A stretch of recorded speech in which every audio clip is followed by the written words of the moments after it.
So welcome to our university, Hellenic Mediterranean University, and to the Department of Electronic Engineering in Chania. It's a great pleasure for us to join us in this International Staff Week.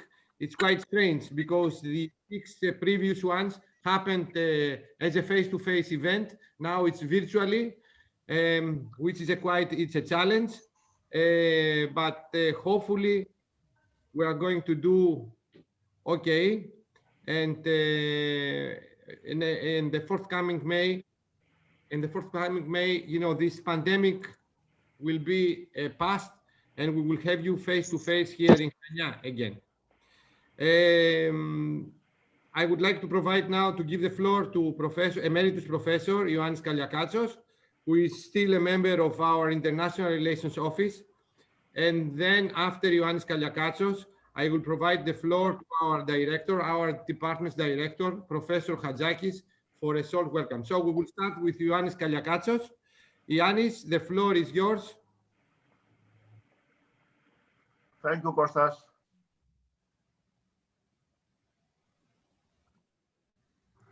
Hello, good morning, dear friends, dear colleagues, dear students. I am Ioannis Kaliakatsos.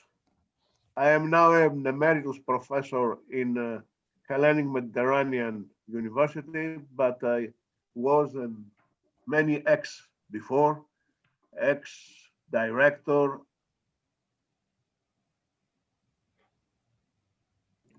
Ioannis, you should unmute yourself.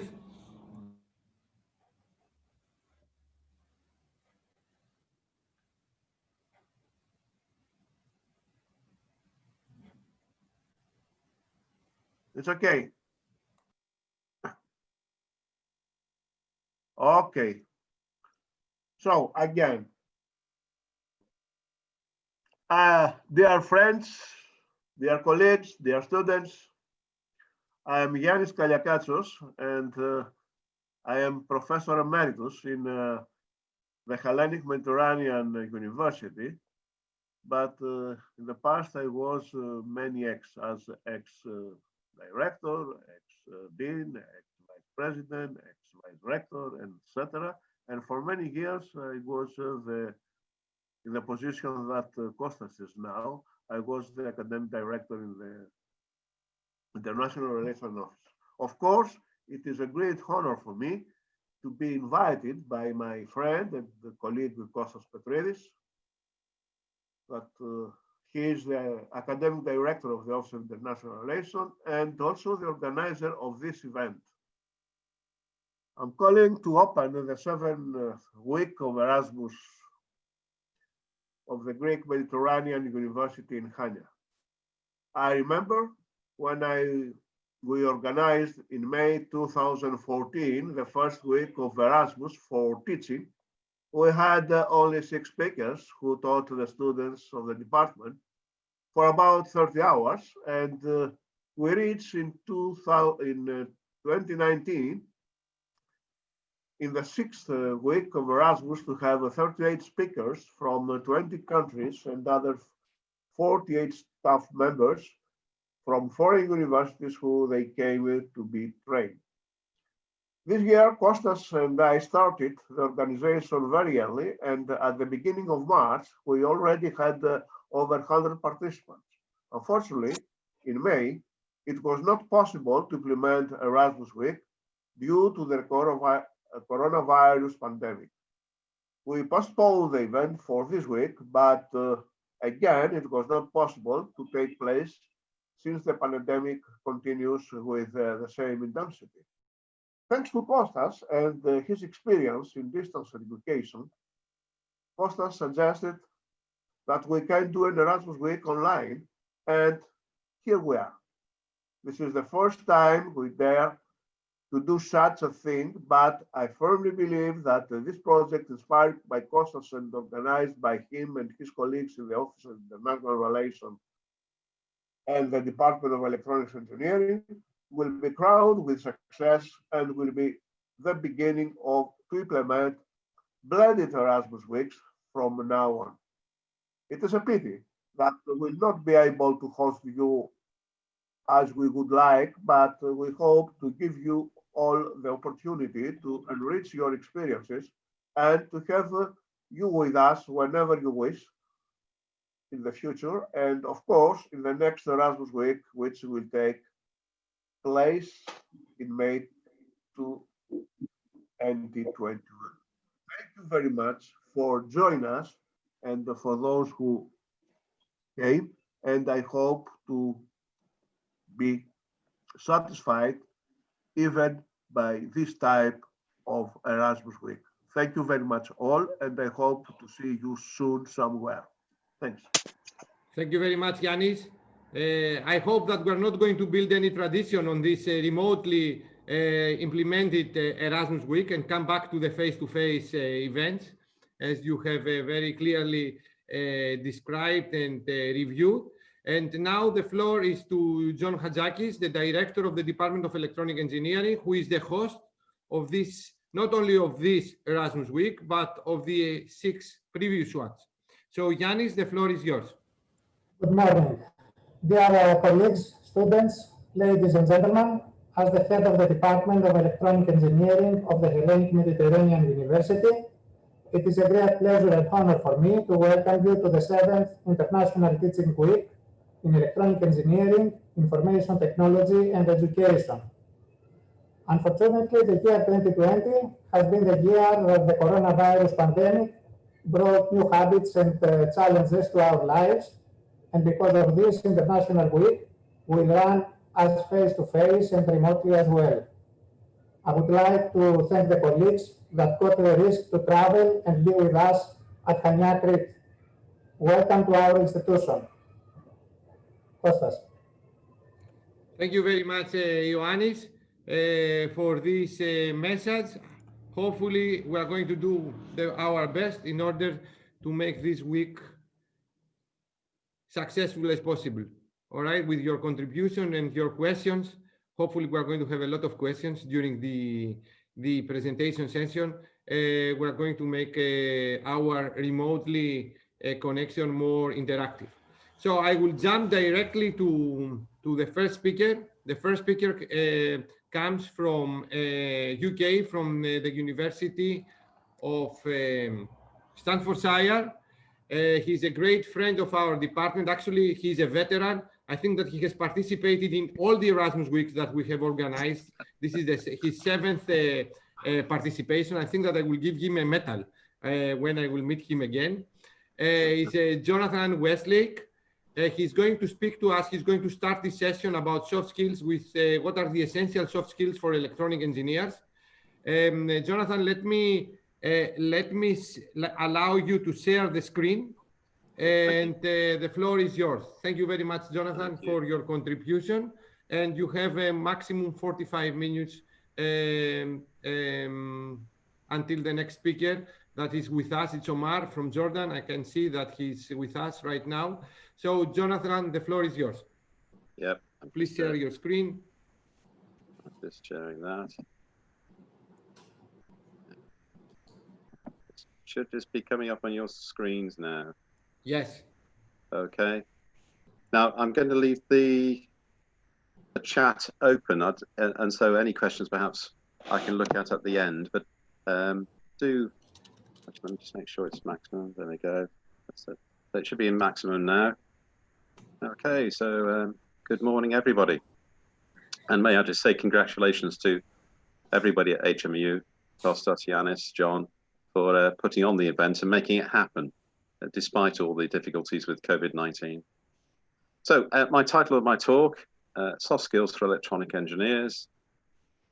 I'm an entrepreneur in residence at Staffordshire University. So I get involved with businesses. We're currently involved with a project with small, medium enterprises, as you can imagine, just as in your fellow countries, where businesses are dealing with unprecedented times. So we're trying to support them in all sorts of ways.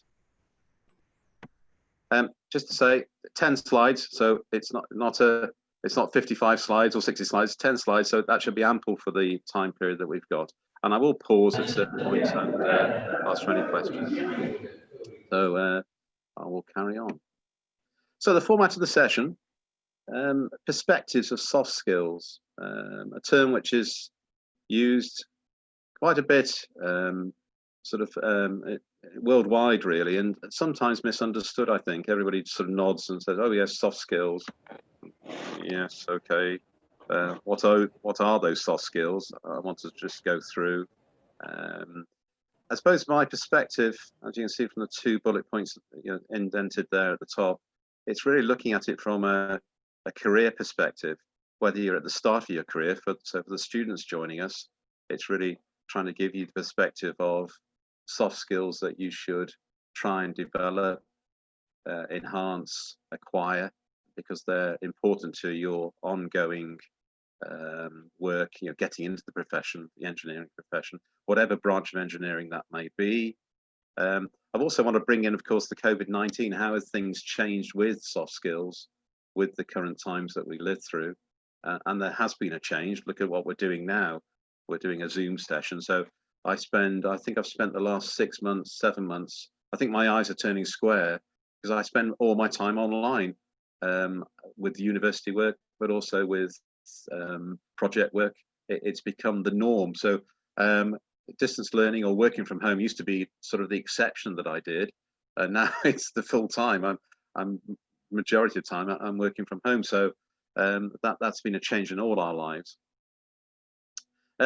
Second big bullet point there, my reflections. Of course, I'm bringing in my own views as well, but I will point to things where we can say, well, how do we actually know these things? Obviously, we need to have an element of research, an element of looking wider rather than just being a personal opinion.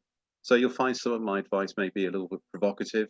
And as I say, it's really for people beginning their career, but also for all of us who are in our career, whether it be midterm or sort of at the latter stages of the career. Although I think retirement for most people is it just keeps on moving out. Certainly in the UK, I think you probably just keep on working really until you just don't come in one weekend.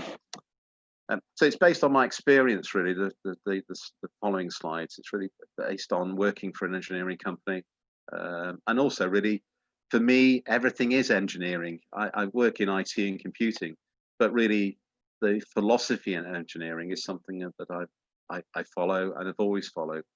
So really, even though I work in computing, and that's been the majority of my working life, the companies I've worked for include engineering companies. So, and I've got friends who are engineers. So I have a perspective really from an engineering point of view. And the point, the penultimate point just on that slide there, that second slide, is that this is lifelong. I think that's something to stress really, particularly for those just starting out on their career. You're studying a degree, you're looking for a job, you may be even working part-time.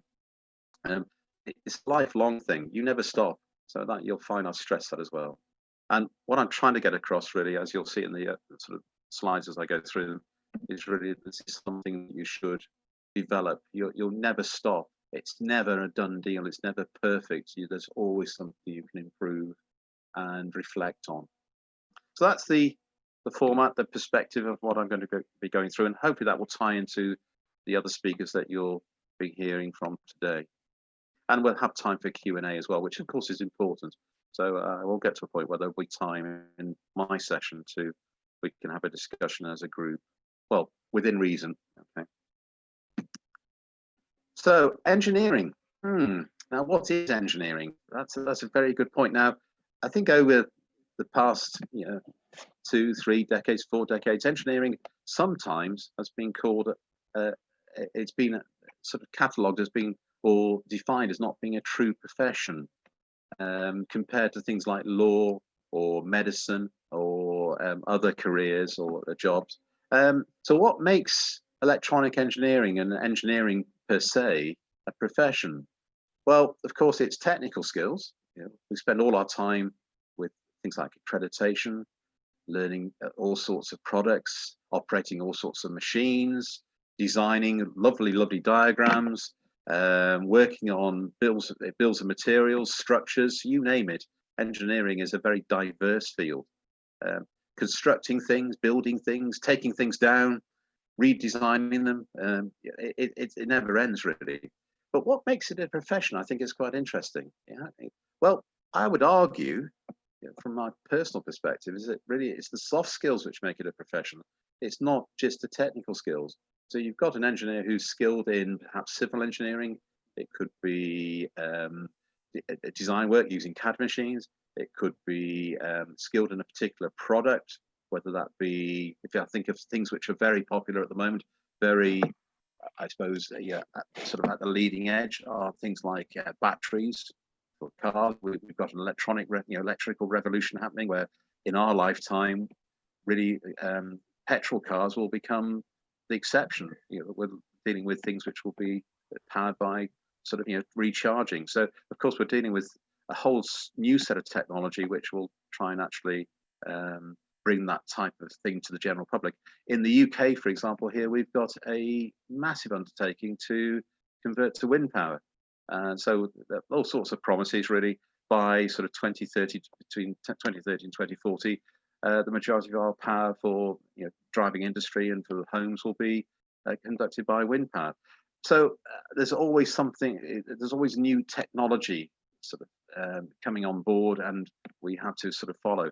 But the soft skills, which I'm going to obviously go on to in a moment, those really are things which are not in the background, but something we should actually bring into our professional day-to-day practice. So an engineer is a professional, somebody who's a complete body. It's not just, well, I know this. It's really also, I've got experience and I can articulate it. I can express it. I can help people understand technology which they're faced with. So for those who are particularly starting out in their careers, what are you selling? I think it's quite interesting. Well, you're selling yourself, of course. You're saying, please employ me. But of course, it's really your skill. It's not just your skill in the product. It's the skill in what you can actually behave with, how you actually get things across, and how you can actually interact with people. I'm going to move on to the next slide now. The soft skills, what are they? It's a term. Well, I think the best way of looking at how we define soft skills is to look at the market. Look outside. What are firms, organizations looking for? And that's an easy thing to do. So those of you who have got a job yet or are looking to hopefully go into an engineering job, or those of you who are looking to change jobs with engineering, of course, you look at what the market demands, because of course that's the true test. There's no point having all the qualifications and say, I'm ready here. I've got this. We need to know, you need to map it to what is required. And if you look at, for example, from a graduate point of view, for those who are studying at the moment, we have a thing in the UK called Prospects. I've put the link there at the bottom of the slide. You can see from the jobs which are put out on Prospects, what are engineers expected to actually be able to do. I'm taking a clip from some of the jobs which are out there and the advice which is given. If we look through a few of those, well, discuss proposal with clients. So in the yellow, I've highlighted in yellow, we can actually, in a sense, give that a label. So discuss proposal with clients. Well, that means communication skills, verbal listening skills need to be available. You need to be able to communicate with the people you're dealing with, whether it be a client or a colleague. Work with colleagues to design new systems, circuits and devices, listening technology. Right, of course, it's engineering. But can we actually put that into a label? Yes, interpersonal skills. So they're after somebody who can work in a team, be able to actually communicate within a team and have good people skills. Third point there, indented, write specifications and technical reports. Well, of course, we have to document things, as with any profession. So can we label that? Well, writing skills. And I'll come back to this particular point a little bit later on. Carry out project planning and prepare budgets. Wait a minute, I'm an engineer. I don't need to get involved in financial stuff, do I? What's a budget code? Well, of course you do, because you may be actually leading a project and you are responsible for looking after the finances. You may have somebody who works with you who is the financial officer, but you'll need to be aware of really the costs involved and how things are being managed. So you can see there's a lot of other skills which are just beyond really sort of the technical, well, I know how that bridge is going to be built and what we need. It's really, well, what do we need to order and how much is that going to cost and what alternatives do we have? Other point there, supervised technicians, craftspeople and other colleagues, more interpersonnel skills. So these are the things which that particular prospects link is encouraging graduates to develop and be aware of. And that's back to my previous slide, that's what you're trying to actually sell as an individual. I can do these things. I have ability to do these, and I've got a track history of doing these. Moving on to the next slide, still on soft skills, what are they? Well, we can look at recruitment agencies. So this is really this is for people who've already got work experience, who've been in jobs for many years, whether it be 2 years, 3 decades, 4 decades. We can look at really what the recruitment agencies are looking for, because they're obviously asked to actually go and find people to give to employers to look at to fill jobs. So in the UK, and it's worldwide, we have a thing called Indeed. There will be equivalents in your countries. Of course, the job market is a worldwide market, so really you've got your own local market and national market, but also, of course, an international market. And we can look at the requirements there. So I've split these into 2 sort of areas required. Now, of course, these job adverts tend to be quite lengthy. So I've only sort of clipped a few things in here. So required skills, things that I've taken really from a number of jobs, which for electronic engineers, I literally look for electronic engineers. What kind of soft skills are the employers looking for? What's in the job advert? Well, required, there's 2 there I just highlighted. Excellent verbal and written communication skills. Okay. Communication, we can label that as. Able to work in a team and liaise with other teams. Well, that's interpersonal skills, but also other things like negotiation skills. So the ability to negotiate, to compromise, to sort of get over the line with things.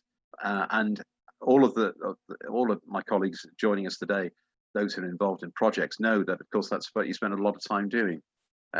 It's not always smooth. It's not always a bowl of cherries. There's often areas of contention, things which need discussion, things which don't have agreement at first, but eventually do get agreed. Yeah, I can give you a very good example, of course, really, which is within Europe at the moment, with all sorts of things going on there in terms of negotiating how certain treaties are done and how the UK fits into Europe, which I won't go into any further sort of a discussion about. So negotiating skills and those people skills really come to a fore.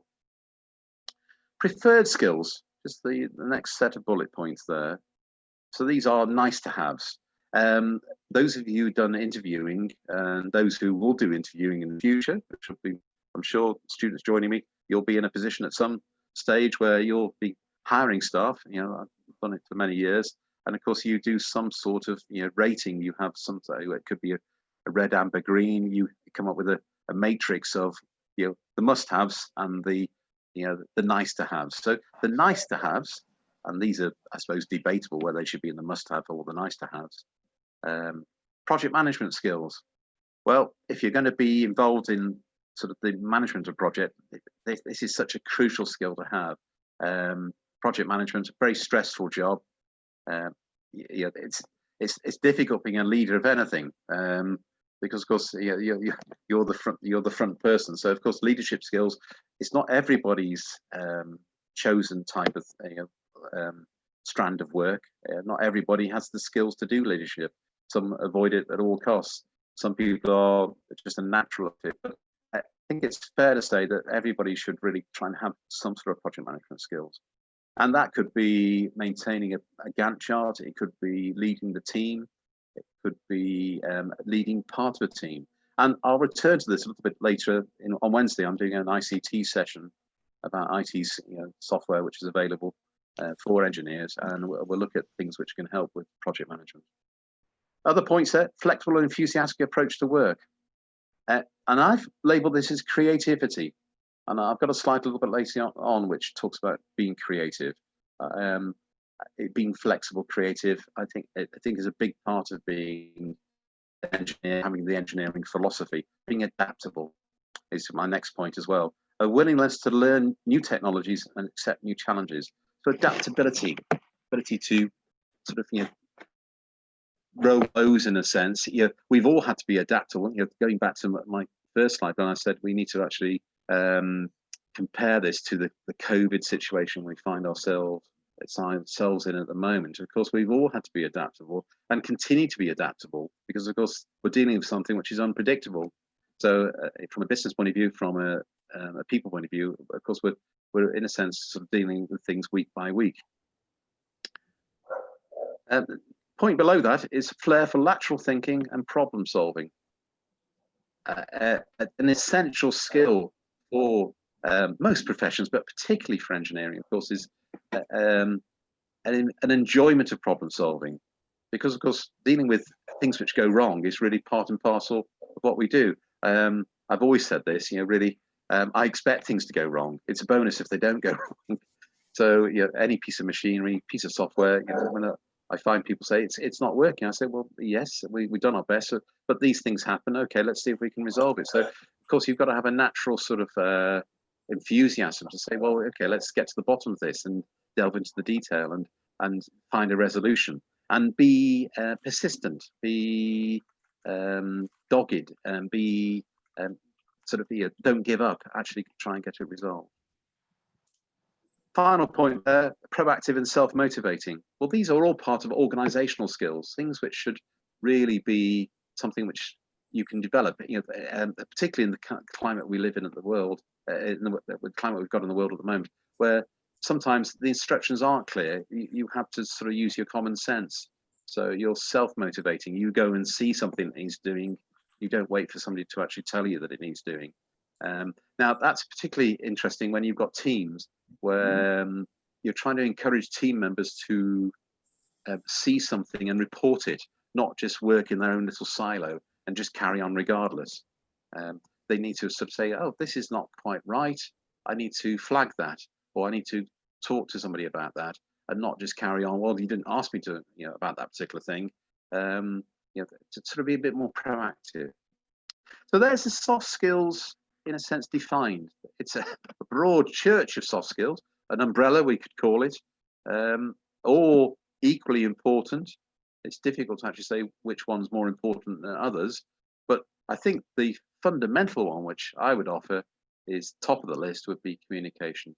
The thing which is often at the root of things going wrong, where there's been either no communication or poor communication or lost communication. To give you some examples, of course, I spend my life in the sort of the virtual, and that's been a big part of my life always. And I find, of course, things do go missing. People say, well, I sent you an email, and it's almost like they've offloaded responsibility for that. Well, I've sent you an email. Yes, okay. But did you follow it up? Or, I didn't receive that. That could happen because it's not a guaranteed service. So the technology we deal with at the moment has been a blessing, because, of course, it allows us to do all sorts of things that we couldn't have done years ago. But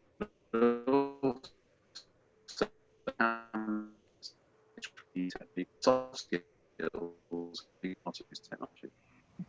But hopefully you're all okay with that, and that you recognise those soft skills. Think, yes, okay. I'm sure you could add that. I've just got a message. My internet service is a bit unstable, so hopefully you can still hear me, and I'll carry on. So what can we deduce from all that? I've gone quickly through really soft skills and what's available. Well, the first point I would offer would be you've got to think of yourself almost like you've got your own toolkit. So as an individual, you've got either arrows that you've got in your armory, or really this is almost like a coat you put on. I'm an engineer. So what in my toolkit have I got from a soft skills point of view, but also from a technical skills point of view? So you're always looking to really, as an individual, develop this toolkit. I would argue that technical skills are transferable. For example, my colleagues joining me today, who've been in engineering for some years, will I think agree with me that really you can work in one particular firm where there's a product, And you can go and join a different firm which has a different product, even a different type of engineering, but you'll be able to take those technical skills with you. They're transferable. And the same applies really to soft skills. You're developing something which is complete, which isn't just linked to a particular technique or product or piece of software. They're really sort of generic skills which hand in hand, they complement the technical skills. So they represent a wide range of skills, the soft skills side. And it's a question of trying to keep up to date with those, but also identify the ones which you need to keep on adding to the soft skill library, in a sense, your portfolio of soft skills. So you know, to give you an example with the COVID point of view, of course, what we've added more recently, it's become a skill, and I'm still finding, I can certainly say this from the kind of interactions we have with firms in the UK, not everybody is familiar with using Zoom or Microsoft Teams or equivalent. They find it, you know, sort of getting about, well, which button do I press? Yeah, where's that? How do I do that? And of course, it's also led to rules of engagement. So people don't overtalk each other. They mute their microphone. They use the chat box. It's led to a new almost type of etiquette, really, in terms of how to communicate with other bodies via this sort of medium. And of course, we've had the growth of home working as well.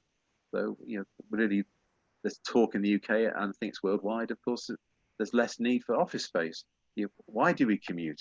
Do we need to commute? Do we have to have face-to-face meetings? Well, there is a role for those, of course, and there'll always be, you know, I think it's fair to say it's useful to be in a room where you can see other people and you can pick up all sorts of mannerisms. It's not always easy with online technology to pick up the things which aren't said, the body language, things like that. So it's not perfect, but of course it's what we're faced with, really, the need to collaborate online. So the collaboration has moved from a face-to-face soft skill to really an online soft skill, which is still maturing. It's still early days to get the best out of this type of medium. So I think those are the conclusions we can deduce from the soft skills which I've identified. So that's all very fine and well, really. I've chatted about, you know, what are the soft skills, engineering, you know, what is it to be an engineer? How do soft skills fit into that? The next obvious question, of course, is, well, where do I go and get those soft skills from?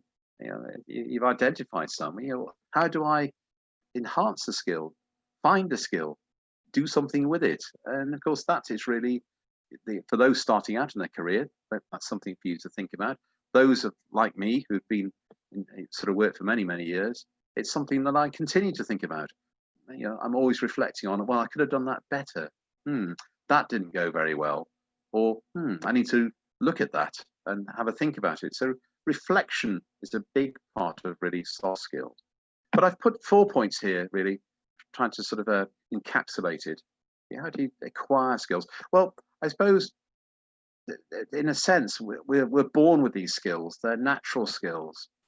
You know, everybody has the ability to communicate via various mediums, depending on, of course, your own personal circumstances. Not everybody has the ability to speak or hear, but we've all got some sort of natural ability to use soft skills. It's how we actually develop those and how we use them, of course, is the conundrum here. And I'm sure you've got colleagues or friends where you think their soft skills perhaps could do with some development. I can certainly think of some people I've worked with in the past and I'm working with at the moment where their communication skills or their soft skills or their interpersonal skills aren't perhaps as good as they could be. And sometimes people aren't bothered whether their soft skills aren't very good. They're a little bit blasé about it.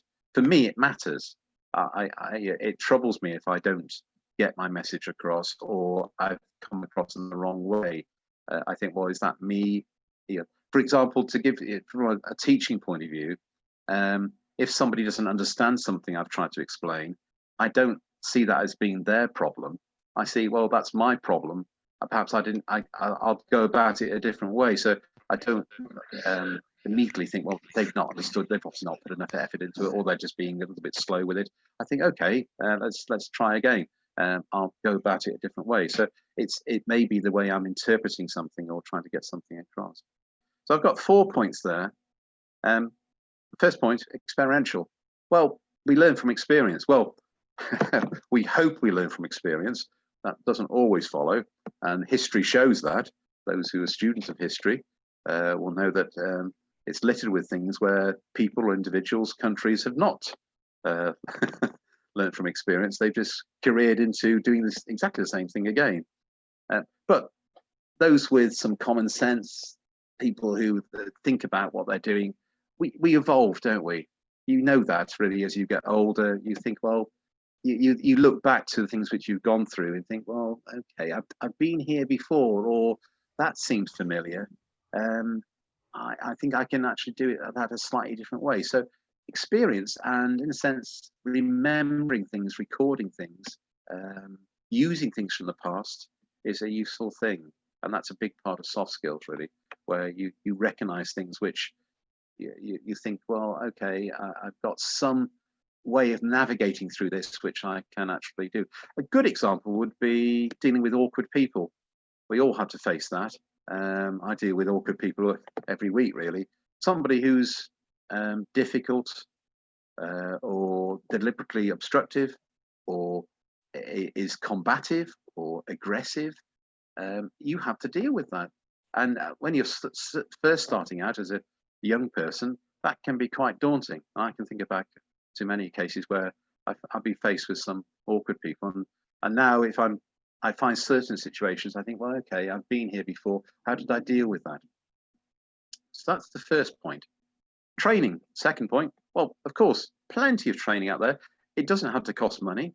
There are lots of things on YouTube, lots of MOOCs. I've got a MOOC, which massive online sort of course, which I've got a link for at the end of my presentation. So MOOCs are a good point. You don't have to spend money to actually sort of do training courses in soft skills. You'll find there's lots of material out there which are useful to play, videos to actually look at and have a think about it and look through and think, oh, that's interesting. What an interesting technique that is.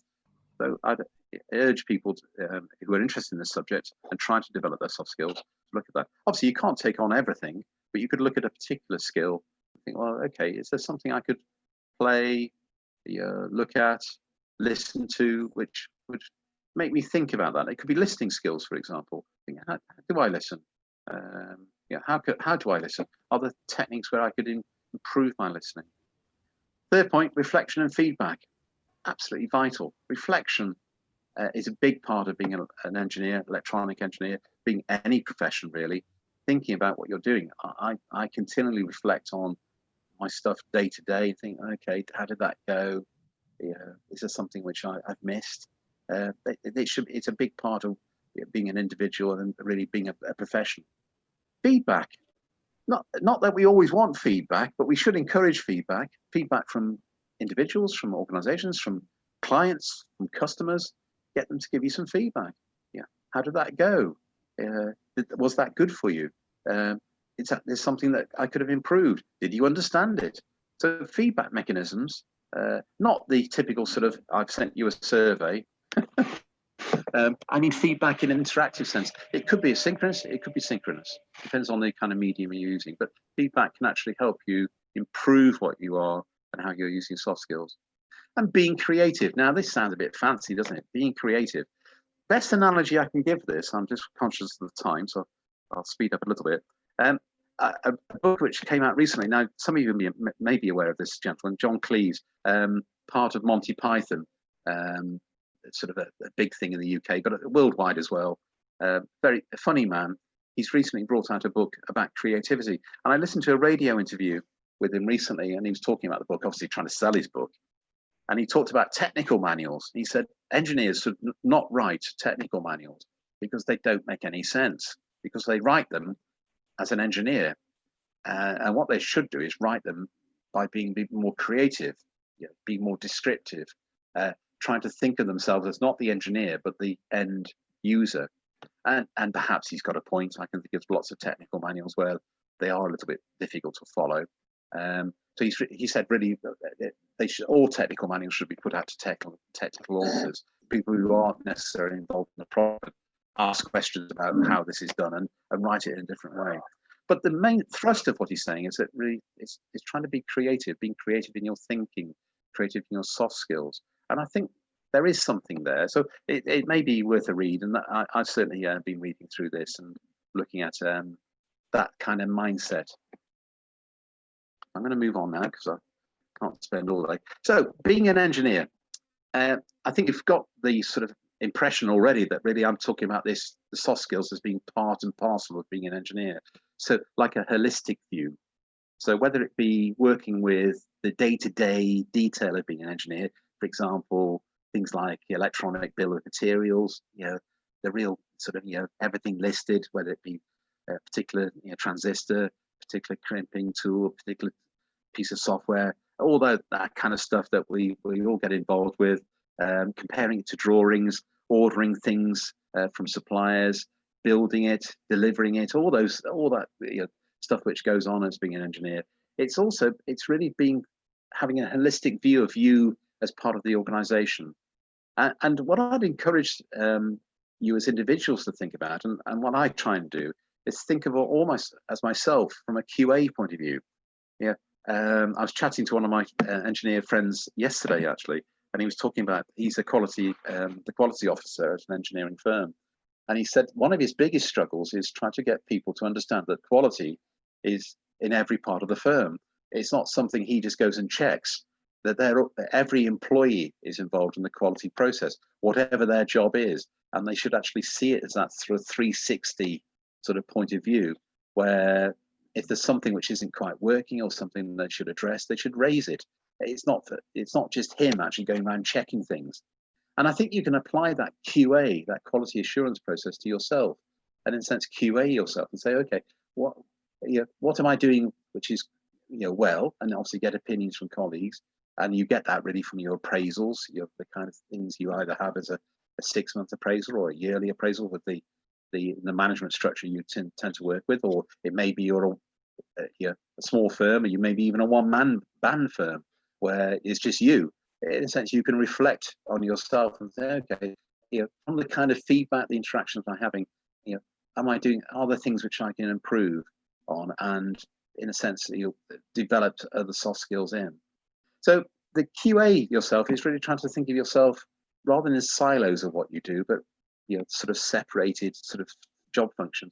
Think of yourself in a wider sense, a more creative sense within the organization. It's not always easy because, of course, we're employed to do certain jobs, and say, well, that's my job, that's what my title is. What's that got to do with me from a different department?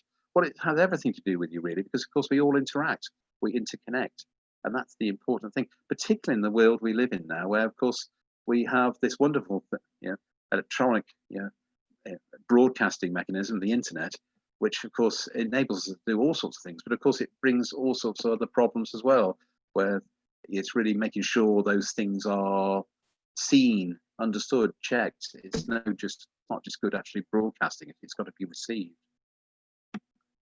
So I'm leading towards the conclusion now. Developing soft skills, it's a lifelong objective.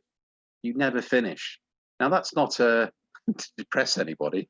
You never finish. You think, oh crikey, can't I ever get soft skills right? Well, what I mean by that, of course, is that you're really always trying to actually improve your soft skills, whether it be your delivery, or the way you articulate things, your written skills. To give you an analogy, I spend a lot of my time external examining. So I get things sent to me by other universities.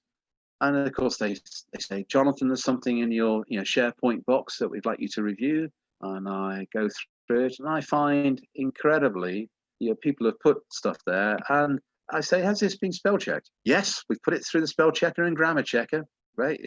Tick, and there's a little tick on the QA. There's a form saying, yes, it's been quality assured. But I say, well, I don't think you've proofread it though, have you? Because I can find paragraphs or sentences which just do not make any sense. They don't flow. You need to read this again. You need to rephrase it so it goes back. I say, as part of your soft skills, you should be encouraging the authors to take responsibility for that. They're writing things, and they're putting lovely creative scenarios up. They're developing assessments for students, lovely stuff. And I've got to sign these off. It's become an important part of the external examining now, where I put my name to it. But just be almost like being a restaurant owner. with something going out on the pass, an item of food to a customer, I'm putting my name on it, so it's got to be right. So I find that I have to kick back stuff and encourage them to actually sort of be a little bit more sort of careful with their writing skills. It takes time. We all make mistakes, but we need to reflect on and learn from them. That's part and parcel of being an engineer. Obviously, it'd be nice if you don't make critical mistakes, i.e. you build something and it falls down. But what I mean by this, we have things where we think, well, perhaps I could have dealt with that individual a different way. I've created more problems now rather than diffusing a situation. I've actually sort of exacerbated the situation. What I would do as an individual, what I'd recommend, and what I tend to do, so it's personal advice, identify the thing you think you're weakest at. What do you dread most? Now, for those who join as students, I often find presentations. They dread presentations, whether it be face-to-face or online. I've been involved in the apprenticeship programs over the last few years, and I'm involved in them now. And we have at the end of the apprenticeship program a thing called the endpoint assessment, but they have to discuss the knowledge service behaviours, knowledge skills behaviours they've actually achieved over the 3 years with the firm they're working for. And they find the presentation thing the most daunting. So that's where I would start. I'd say, right, okay, why are presentations daunting to me? How can I actually get rid of those nerves? How can I improve my presentations? So come up with an incremental plan to improve. Review your progress, build on a training plan, have a plan of, don't just expect it to happen overnight. Plan how you can actually improve your soft skills and build that into your appraisal. If you're working for a firm, you will have an appraisal. Make it something that you actually offer as part of your appraisal program. Don't sort of expect the other side of the table, the reviewer, to bring it up. You offer it. Whatever age you are, keep at soft skills. It's never done, as I say. Yeah, you're only as good as your last project. Those who've been working for many years will know that. It's out the door, you move on to the next thing.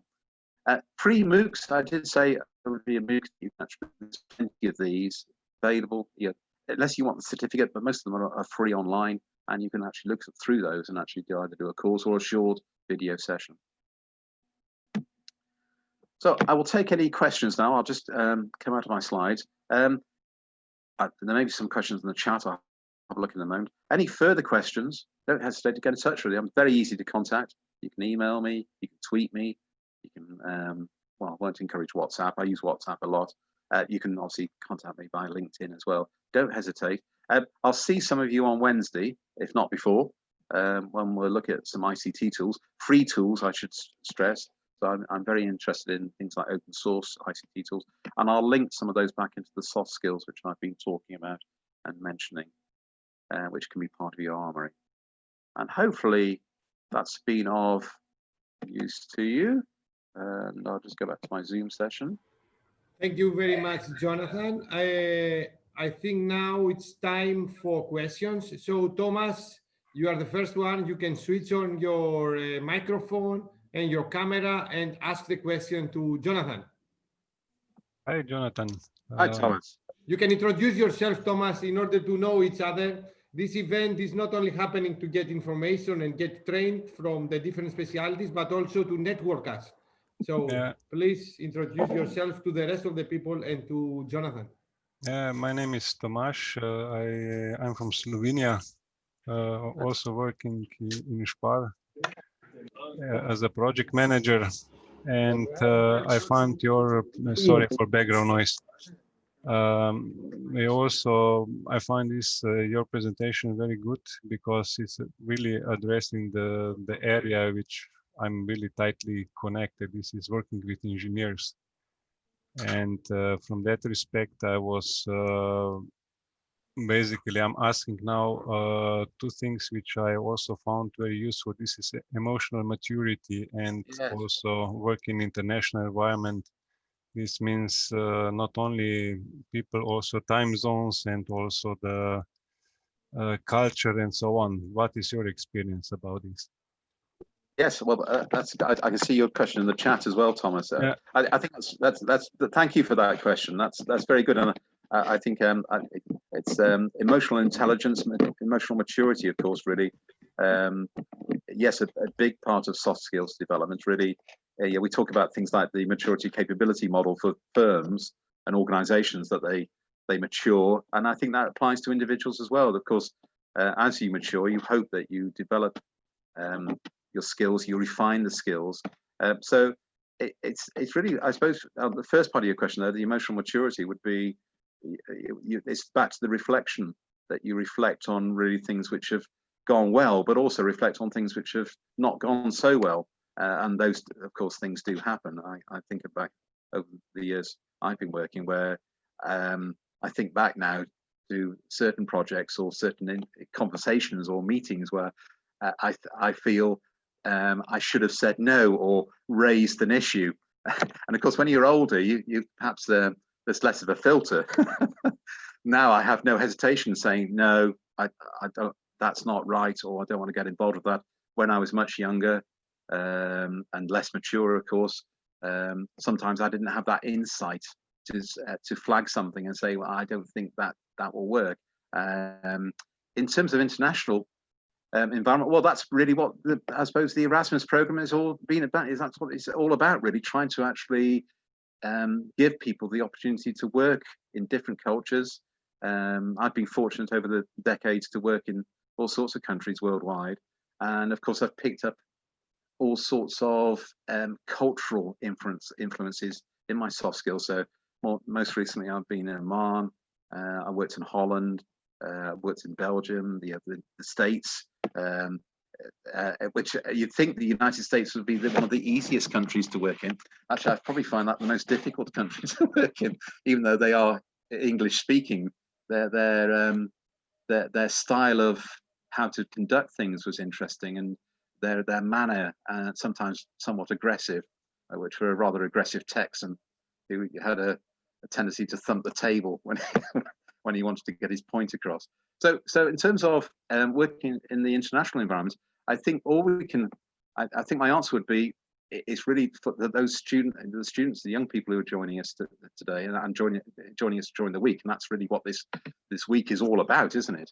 It's to try and encourage them to look beyond their home country and their local environment and try and get involved into a wider sphere. It's not always the easiest things to obviously sort of just change and go into different countries and work for different firms, but if they get the opportunity to do that, they will actually pick up all sorts of other skills where you're dealing with people who are talking, obviously have different languages, different mannerisms, different cultural approaches to all sorts of things. And that's there again, you pick up that it's almost like another coat. You pick up those skills and you can use those for future projects.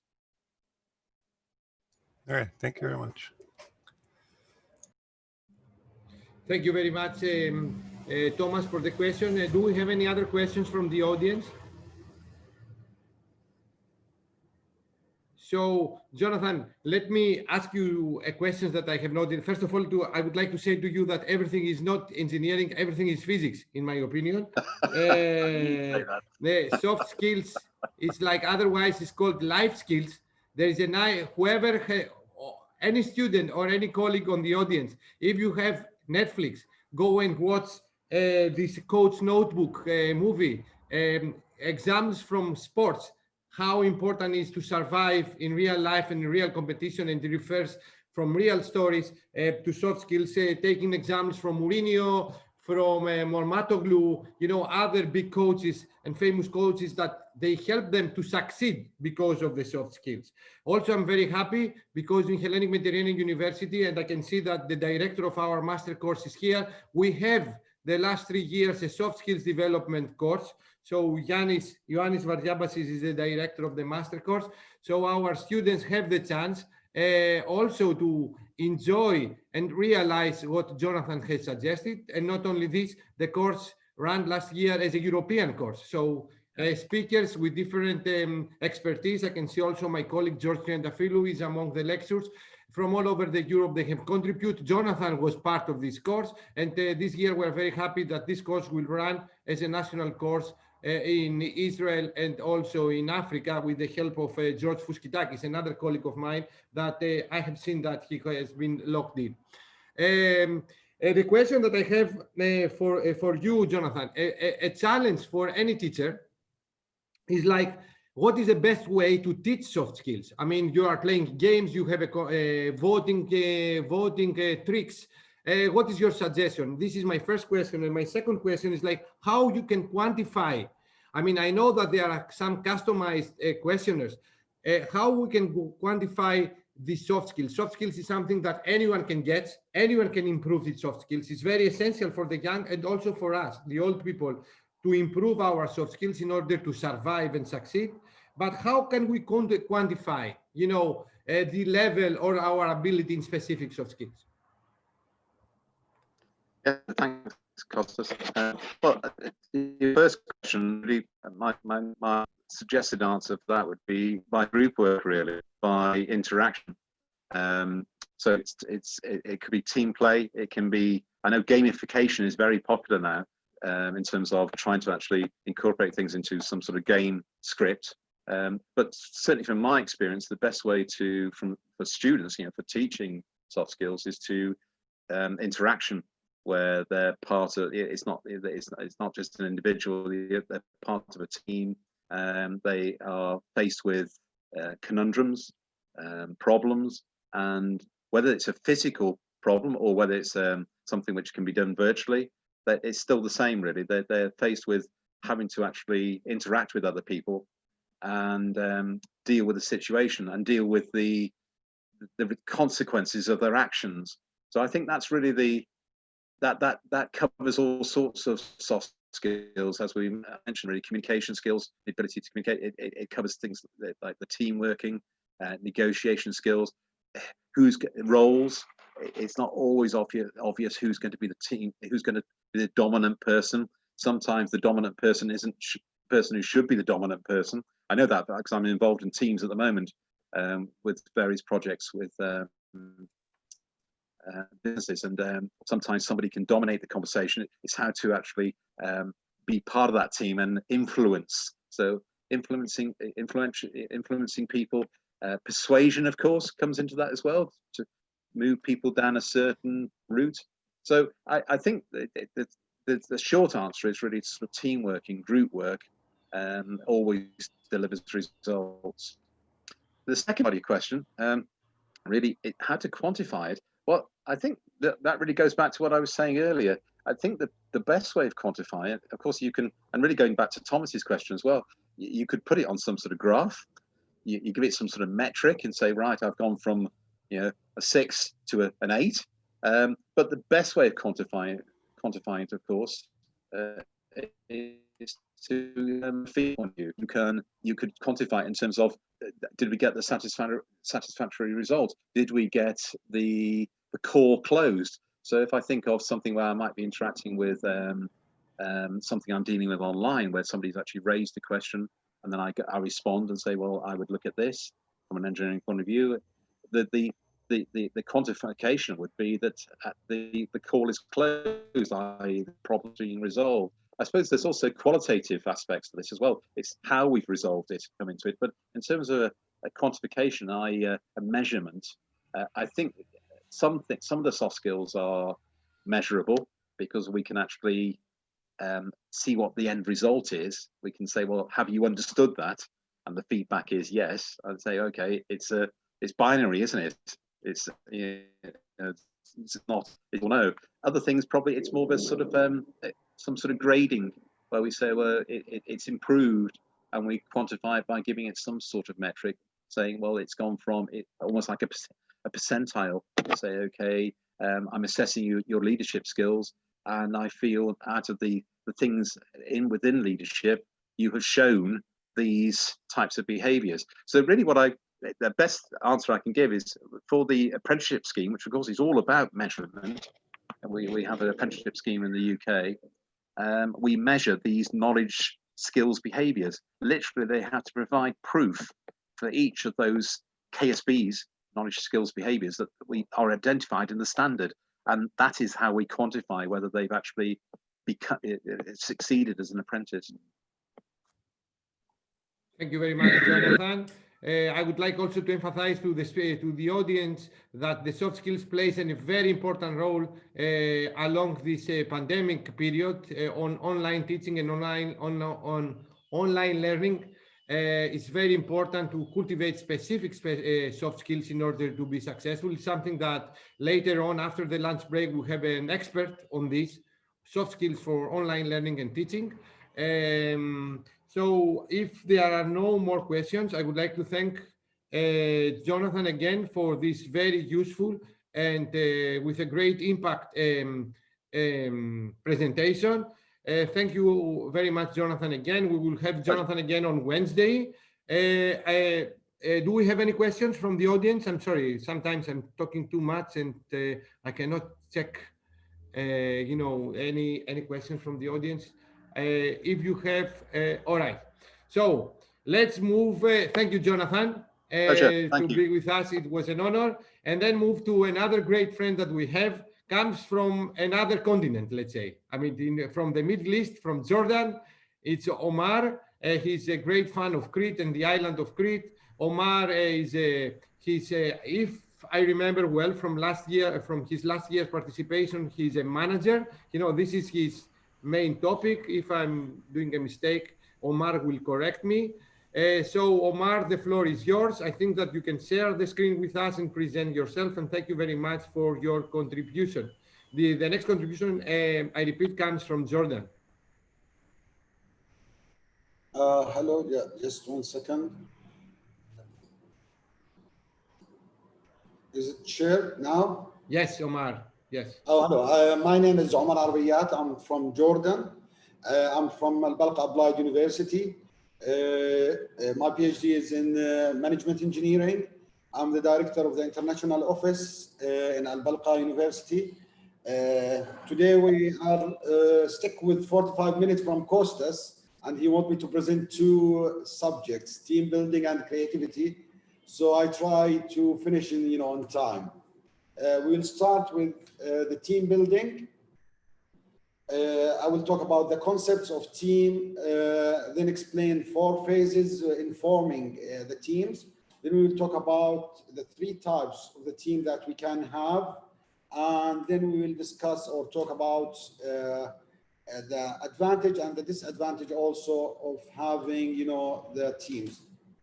What is a team? Always we have team, at work, at job.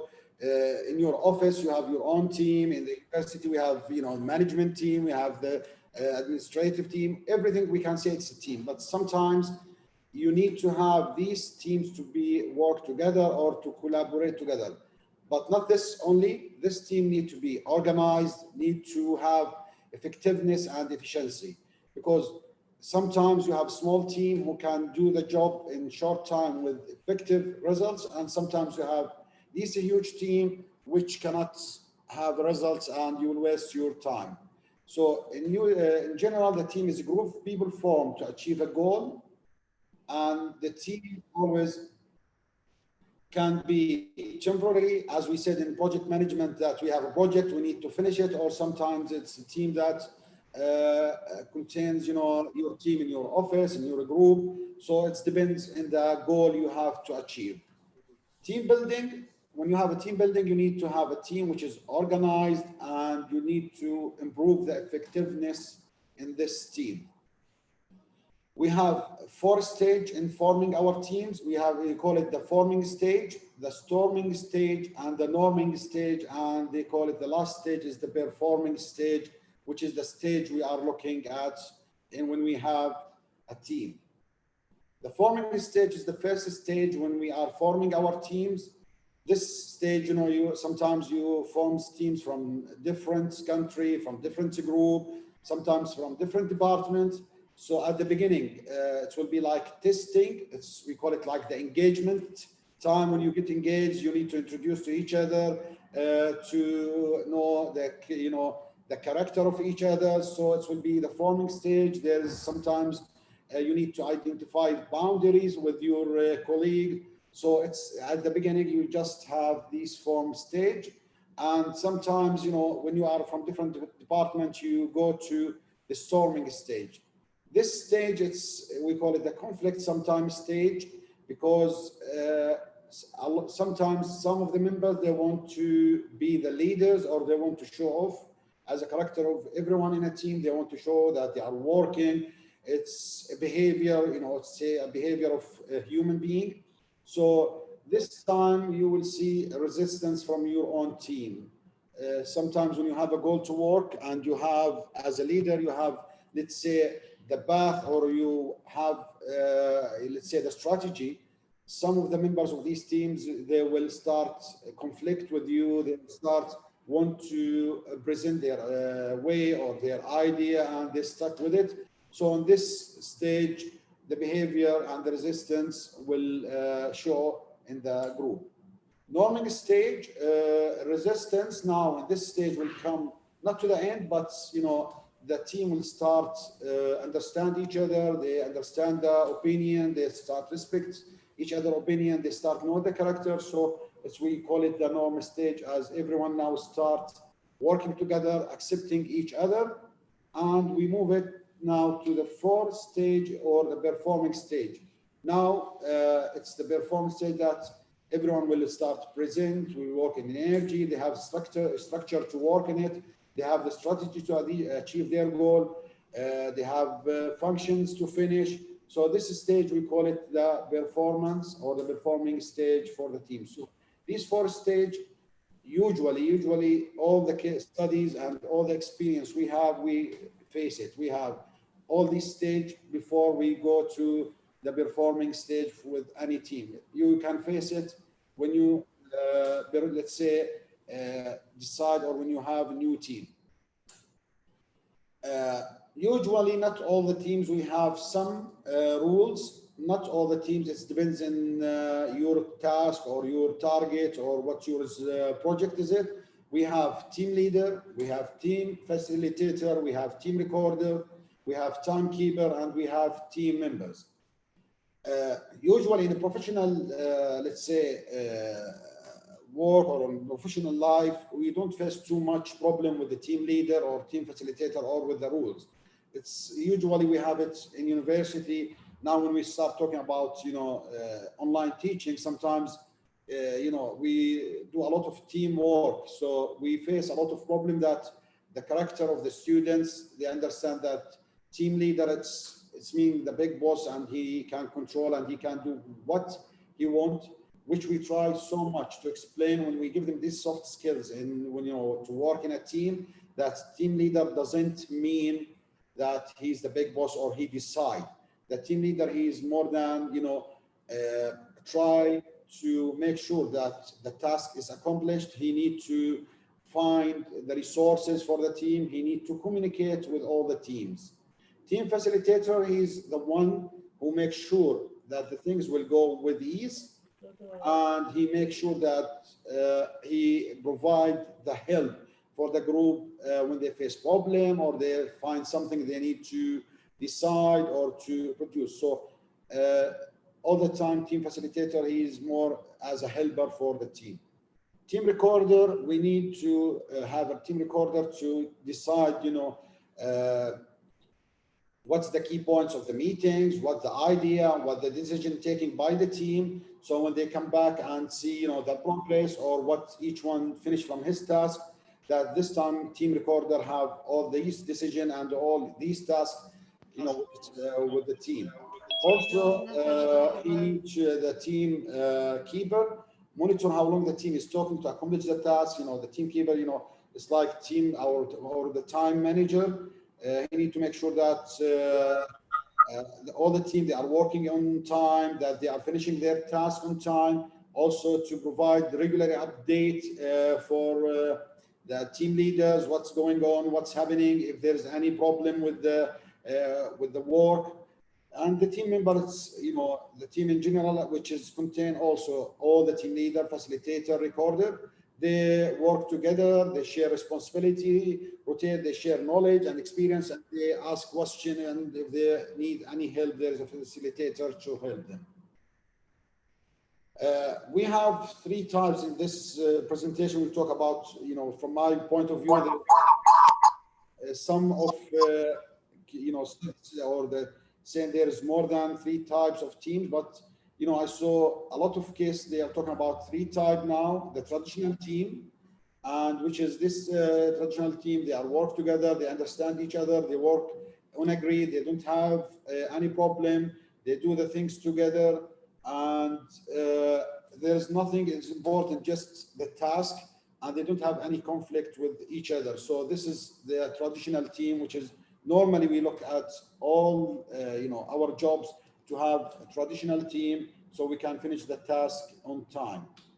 We have self-directed team. This team is almost the same, but here the facilitator rules is less, and he just makes sure that they work together effectively, and the team increase the ability to work. And this self-directed team, the team is responsible for the whole product process. So the teams work together in one process and work not as the other teams, each one maybe they have their own task. E-teams, which is a group of teams work, using, the online systems now, which is we can do it like Erasmus project. We can give an example, any project, which we have teams from everywhere around the world, like 3-4 countries.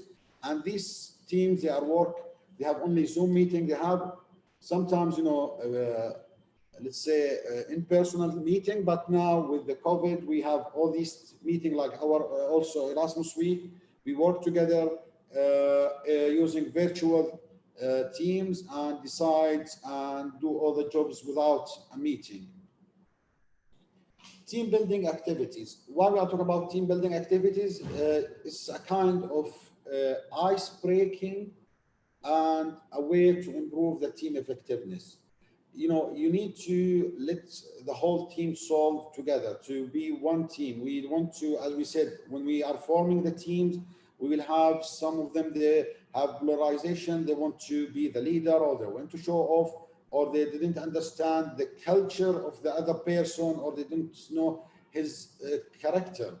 So they will start having conflicts. So when we do team building activity, the main idea just to do ice breaking, they let them introduce to each other, to understand each other, and so they can work in team, and we can have our task finished on time and effectively. What is the benefit of having team building? When we are having team building, the benefits is improve the productivity and the motivations.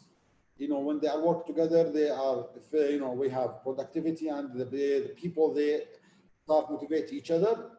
The team also will gain and increase ability to solve problem. As we are working as a team, we can help each other and, solve the problem we are facing, especially, more than one person to discuss is easier and more helpful that to help to solve the problem.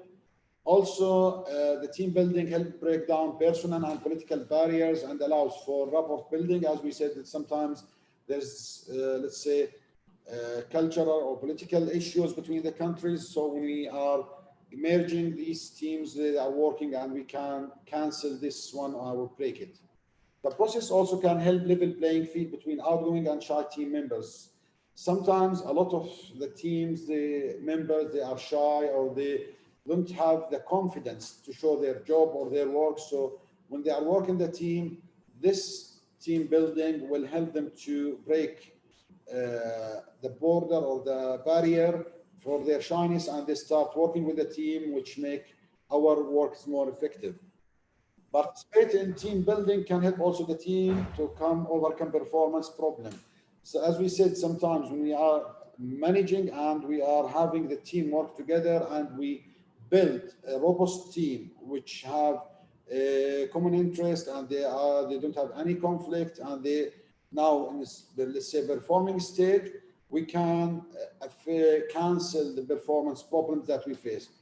Sometimes you have a huge team, big team, but there is no performance due to the conflicts and the problem between the teams. As a disadvantage, sometimes for team building, sometimes requires experts or team leaders who has facilitation skills. Not all the team leaders, they have maybe administrative skills, but they don't have the team skills. So sometimes in order to work with difficult team, we need expert, which is, it's not good that, we need a team leader from our group. Also, activities sometimes can be time consuming if we don't have time, and this is, will affect our progress. Also, several level management are not in the team. Sometimes the upper management, they don't involve with the team and the teamwork, which make a problem, or not problem, that will be miscommunication between the team and the upper management. Conducting team building activity electronically, sometimes it's difficult, or not difficult, this will not be effective like, face to face. It's like teaching, I'm saying this all the time to my colleagues, to my students. When I'm teaching, I just feel that I'm talking to the screen, because there is you don't have, let's say, the taste of communication, the taste of, collaborate together. As much as you can have electronic activities, will not be the same as to be face to face. Let's say the taste of having, this week, last year in Khania is different than, the now. Do we just, sitting on the screen, each one in his own country, and we don't have the, let's say, the other advantage of communicate, talk to each other, to know each other more. Sometimes also a lot of the activity, let's say physical activity, also have disadvantage that a lot of people, they don't feel comfortable to be touched or to do physical movement. So as we said, there is a disadvantage and there is advantage for the teams. How we can encourage our team? We need to encourage our team something to do, promote active learning climate, try to relate the team building strategy to the teamwork.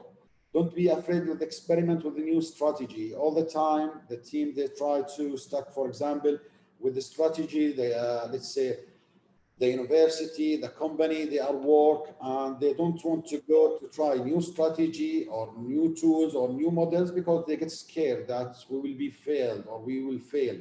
And this is, something wrong, because as we said, sometimes, okay, it's fine that you have a strategy which is, successful for the university or for the company, but you need to try a new strategy, new tools, which can be more effective for your company and you can have better performance.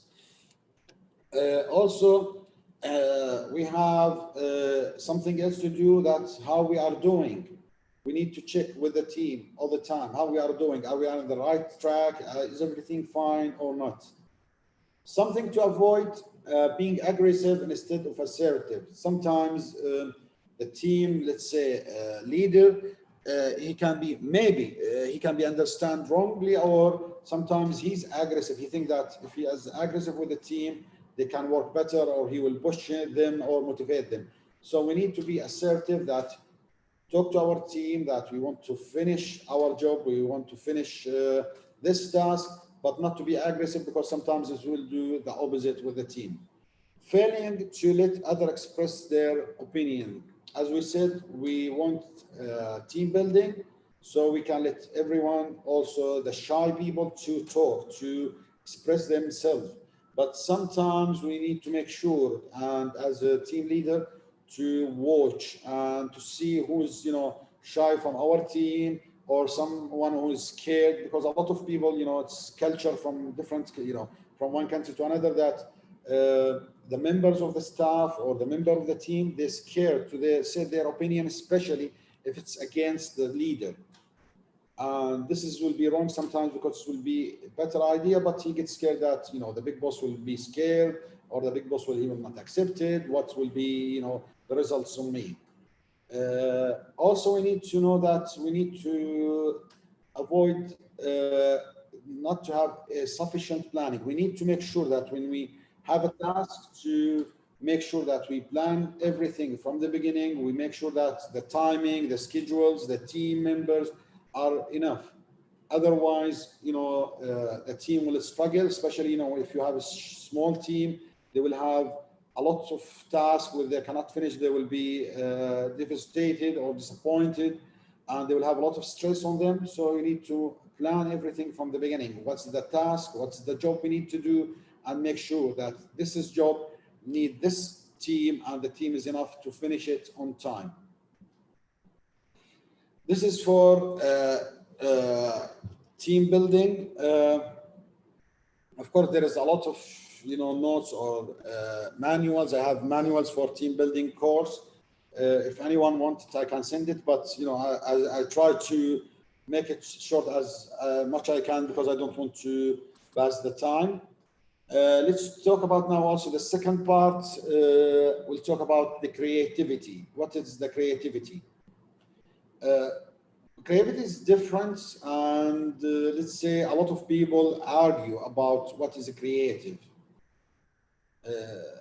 With our kids all the time, when they come to you, especially when they do something, they, let's say, draw, or they play with their toys, or do something with their tools, they come, Dad, look, I'm doing something creative, Dad. So sometimes to you, it's there is no creativity, but you need to push them to say, wow, this is creative. Wow, this is amazing. Wow, this is innovative. You need to think about it, because creativity is not all the time is, something creative mean something no one can do it. But a lot of people say the creativity is the ability to think things up and make them happen, just to think about something and make it happen, like cooking breakfast, planting a garden, or coming up with a budget for organization. All this stuff, they call it creative acts, because someone plan it, think about it, and he do it. So this is creativity. Most of us have their creative in their own way, they're throwing their days.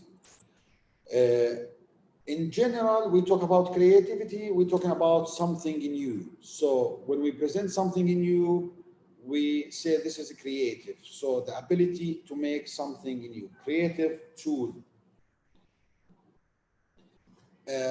As a human being, we all have a desire to show off, to being seen ahead, to show, like, my kids, when my daughter see her brother, he's, playing piano, when, he starts playing piano, she insists she wants to go for a violin. So she starts playing again, and she wants to show off. And, I can do it. If he's studying math exam, she comes, Dad, I want to study math. It's something. And she said, look, Dad, I have a creative way to solve problem. It's math, the same way, but she wants to show off. It's the people, let's say, not emotion, it's their way of showing off. This happened with us, with the young person. We need to make sure that build creativity with them, because I argue that creativity, entrepreneurship, innovation, it's something we can teach, to our students, something we can build. It's nothing, I agree with a lot of people who say it's, that it's come with the person, but it depends on us how we build their character. If we let them to be creative, like if you give them the chance to be creative, to taught them how to be creative, we can make a creative person. So I think with our students, with our life, it depends on how we make someone creative. The problem that, as we talk about projects, that a lot of people, they fail because they are afraid of failure. So we need to make sure that to take the creative risk, to make someone, to see and give it the chance to do it, to look at him and try it, to perform it, to build self-confidence and the courage to show it. So you need to do it with a person. Sometimes it's something small, but if you build a self-confidence for him, he will start building this creativity. He will have the courage to do something more. He will start to go further steps. So at the end, you will find something in you, or will say a good performance from him. How would you think?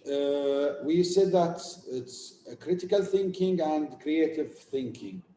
Critical thinking is, just a matter of thinking clearly and rationally. That is standard way. Creative thinking usually consists of coming up with a new and original idea. So if we make creative thinking, that's what will help us. The critical thinking, as we will see in the other slide here, critical thinking is analytical, judgmental, selective, probability, using the left brain and yes, but. While the creative thinking is generative, non-judgmental, expansive, possibility, right brain, yes, and. So if we go to critical thinking, we will just go for analytical. While we go to creative thinking, we go for generative, which that's what we look at to generate more idea, to more exploring, to not be judgmental. That's what try with the young kids. If you let them go to critical thinker, they will be held in one corner, and they will lose the creativity part of their brain. They will not use their right brain to expand. So a lot of kids, they have their imagination, they have, let's say, crazy or not applicable ideas. But if you stop them from doing this, you will kill the creative thinking, because with time, they will start trying, they will start fail that this idea or this way of thinking is not working.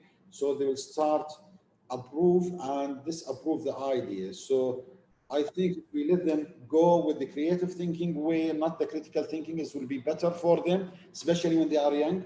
Then when they get older, they can go to critical thinking, because they are already have their creative thinking built. So they can now go to critical thinking and start use their mind, because they are already have knowledge enough to judge and to select and to analyze. But at the beginning, when they are young, I think to let them go for generating the idea is better. So this is what we say, let's say, natural problem solver and innovators. When you are facing more problem, when we have the time that change, when there is a lot of disagreements, when you need something new, we need to go to this idea all the time. Let's say we say, think out of the box. A lot of people, they just try to solve it in the proper or the normal way, but we want to go for the people to be innovators. So we think that when they are facing a big problem, they can see, from creative thinking, that they can go more. At the time when it's time to change, they can go with this one, and they think about possible scenario, not, if they go with, let's say, analytical way, they will say it's like 1 + 1 = 2, and they're stuck in that corner that I cannot think out of the box. But at the time of change and with the big problem, will go with them better, and they can go for creative thinking. There is a number of tools we use for creative thinking, include brainstorming, drawing technique, mind mapping, rich pictures, role play techniques, and a lot of tools we are using now with our students. We have program with the Global Solutions. It's from the state.gov in America. We tried with our students to work with the creative thinking and design thinking together. So we use almost these techniques, brainstorming and mind mapping with them. So trying to build the creative thinking with them, which is better for them. And let's say, to be honest, I tried both techniques, and I was shocked from the results, from our students, and how much they were enjoying. Especially, this program is a virtual program between the USA and Jordan and Iraq. We have binational team, Jordan, USA, and Iraq and USA, and they compete to each other. And it was amazing results when they, you can see their way of thinking, and they can evolve their way of thinking and the techniques, and how they can have a creative idea. And making your thinking more creative. A lot of people, as we said, they need to go out of the box or start thinking out of the box. We need to get rid of our routine life. We have a routine, wake up, have breakfast, go to work, solve the problem in normal way. We need, they said, spreading your social wings. As you know, more people, sometimes, I have problem with my kids and with the social media. But I found that in some way, it's, with control and, supervision from us, they will have a larger view. They will have, let's say, a more vision. They start having a new opportunity. They try new things. They start to doing it different way. And also they said, try to do things, don't use the stereotype we have, also engaging with art, theater, music, just this, way to help you to get rid of the routine basis that we have and to think in more creative way.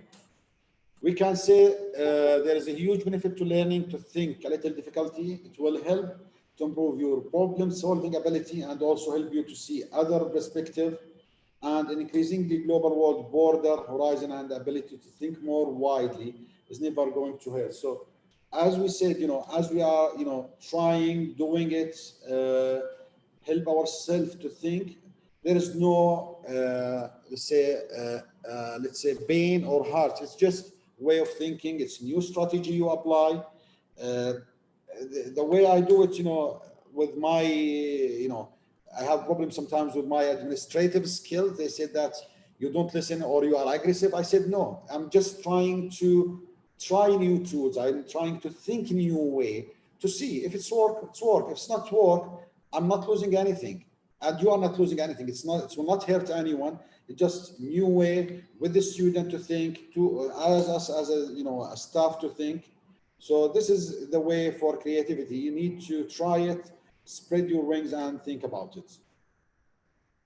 Finish, Costas, before time. I know maybe I was a little bit quick as usual. So that you have finished?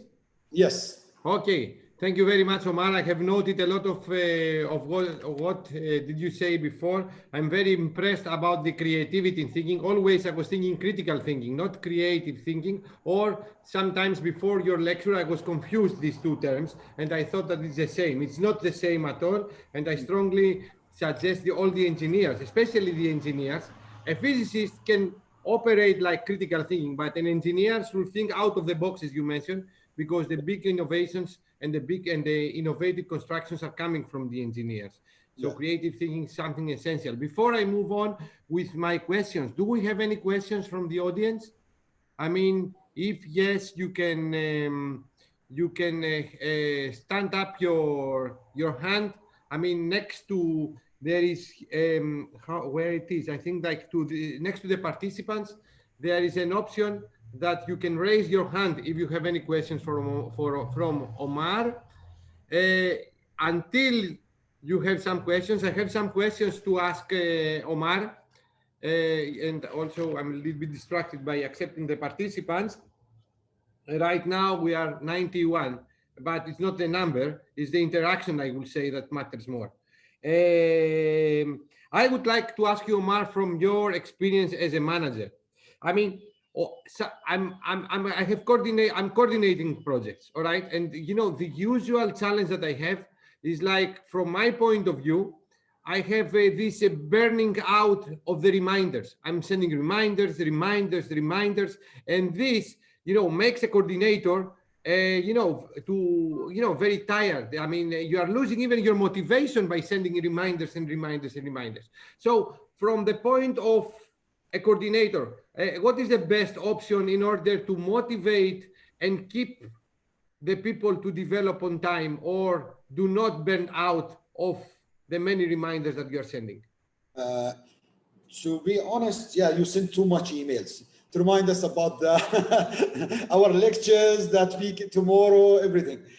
What we do exactly, this time we lost to submit one of our projects to the INI. It was, the capitalization project. From the beginning, we have one of the team, he gave us a trouble, with the submission, the documents, and to give us the information we need for this project.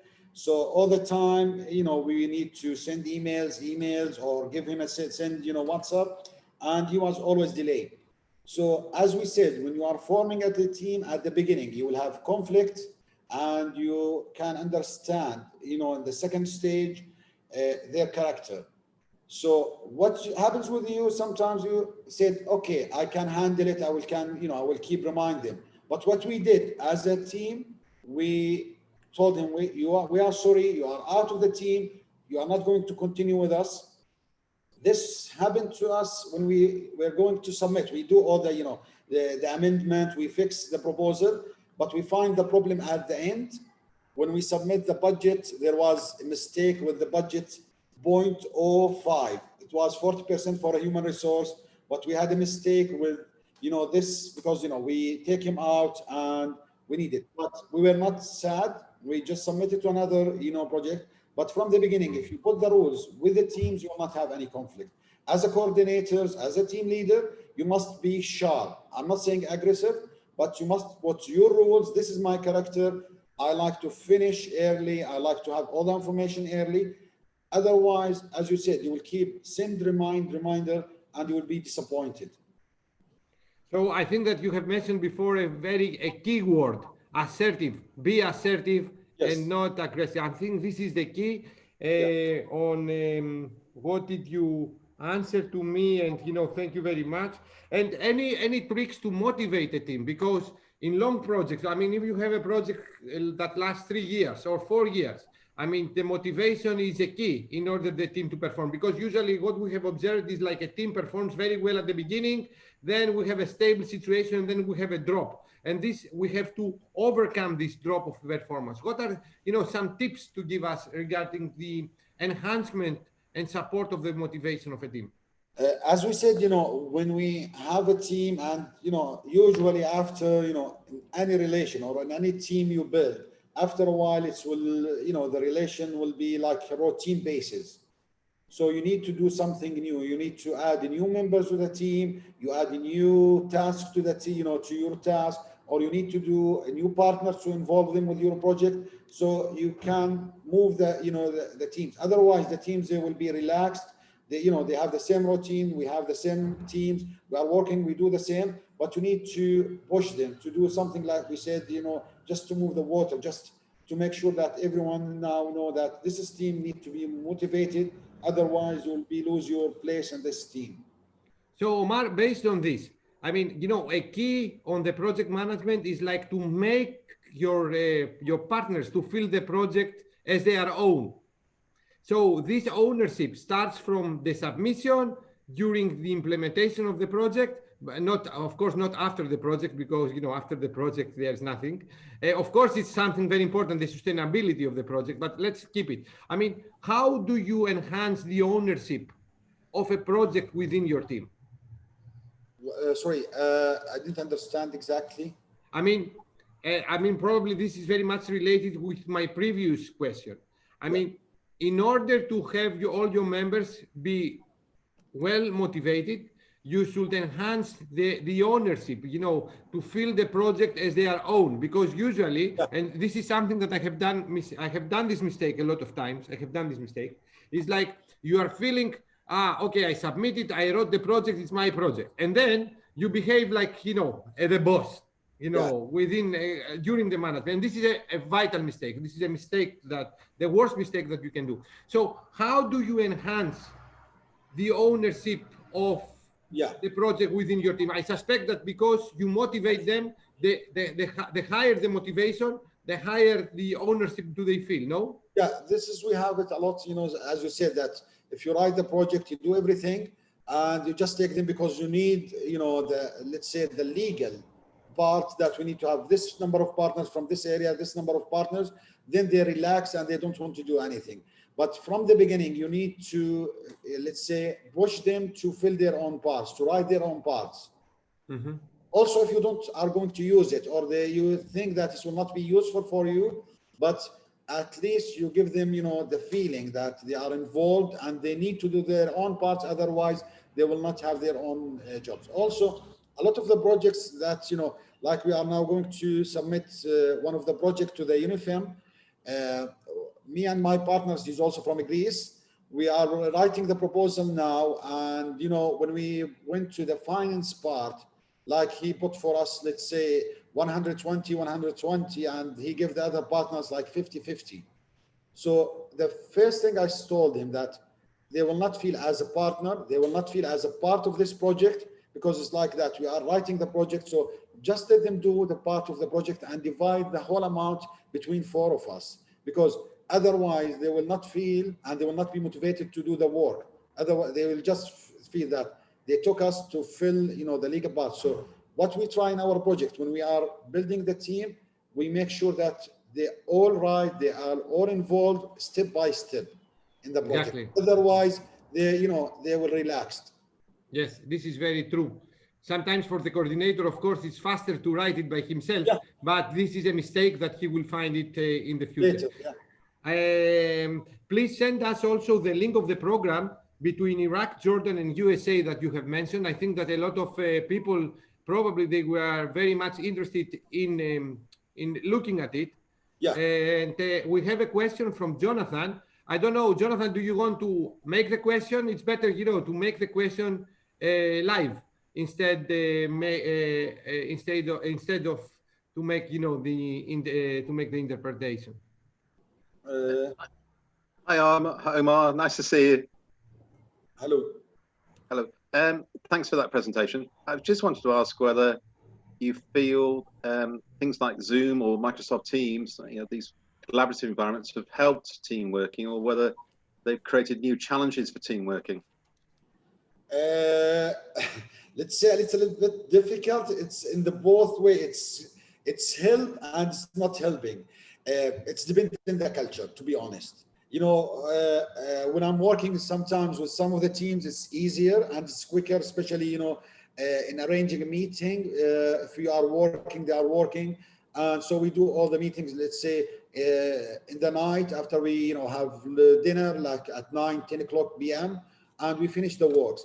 But sometimes with some of the teams, it's difficult because you need to the face-to-face. Like with, with some of my teams, I need face-to-face because otherwise they will not be motivated, or they feel more relaxed that they are not facing you. So they will, they can talk and give you the excuse behind the screen. They don't worry, just, but it's kind of culture. Like with the students, I face it, to be honest, with the students. When I'm giving the lecture in the room, it's too much different by the Zoom. Zoom, they are, or Teams, it's all the screens, it's, let's say the camera is off. You are just talking to them. They can comment, they can do sometimes something that is not acceptable if you are in the class, and they will not have the courage to say it. But with the team, it's have to, as we said, for everything there is positive and negative. So there's a disadvantage that sometimes it's the people, they feel more relaxed and they think that they can do many Zooms or many team meetings, but they didn't finish their work. But also it's helped me too much, especially with the time difference. It was easier for us if I'm teaching or if I'm lecturing or if I'm sleeping, so we can manage it with with the Zoom and team. Thank you, Omar. Are there any questions from the audience? If you have, please raise your hand. As I told you, we are using Zoom now, so there is this option. If not, and before we move to the next lecturer, a colleague of mine, an excellent collaborator, George Triadafilou, I think that we should play a game a little bit to relax and rest, from these two consecutive questions. I'm going to request you to go to the Mentimeter. So let me share my screen in order to identify some information from your side. So I will share my screen. I hope that I will do the, so if you don't mind, go to, let me check because I'm using this during my online teaching. So you can see my screen now, I suspect. Go to the www.menti.com and use the code 8218102 as appears to the screen. I think that we are 92 people. I would like also to check, this figure, if it's real or not. I would like you to start to answer, a couple of questions that we have, just to know each other and check out, a little bit the profile of the audience during the first day. Tomorrow, I will send you another link in Zoom for the second day, and we will operate like this. I need to send me an email that I would like to follow this Erasmus week, since I cannot send, you know, a lot of reminders. You know, I mean, you're getting stressed if the people they have realized the correct time or the wrong time. But if I have your emails, I will send an automated email with the Zoom link from the beginning. So please, if we are 92 people and we have 10 votes until now, I think that if we have more than 45 or 50, we are in a good state. So until now, the first question has been answered by 13 people, 14.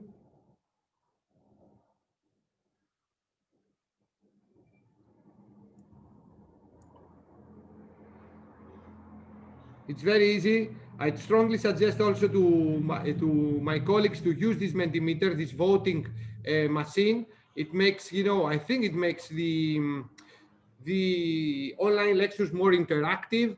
You can place multi-choice questions, like you can hide the correct answer and then the correct answer appears, and then you can start a discussion. I think it's one of the tools that we have learned during the pandemic that makes somehow the online teaching more interactive and learning. Of course, it's not free of charge, but it's part of our job.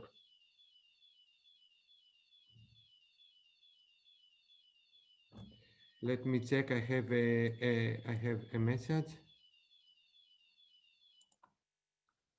Please send again the code number. Oh, come on. It's like appears. It's like 80. You can see my screen. 81 18 10 10 2. You can see it. It's on the screen. I will send it again through the chat.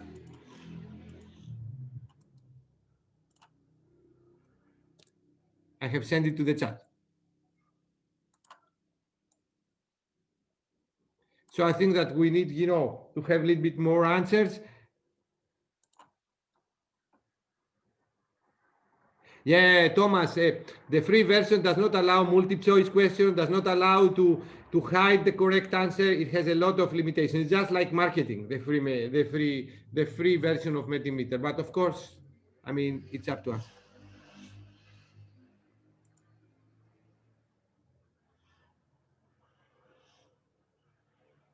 Come on, let's push a little bit. We don't have any postgraduate student and we have no administrator.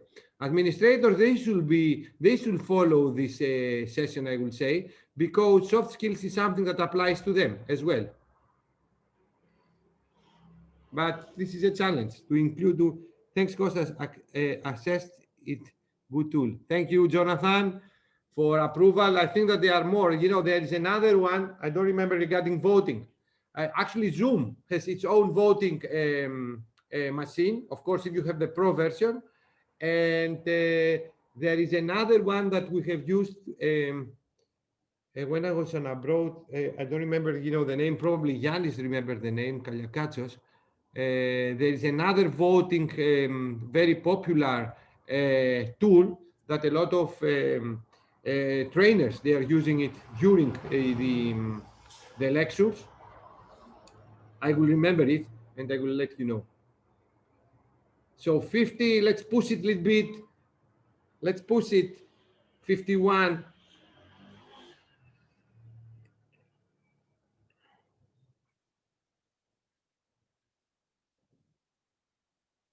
Okay, let me move to the next one then. Name your institution. This is an open type question. The more they appear, the stronger the name will appear, okay? The stronger.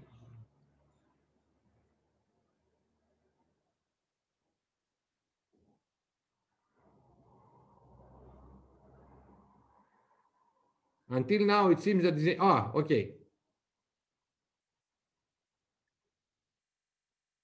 Very nice. You can see the participants now. We can have an idea of the different countries. You have UK, Slovenia, Germany, Belgium. Oh, wow. What else? Romania.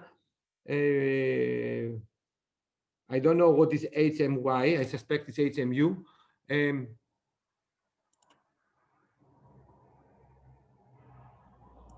I repeat, it's not the number, it's the interaction. because my friend Conan, he likes, a lot the numbers. Of course, numbers is important, but the interaction is more. We have Algeria. I think that Omar, you forgot to vote yourself because we have also Jordan.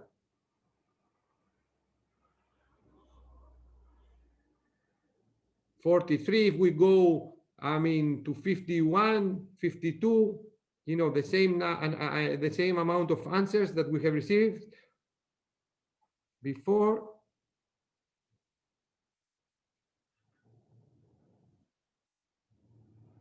My dear students, electronic engineer is not an institution. Of course, it's like the department with the highest internationalization within the HMU, but the university is Hellenic Mediterranean University.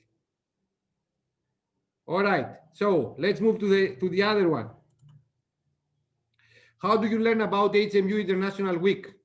From an email received from the organizers, from a web page, because I know at the beginning Ioannis Kaliakatsos has advertised this through a website that continuously, I'm forgetting the name, probably Yannis can remind us, this kind of web page from other sources.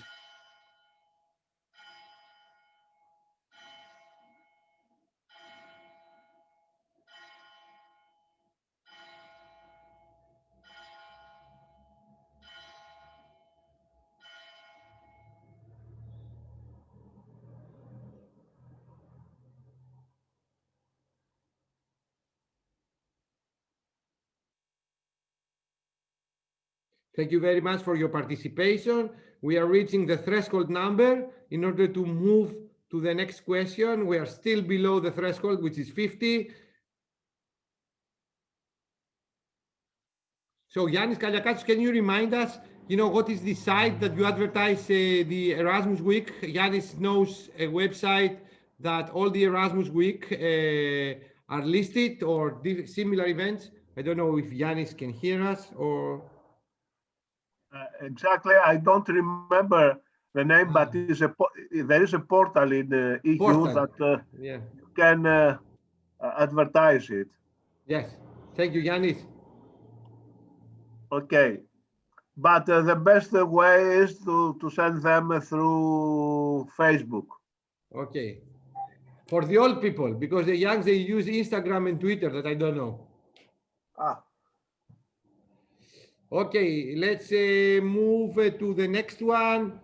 Sorry, because I have this. This is, why do you participate in the Erasmus Week? To teach, to learn, to test the possibility of synergies, collaboration, other reasons. I'm very fan of learning.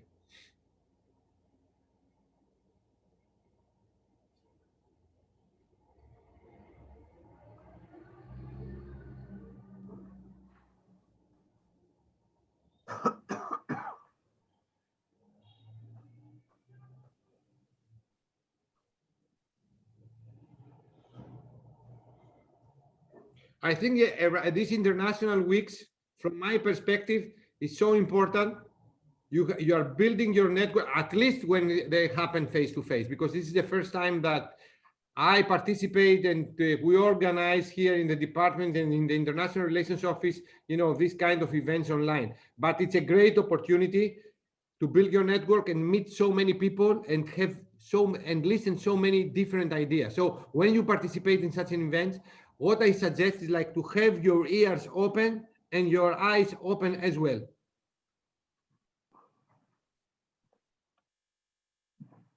So let's move to the other one. In which session are you interested in? I'm sorry about any spelling mistakes that I'm doing. My wife continuously correct me, but I'm Greek. I'm not a British.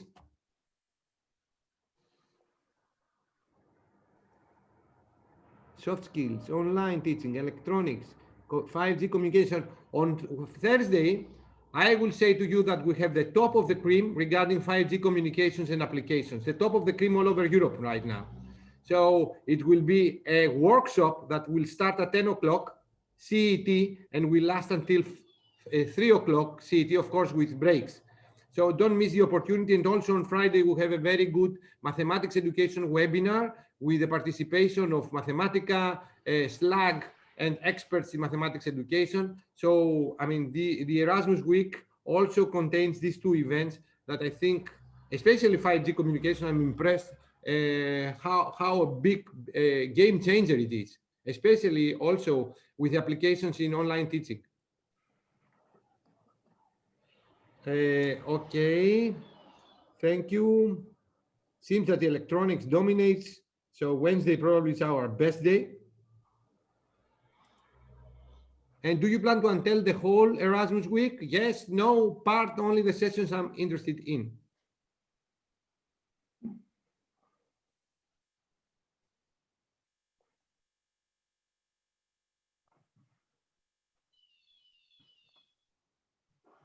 Actually, you know, the no and the part, it will be one answer. I'm sorry about this.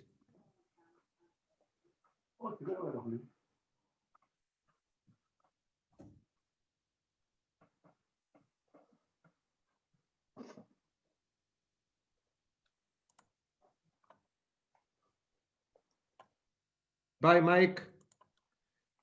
So I think that I will stop sharing the screen right now. Thank you very much for this. I will suggest to have a 2 minutes break because I need to go to the loo. I will be back in two minutes. I'm sorry. I think George can wait. I know that he's very enthusiastic lecturer. Just give me, I need a break for a minute and I'm coming back. Okay? Sorry about this.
Sorry about this short break. I hope that I have not missed everyone. It's a great pleasure to have with us my colleague George Triantafylou. George is he has a PhD in law. He's an adjunct lecturer in our management department and tourism. He comes from the market, so he was a manager in top hotel facilities that we have in Crete, and Crete has our strong industry is hotels, and George is like the part of our soft skills development course, and I would like to give the floor to George in order to transfer his enthusiasm about soft skills and other similar events that he takes part. So George, the floor is yours, and thank you very much for your participation. Good morning to all of you. Good morning, my dear friend Kostas. You can share your screen, George, whenever you want. Yes, I will. Good morning from sunny Crete, because in Crete it's summer. For instance, yesterday all the beach in the island were full of people. So weather makes the summer and not the period. And so we are welcome you next season to come to visit our country. So dear Kostas, thank you for the honor to participate again to this mega project you are indeed scheduling for the Erasmus students and for everyone who is involved with it. So my presentation deals with the critical thinking and the way we solve problems. Actually, it is a model. We have used it in the hotel chain I was working it. So it's not a theoretical tool. It is a tool actually that has been proven its effect to the industry, and that's why I am presenting it to you. Nowadays, as we have already witnessed, more than before, we are working in teams. Even though if we are working alone in an office, we are engaged with other people, and teamwork is something very, very vital, something very important. And actually, the result of the teamwork is what it counts actually.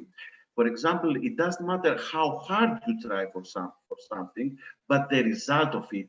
You may cook for 3 hours, and what you have cooked could be inedible. Nobody will be satisfied with it. Or you can cook for 15 minutes a very nice spaghetti with pesto sauce and parmigiana, and this plate can be marvelous for every guest. So the effectiveness of the teamwork is not engaged always with the time or with how hard you try for it. It has to do with the methodology and the strategy. So a team decision actually comes from reliable data, from all the data you have, the given data, from the emotions of the team, from the opinions and the personal team values. I admired Omar's presentation actually, how to motivate your team. In order to motivate your team, according to my experience, if you want a parenthesis, is to study very much the profile of your team, with whom you are dealing with, the profile of your team. A member of your team can be motivated with for example, publicity, or with writing an essay. Everyone is motivated with different tools, with different things. So if you have studied the profile of your team, of the members of your team, then you can very, very easily motivate them. This is the tool we will speak together. It is a circle that has a double way of moving actually. The first step is the data, the info. And this is very, very usually the mistake we do in the business. We start to solve a problem without knowing the given data. What is this? It is only the data that deal with the problem, the specific, the known, the confirmed data. The trap here, because there is a trap, is not to assume. You never assume of having a problem. You must be sure of what problem you have in order to take the right pill. If you assume that you are ill and you don't know exactly what kind of illness you have, you might take whatever pill it's better for you in color or whatever, or the shape, but you have to know exactly the kind of problem. So you have to read the data. How many people do participate together the webinar? 90 persons. How many do we expect? 200. So we have the data, and we must solve this problem for the next webinar to participate 200. But you never assume. You must have a specific data, and this data must be linked with the problem. The second is to define the goal, because what do you want to do? Because you might have the problem, but what do you want to achieve might be different. For example, you might be unemployed, and that's a problem. I am unemployed. I don't have a job, okay? But what do you want might not be the same for every people. For instance, I don't have a job. What do I want? To get a job. Kostas, does not have a job. What does he want? To marry a wealthy woman. Manolis, he wants to sell the property, the property of their fathers at the village. What do I want? To live from the country's benefits. What do I want? To stay unemployed and to live from other people's pity or help. So what is the problem? And what do I want is something different. This is something very important to realize. So we have to define the goal. What do I want? I have less sales than last year. I don't know German. I don't know how to solve mathematics, for example. Okay, and what do I want? It's an independent second step. Concerning the definition of the goal, actually, we must keep something very, very important. It's a rule. The satisfaction, the definition must be simple. You must not talk like politics. We will change the reality for the good of our children, and trust me, because what I will promise to you, it is something you deserve from the coming years.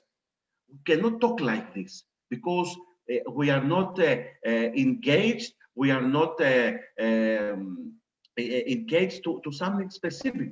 There's no commitment talking in general. If I tell you that next summer, 1st of June, you will come to Crete with a travel contract we will sign, and you will stay in Crete for 1 month until the 30th of June, 2021. So we have date, what you are going to do, and who's going to do the International Relation Office. So this is a commitment.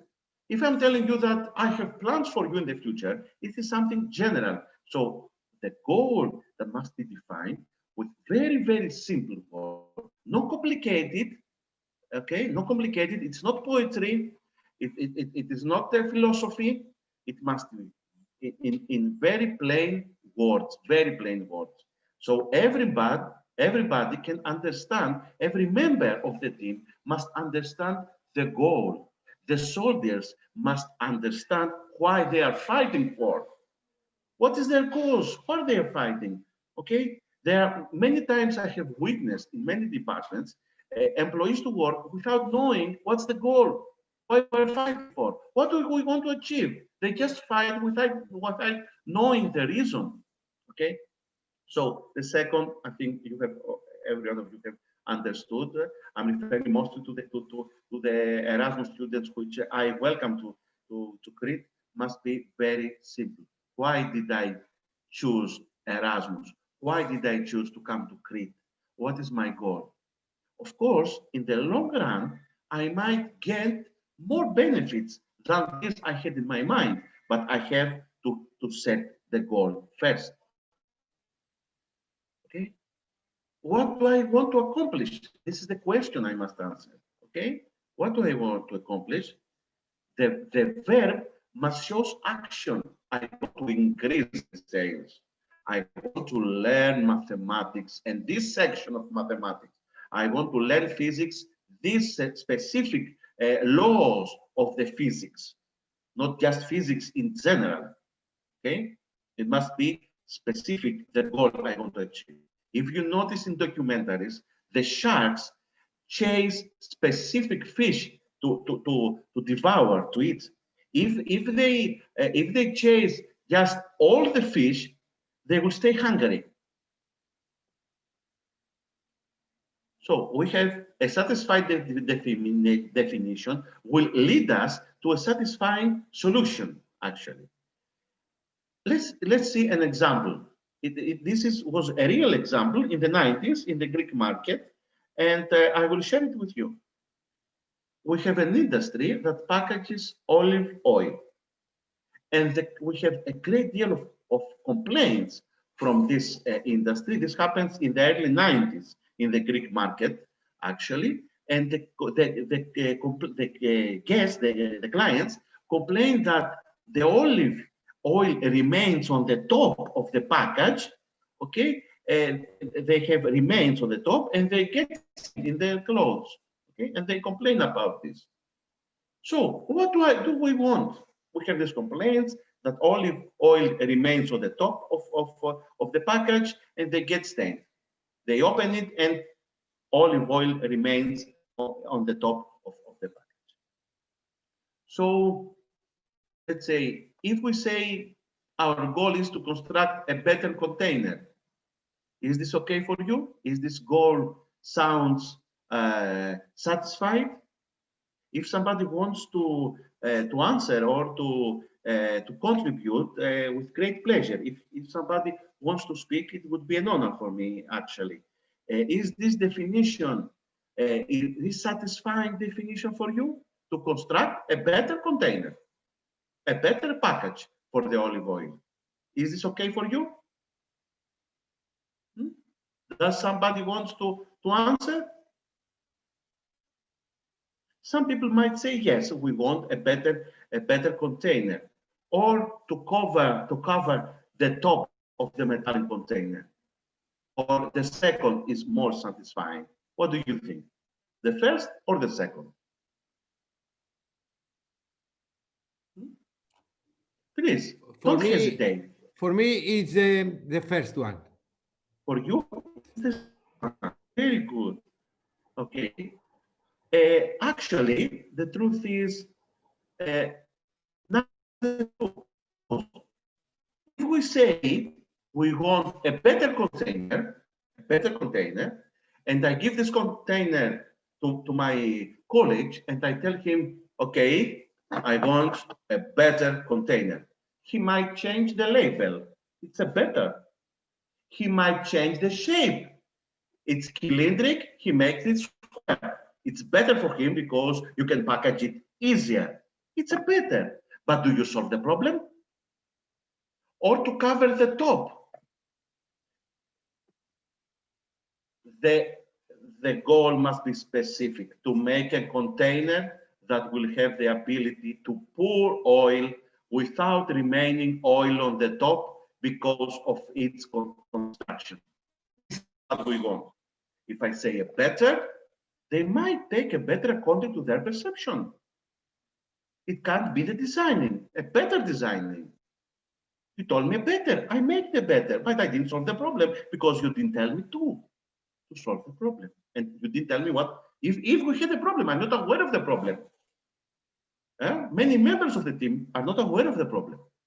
So the goal must be specific, not cover the top, not make it better, but I want to have the ability to pour oil and not to remain on the top, so as the oil would get on my clothes and get dirty and stained. The third one is brainstorming. Let's have 1 minute, please, and I will ask you this. This is a broom, as you can see. This is a broom. What you can do with the broom? Can you tell me some ideas? What you can do with the broom? What can you do? What can you do? Do you have some ideas? What can you do with the? I can clean my room, for example. You can clean, okay. Something else? But you need the out of the box now answer. Am I right? So probably Omar can answer. Yes, and I would like to motivate the students, dear Kostas. This is my goal, to motivate the students. Other ideas, other options? There's no right and wrong, okay? Just tell me ideas. Any of the students to answer what you can do with the... What can you do with this broom? You see, this is a broom. It's a very common. Everybody has seen this before. Everybody has touched or has used a broom in his life. So can you tell me what you can do? What you can do with the broom, actually? What you can do? How many things you can do? Let's see the chat, because if somebody said what you can do with the broom, okay? Some people will say, I can clean, I can clean, I can clean, I can clean. And some other people can say, out of the box ideas. I can, for example, I can decorate my room, I can use it, I can defend fights, as Mr. Thomas Ajax, yes. I did defend the fight, yes. I can use the stick to defend the fight. Okay. What else you can do? You can put it in your shoulder so as to carry 2 buckets.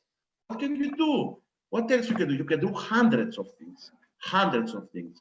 The open mind you have, the more open your mind is, the more you can find. The more closed your mind is, you will say, I can clean, and I can clean. So we have to motivate our partners to think out the box, and the more ideas they have, the more ideas, and don't criticize the ideas. The more ideas they have, we will be closer to the solution. There is a trap here in brainstorming. Criticism. You don't criticize an idea, because an idea that looks crazy now, tomorrow can be realized indeed, or vice versa, for example. Okay, so you don't criticize ideas, and the key is to write down the ideas. Write down, not I have it in my mind. Not I have it in my mind. Write down the ideas. And the more ideas you write down, the better for you. And don't criticize the ideas. Write even in the most crazy ideas, the most stupid ideas. Okay, write them down. And many evolutions in the business industry have come up from this kind of ideas. From ideas that in the beginning looked crazy, or some people laughed at them. Okay, the ideas must be connected with the problem. Okay, if I have a problem, for example, I have decrease of sales, or I am not good in mathematics, my ideas must be related to the problem. Okay, if I have problem, I don't speak English, for example, the ideas must be related to the English. How to improve my English, not how to travel abroad, for example. Okay, so the ideas must be related to the problem I have actually, and all the alternative solutions. And the very most important thing is to write them down, all the ideas, before, without any prejudgment, without prejudge. Writing down ideas does not mean that I will realize the ideas. Write down the ideas means that in the future, I might look the ideas again, and I will, for example, combine one or two and think, on second thought, Costa's idea looks right. Looks very nice. Yes, let's work on this idea again. But if you don't write down Costa's ideas, you will forget it just like this, and you will not be able to look at this again in the future. You have lost the idea. Okay, so you don't prejudge, write down the idea, and many times I do with my students teamworks, building cases, and we make it as a case study, and I spy on them when I'm giving them some problems. I spy and write down all the prejudgments. For example, one student might say in his team, "Come on, what an idea is this?" And they don't write the idea. Come on, don't write that down. They will laugh that we're using the broom for this. So no. And there are many people in the team that are trying to keep you down. Okay, don't do this. Don't do this. Don't do the other. Come on, don't write it, and keep you down. And you must cut this connection and to go forward. Okay. In Greek, I'm telling them, don't means then or me, and me and then means me then, it's zero. So a connection of don't in the Greek language, if you put these two words, me and then, together, me makes zero. So I'm telling you, never say me and never say then, because a combination of me and then makes me then, makes zero, because it keeps you down. The fourth level, actually, is the evaluation. Now you can sit down and examine all the ideas, write the positive and the negative for every single idea, and decide which of these, one or two, are more have more possible opportunities to be true, to realize them. Okay, we choose those who have high percentage of realization, but you write down the positive and the negative. The positive and negative in one page, plus and minus. You write down and you look at them. We insist on writing down, because if you write down your idea, you create a bond between yourself and the idea. And if you present, another level I do with my students is I make them to present their vision. I make them to present their goal. And if you present your goal in public and say, yes, I'm just in the field, and my aim in life is to travel with a sailboat across the globe and around the world, okay, you subconsciously, you create a bond, a commitment, and you start to work for this commitment. I have in many cases students that after some years, they send me an email or they call me and say, do you remember this goal I had? Actually, I don't remember, because I can't remember every goal of my students every year. Yes, they tell me, I achieved it. I am now receptionist in this hotel because I had this goal. I have improved my student. I have improved my languages. I have improved my computer skills, and I achieved these goals because I had this vision and I had written down as you told me. The fifth level, the fifth step of this tool is the decision making. After having evaluated all the ideas and writing down all this with the high percentage of realization, then you say, okay, I will accept the job abroad and I will study abroad and I will work abroad because I have much more positive impacts to my life and career. So we choose the idea that has the most possible for success. So the example here in our case study we had is to add a mouthpiece on the top of the metallic container so as to be extracted enough and none will be stained. And this is a reality. This was realized in the middle of the 90s decade by LIS. It's a big company, and they put a mouthpiece. Mouthpiece is something like this, which was extracted. You could pull out and extract it away from the metallic box 2 or 3 inches, and then you can press it, or you can pour the olive oil, and then you could package it again, and we will not get stained. So the decision, of course, must be very, very specific and must meet the problem I had on the first step. Okay, and it's part of the team, how the team will decide. For me, the consensus is the most important thing, even though it can waste a little bit time. But if not all the members believe in your idea, not the crew believes in the captain, some of the crew will sabotage, consciously or unconsciously, will sabotage the vision. So for me, it's very, very important the members of your team to believe all of the members in your idea and to have a consensus decision. And the sixth and most important, to be honest, most of the companies and especially the public sector, I have witnessed it lately, do steps 1 to 5.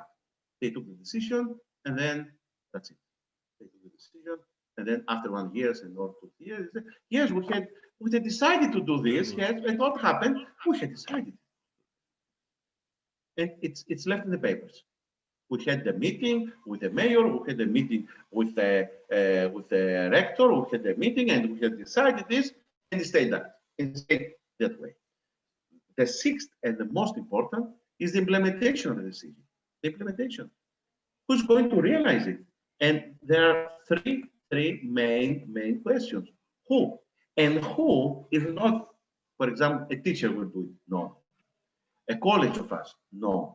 Someone of us? No. The who must have a name. Is George, is Kostas, is Yannis, is Michalis. Must have a name, must be a specific person.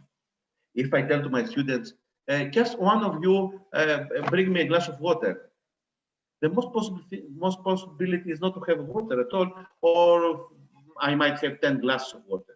But if I say, Michalis, please bring me a glass of water, it's highly possible to have a glass of water from Michalis. So the who must have a name, not a profession label, not the manager, the college, some of you, some of the office, somebody from you, not somebody from you.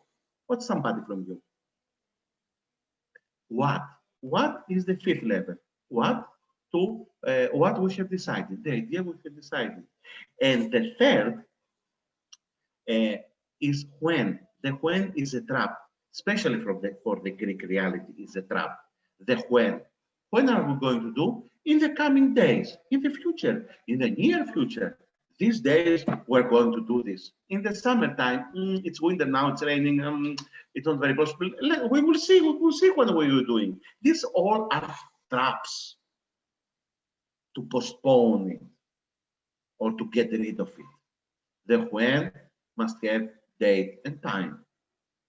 George will speak on the 12th of October, 12 noon. Must be date and time. If there is no date and time, forget it.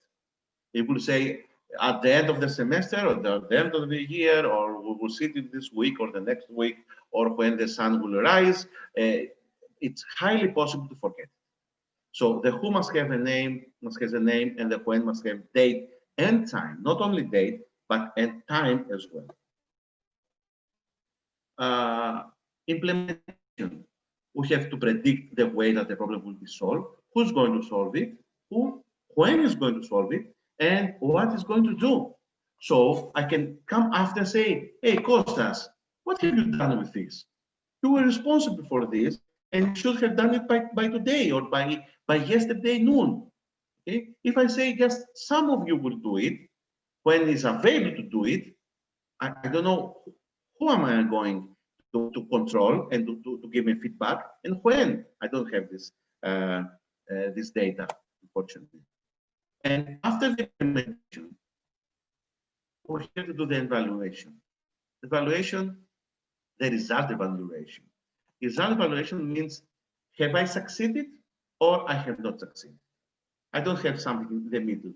Have I reached my goal or I have not reached my goal? I might have reached my goal very close, okay? But if very close is not my goal, it's not my goal.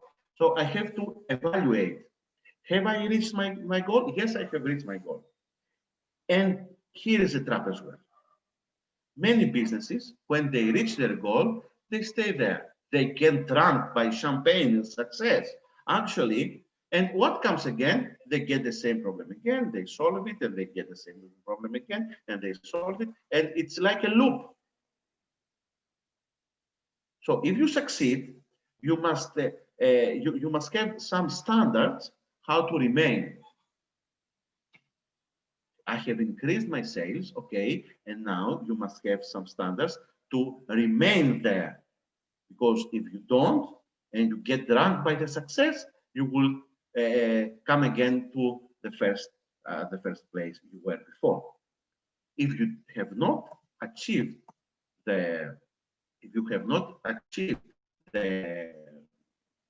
your goals, I will show you if you have not reached the goals. And as you see here, there are some arrows. You can go back. Say, I didn't achieve. Okay, something went wrong. Kostas had an idea and I didn't pay attention to this idea. And it was a brilliant idea, actually. Let's implement this idea. I didn't evaluate it well, the ideas. Or the problem was different and I didn't define the goal. I didn't know what I was what my goal was. Okay, what was my goal? I didn't know what my goal was. My goal was to go to France, and I bought a ticket for Cyprus. Different goal, different actions. It's something very common. Okay, especially in the business sector. Okay, different goal, and my actions lead me to something different. Okay, and I look again all the steps. And something I did wrong. I might start from the first one. I didn't have the right data. I assumed that I had that problem, but I didn't have the problem because I got this information from a colleague of mine, and that information was not confirmed. It was just a rumor. And based on that rumor, I started to solve a problem that was not existent. There was not at all. And I started to solve a problem. And I created a problem from zero. That was all I wanted to tell you and share with you. This is actually a model that if you use it in your professional, in your business sector, or in your personal life as well, you will do it. Let me stop the share. You will do it subconsciously, and you will don't think that you are following the steps if you are doing 1 or 3 or 4 times. For example, many times with my wife, when we face a problem and say, okay, what ideas do you have? Is this sure the teacher told us, or we assume she told us? I'm not sure. A mother of another child told. I'm not sure. So we have to confirm the data. We don't have to start to solve a problem if we're not sure we have a problem. And I will close with this. Think in your life how many times all of us, we have done the same job again and again because we have not focused in some parameters in the beginning, and we are looping and we're doing it. Oh my God, yes, I did solve it. No, oh, he told me so, but it was another problem or it's something else. Let's do it again. And we are looping, do it again and again, the same thing. And the most possible result is to create problems or to enlarge problems than they were before. So it's better to be a little bit late in time and to solve the time than to rush to solve a problem that you are not sure about this. Thank all of you. Thank you very much. Thank you very much, George.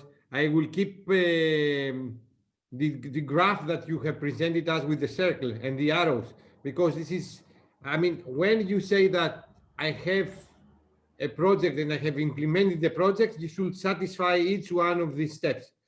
I would like to emphasize something that I'm building as I'm growing up, all right? And to grow up is not coming by the age, but comes with the involvement and the engagement.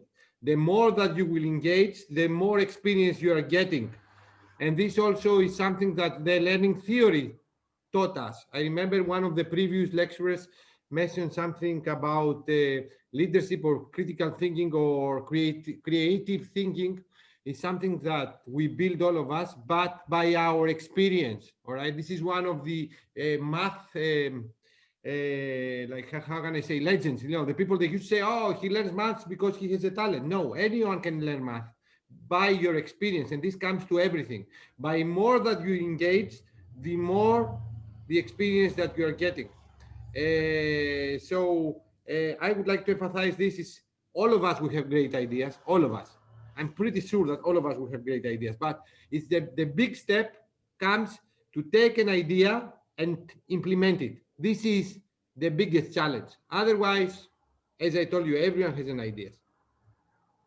So exactly. I would like to keep also the following for the students that I mean, this is one of the challenges, to activate them and make them, not only the students, but the adults also, more engaged and more interactive and have, you know, a genuine, you know, feeling of learning and progressing. It's like the vision. Vision is something that motivates us. Omar has to leave because he has a lecture, but the key behind everything that we are doing is the vision. Like, we are doing small things because we have a vision to reach. So this comes with a goal. This is something that personally drives me.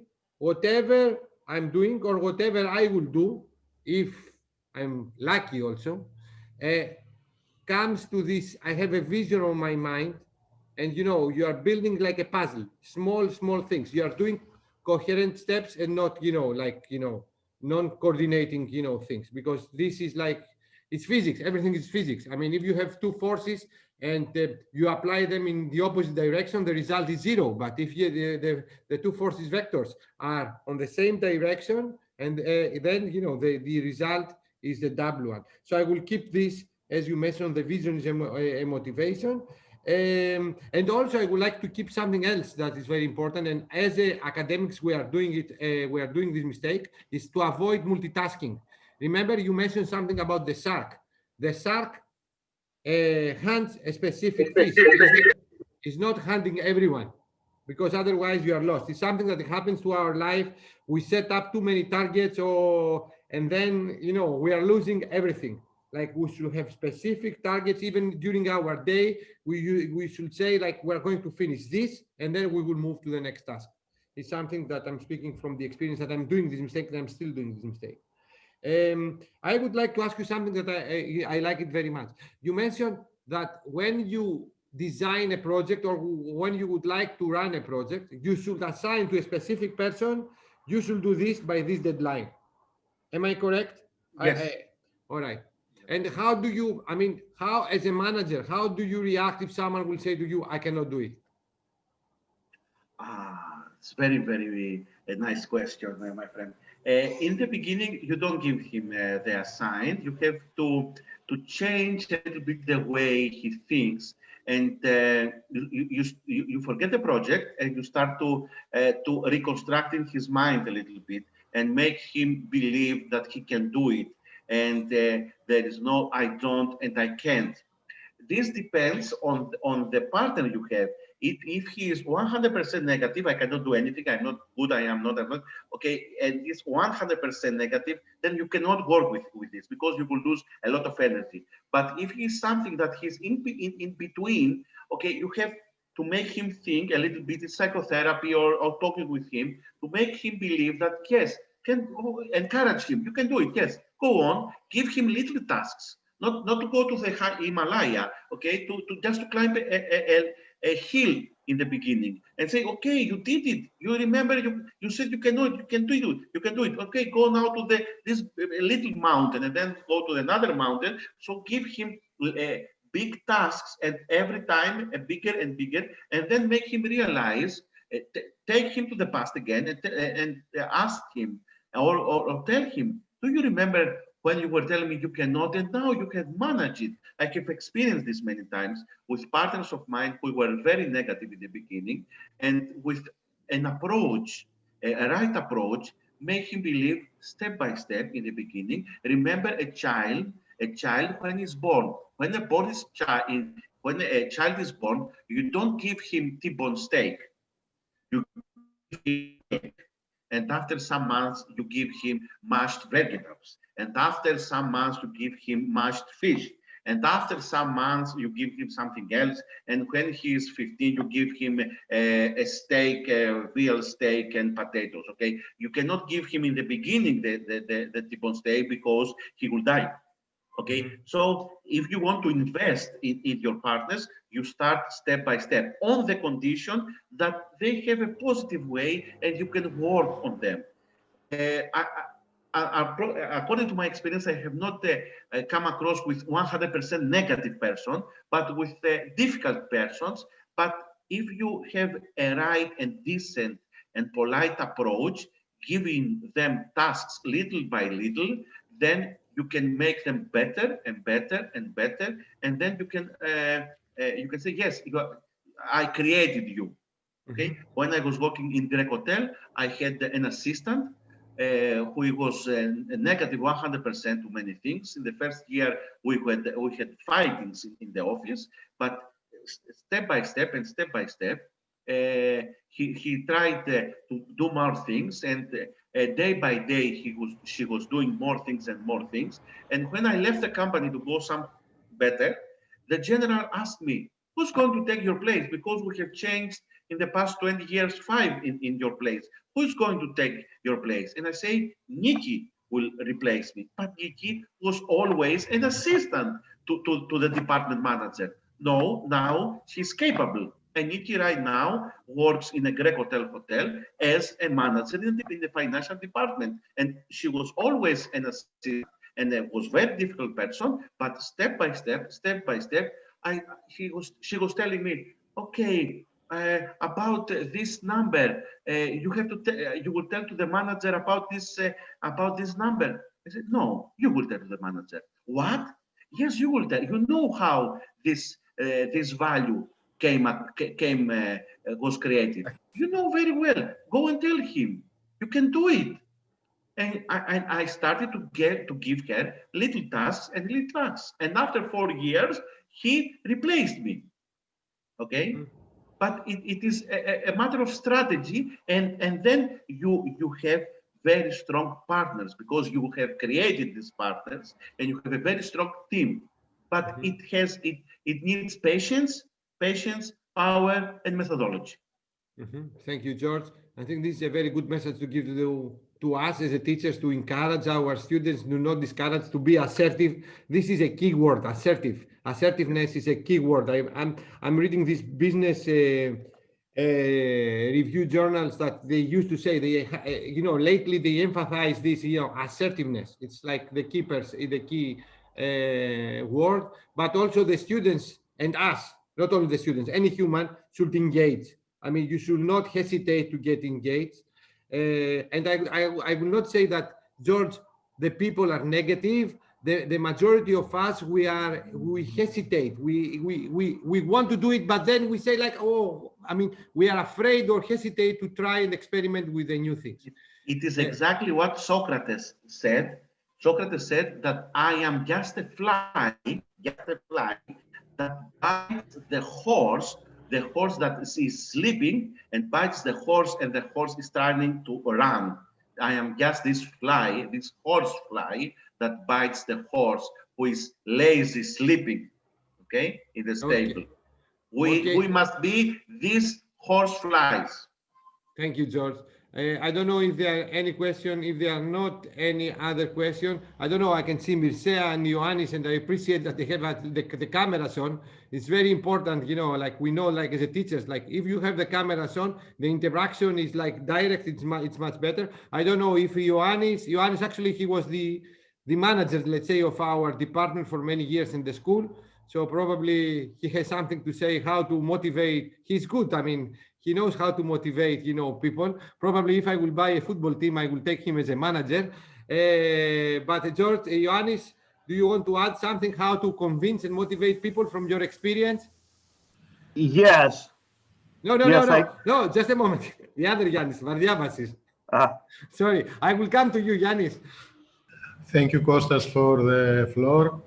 Well, I don't consider myself as a good manager because I like to do the most of work myself. And this is a very big mistake. So since I'm doing this mistake all time long and all my life, I'm not in the place to make any suggestions to all the colleagues and our students. I think I have to learn, and this is the reason I am here today to learn.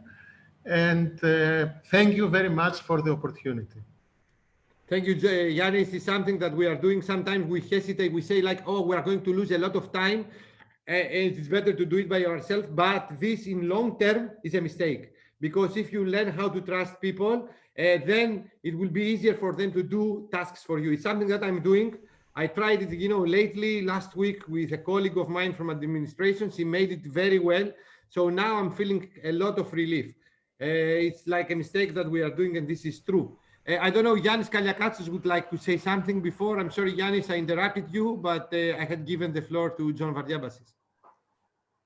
Okay, I would like to say that in order to be a good manager, you have to find good colleagues. I did this with you, Kostas, for Erasmus project, but it's not always easy. If you fail, you must have everything on your head. Think about it because you understand. No, but if you fail, that's why we teach in our university in the postgraduate degree resilience skills. Resilience skills is one of the soft skills to learn how to come back from fallback. All right, so this comes also from the sports, from the NBA. But that time I had not some training from other people. I do everything by experience. All of us at the beginning, all of us.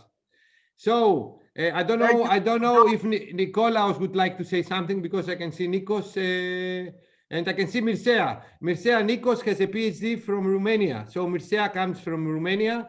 So probably you have to speak later on. But Nikos, you want to mention something about management and soft skills? Like Yannis Vardiabas is also, I do not have my own success in order to give to other people suggestions. I still learn. So I'm attending these speeches very carefully. Thank you. Thank you, Nikolaos. And Mircea, do you want to mention anything? Comment?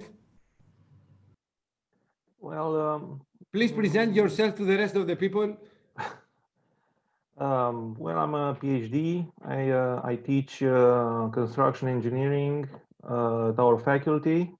I'm not based on electronics, but the topics that I've heard so far are very interesting regarding what we talked today. So far, I have nothing to add. Okay, thank you. This is one technique that I'm using when I'm doing online. I'm asking people randomly, because otherwise, no one is going to ask. So I'm following this even to you, I'm experiment. So thank you very much for attending the first session. Now we will have a break for an hour and 15 minutes. So we will come back 13:15 CET. Local time will be 14:15 hours, okay? I will leave the channel on, but we are going to continue with 2 more lectures in an hour and 15 minutes. And I would like also to welcome Sonia Roland, who is going to be among our speakers tomorrow. I will send the links in Zoom to all the participants and to the lecturers later on. So we are going to stop for the lunch break for, let's say, 1 hour and 15 minutes, and we will be back 1:15 CET, 2:15 Greek time. All right. Thank you very much for your attention. See you later. Bye.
Sorry.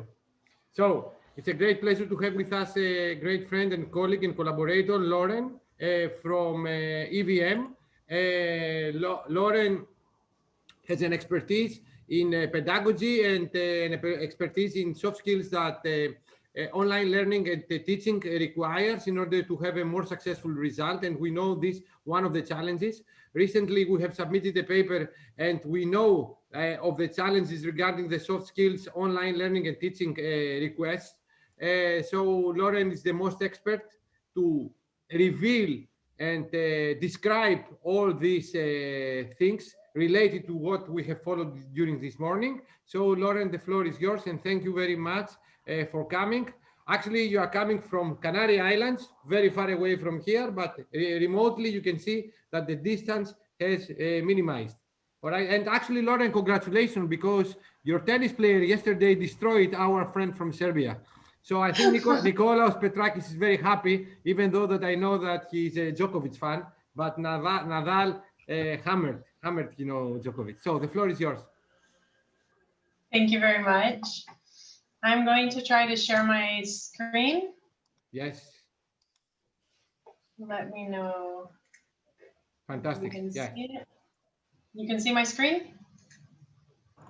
Yes, we can see your screen. Okay, perfect. So first of all, good afternoon, everyone. I'd like to thank Kostas from the International Relations Office of the Hellenic Mediterranean University for inviting me to participate in this webinar. My name is Lauren Vandermeer, and Mr. Costa invited me today to talk about soft skills for online teaching and learning. So thanks again for the opportunity. Okay, so before we get started, I'd like to give you a little background on what I've been working on in the past few years. As you can see here, well, I didn't put it in this presentation, but I'm lucky to say that as most of you, I have about 25 years of learning experience because I started at 3, and from then until I finished my pedagogy degree, I was in the learning system, learning methods, what I liked, what I didn't like, what I wanted to do, what I didn't want to do, which is what took me to delve into the teaching field and has brought me over 15 years of teaching experience. The main reason for me to go into the education field was to teach teachers how to teach. And that wasn't meant to be a tongue twister. But from a young age, I was concerned that nobody listened, or I didn't feel like anybody was listening to those being taught, or about the spaces students had to speak their minds and so on. This luckily took me straight onto the skills world. I've also trained lately and studied about the design thinking method, which has made my mind twist and turn in order to become a design thinker, or at least a startup design thinker per se. I'm still learning. In 2017, I worked as coordinating all the projects going on regarding education from a city hall. From the city hall I worked for to schools and back.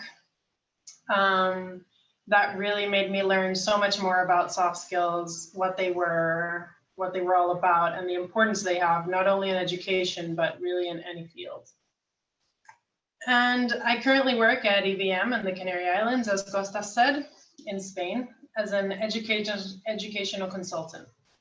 Of course, many of you may wonder, just like my family and friends do, what this whole concept is about. And the easiest way I've found to explain it myself is that I work on various projects with groups of people from different fields, different ideologies, countries, cultures, etc.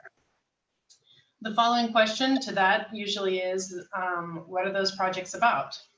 Well, different things, always different things. I'm part of a team where I pitch in the educational side of things, but each project is different. I guess that's why nobody seems to understand the reason behind me being an education specialist and not working at a school. The big question in this whole equation is, what do we all have in common? Well, all those people from different fields, cultures, and backgrounds, the answer is easy. We're all aiming for one same objective. As I said, the answer is easy, and this may theoretically seem very simple, but as we will see during this presentation, people and relations don't work like math or science. So in theory, as we know in the books, things seem clear, easy, and understandable. Energy equals mass times the speed of light squared.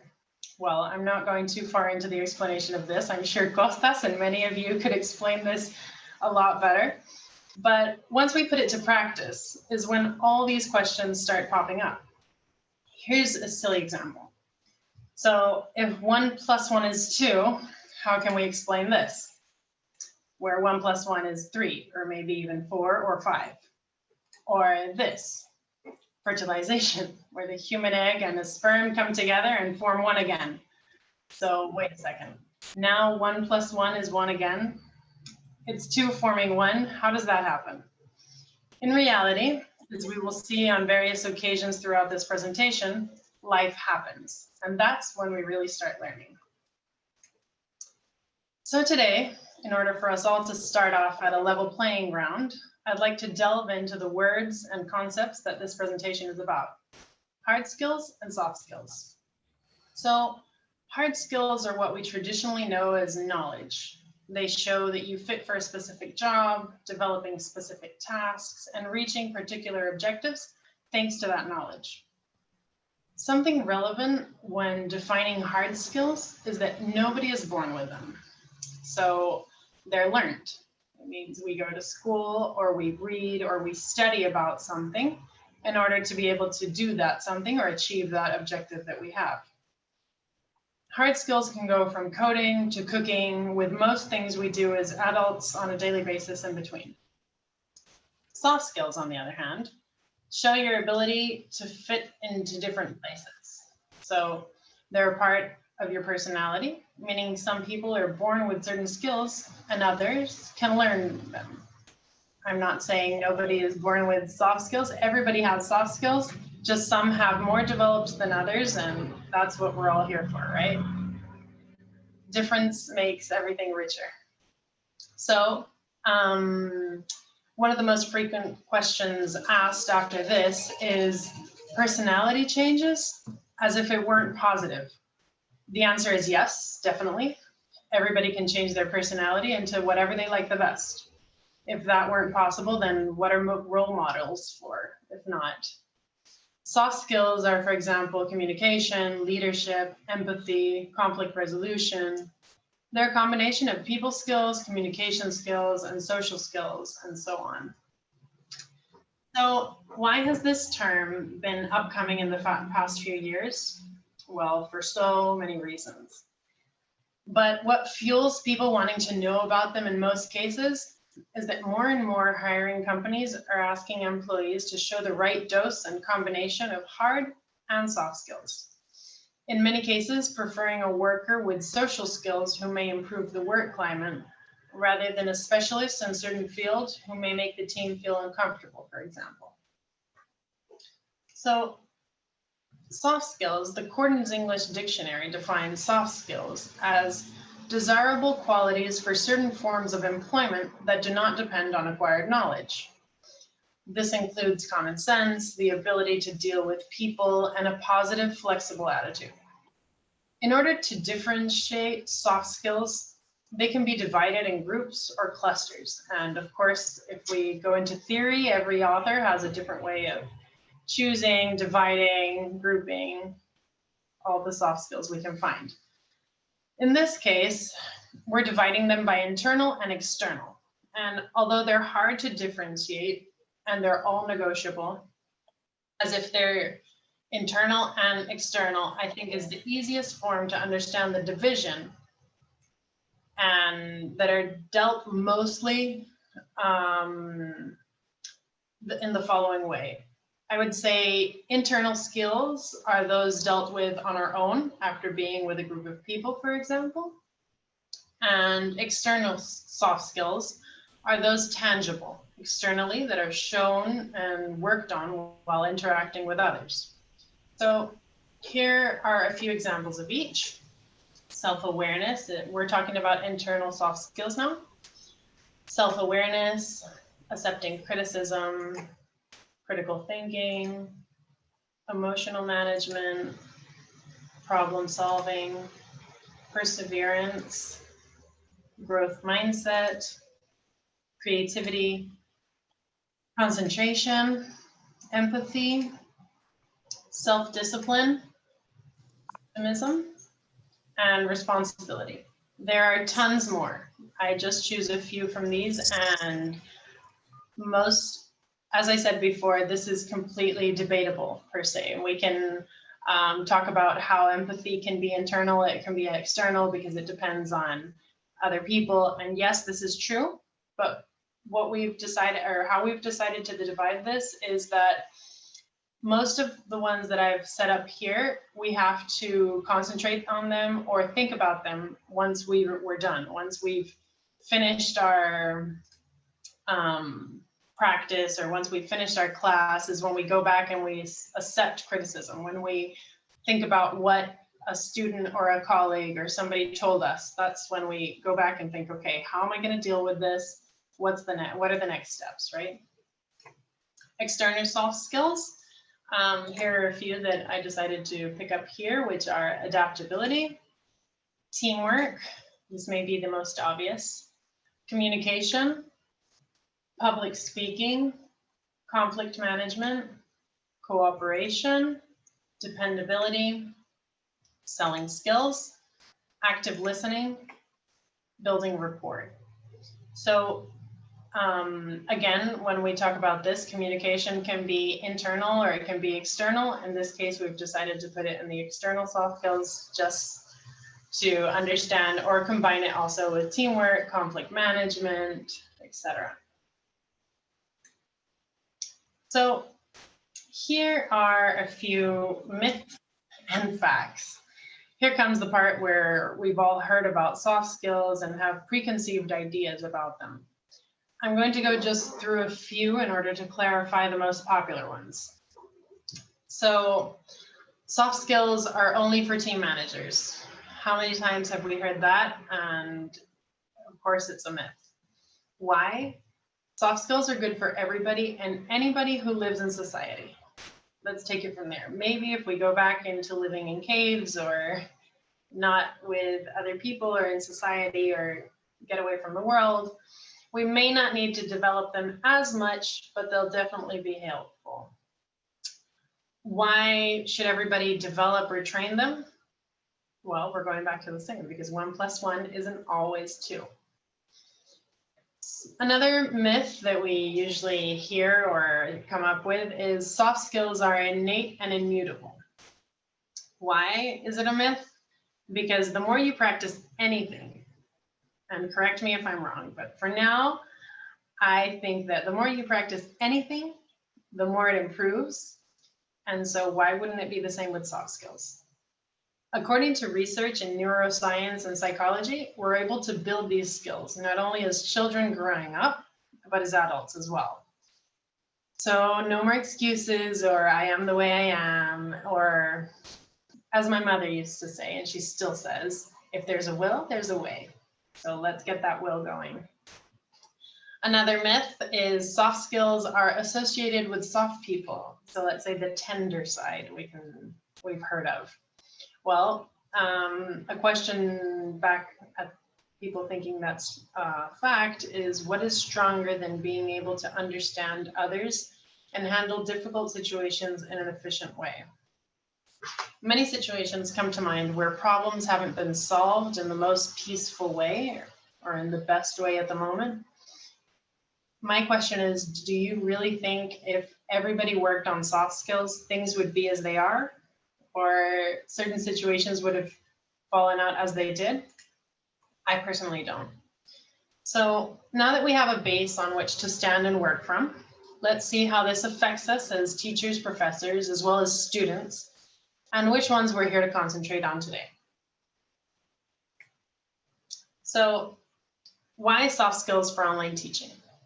I hope everybody can properly see the image in which they seem happy, comfortable, very comfortable.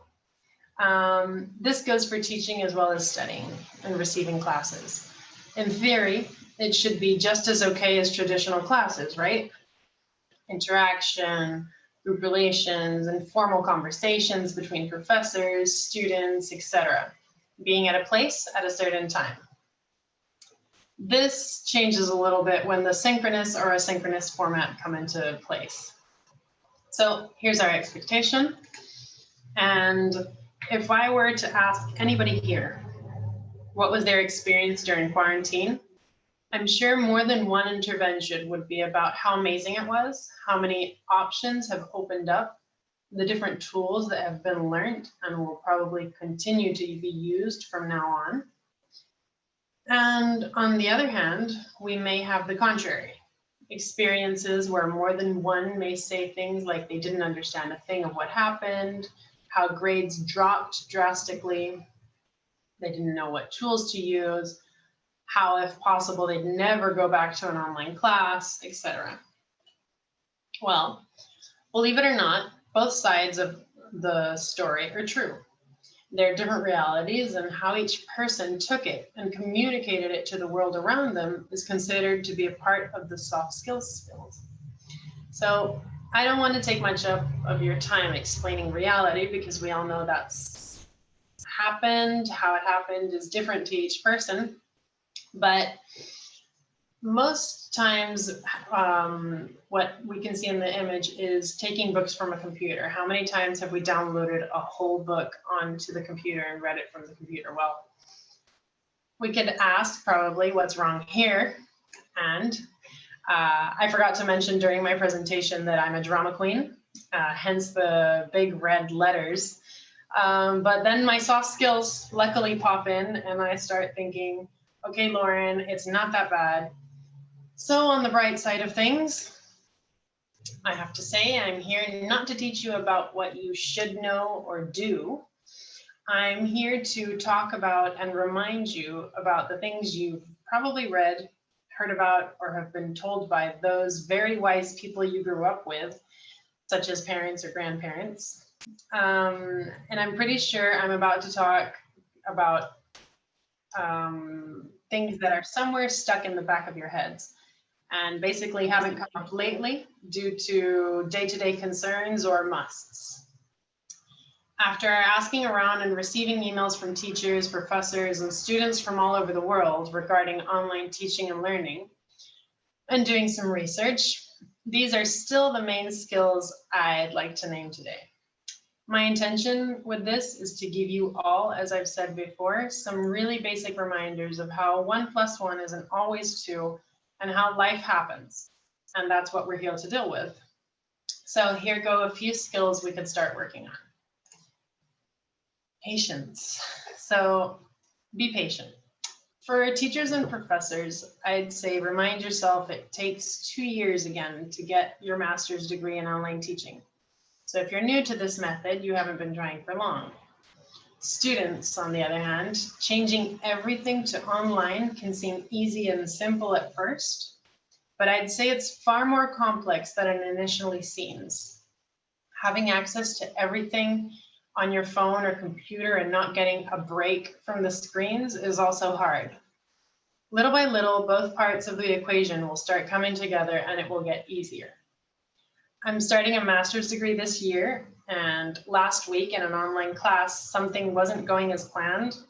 And one of the professors said, hey, remember, just as you're in the first year of your master's, I'm in the first year of online classes. I think this is a great way to put it.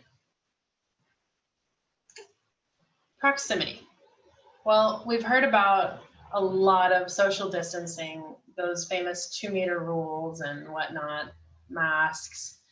So what this year has taught us is that we can come together in other ways, right? How many video calls have you had this year compared to last year? So for teachers, ask your students and professors questions, personal questions. Talk to them about what's on your mind and ask about their concerns. Tell them you're specialists in certain topics, but maybe not in how to deliver this topic in diverse ways. Let them know you're learning too. And students, ask if teachers, professors are willing to receive feedback and hand it over. What would you change? Most students have been more in touch with technology than many professors and teachers. So why not give them ideas, give them a helping hand, give feedback, good and bad. Just remember soft skills when you're doing so. Remember communication. Simplicity. We can also change this to specific, or as my mother would say again, keep it simple, sweet. Albert Einstein said that if you can't explain it simply, you don't understand well enough. So as for professors, it's our job to put the information out there, and students' job to try to understand it. So delivering information, being open to receive questions when they don't know how to solve it, is a great starting point. As far as I've seen, some may be overthinking the deliverables, so take it easy on yourself. And for students, I'd say keep this in mind. Everybody is trying their best, the best way they know. It may not be the best way as far as you're concerned, but that, I promise you, is probably not knowing about other ways and methods. Remember the importance of feedback and how we're saying it. Acknowledgement. This goes for both students and professors in the same direction. Acknowledgement, because we have to acknowledge what they're doing, how the other person's lives have changed, and be aware of how your own has changed, and acknowledge how you yourself have changed. I'd say take your time and accept it. It may seem easy in theory, but as we know, practice is a little harder. Just by stepping into somebody else's shoes, a whole new different perspective is taken, which helps in the process.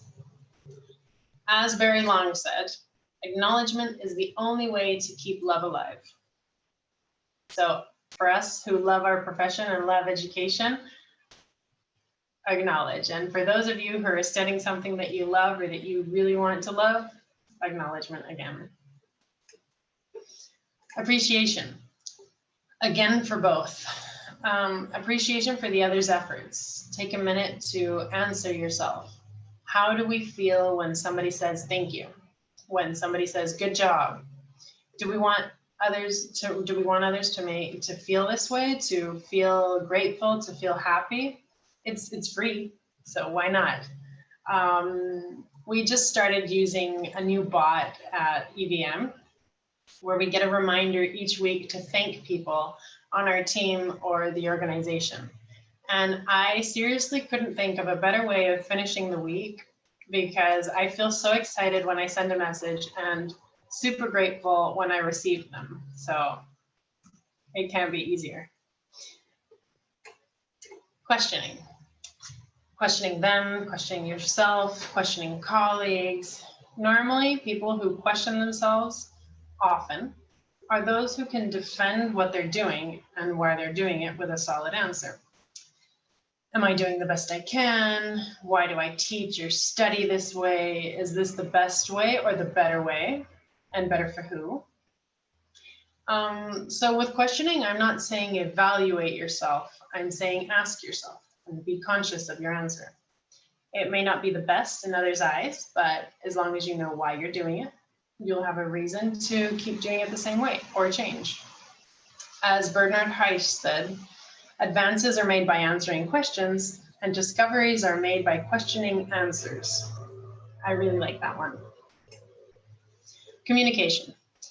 Okay, so I know this may sound repetitive, but I think this is the answer to most of the questions both students and professors ask constantly. Communicate in as many ways as possible. Formal contexts, non-formal contexts.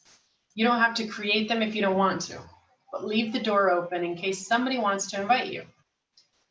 A coffee space simulating when you go to the cafe and find students or teachers doing things and ask you a question.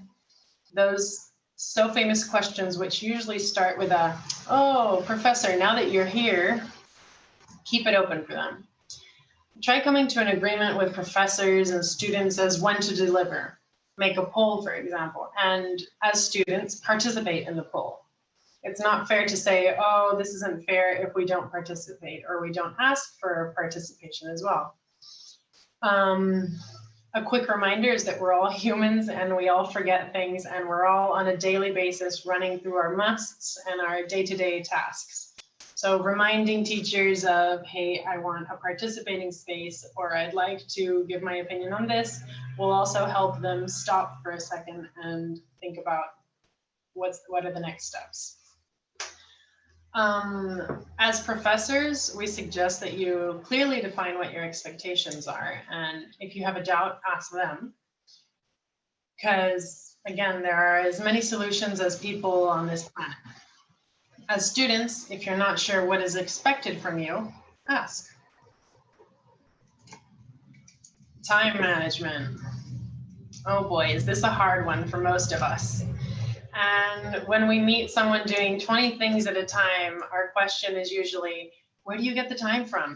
How many hours has your day got? Well, here comes a spoiler alert. We all have 24 hours, as far as I know, for now. So time management, not everybody has the same timing. Some, as we know, are owls and others are early birds. And in online education environments, the scenario has changed. In some cases, both teachers and students can adapt to when their body works best. So why not take advantage of it? If it's what you want, you'll develop this new time management over time and decide upon what type of learning options you would like to deliver and receive. For students, I'd say this is the hardest one. So if it's already hard for us who have been through the system, students, I'd say, basically because there are so many more things on our plate that we want to do and we want to participate in. So now that I'm back to school per se, I have to remind myself continuously, come on, Lorian, I'm doing this for the best. It's only a short period of time. It's going to be worth it. And that's what keeps me getting online and participating in class. Asynchronous classes or no set timing for being on the platform will only make life happen. And when life happens and studies aren't on the list of to-dos, they're easily substituted with other life things. Rome wasn't built in a day. We've probably all heard this quote, and I'd say this is exactly what everybody going through learning situations right now is thinking. In this fast changing environment, I think we should all print this out and put it on our front door, screensaver on the computer, phone, electronic device, whatever. Those 6 simple words can be spoken about for hours on end, setting examples, debating back and forth, etc.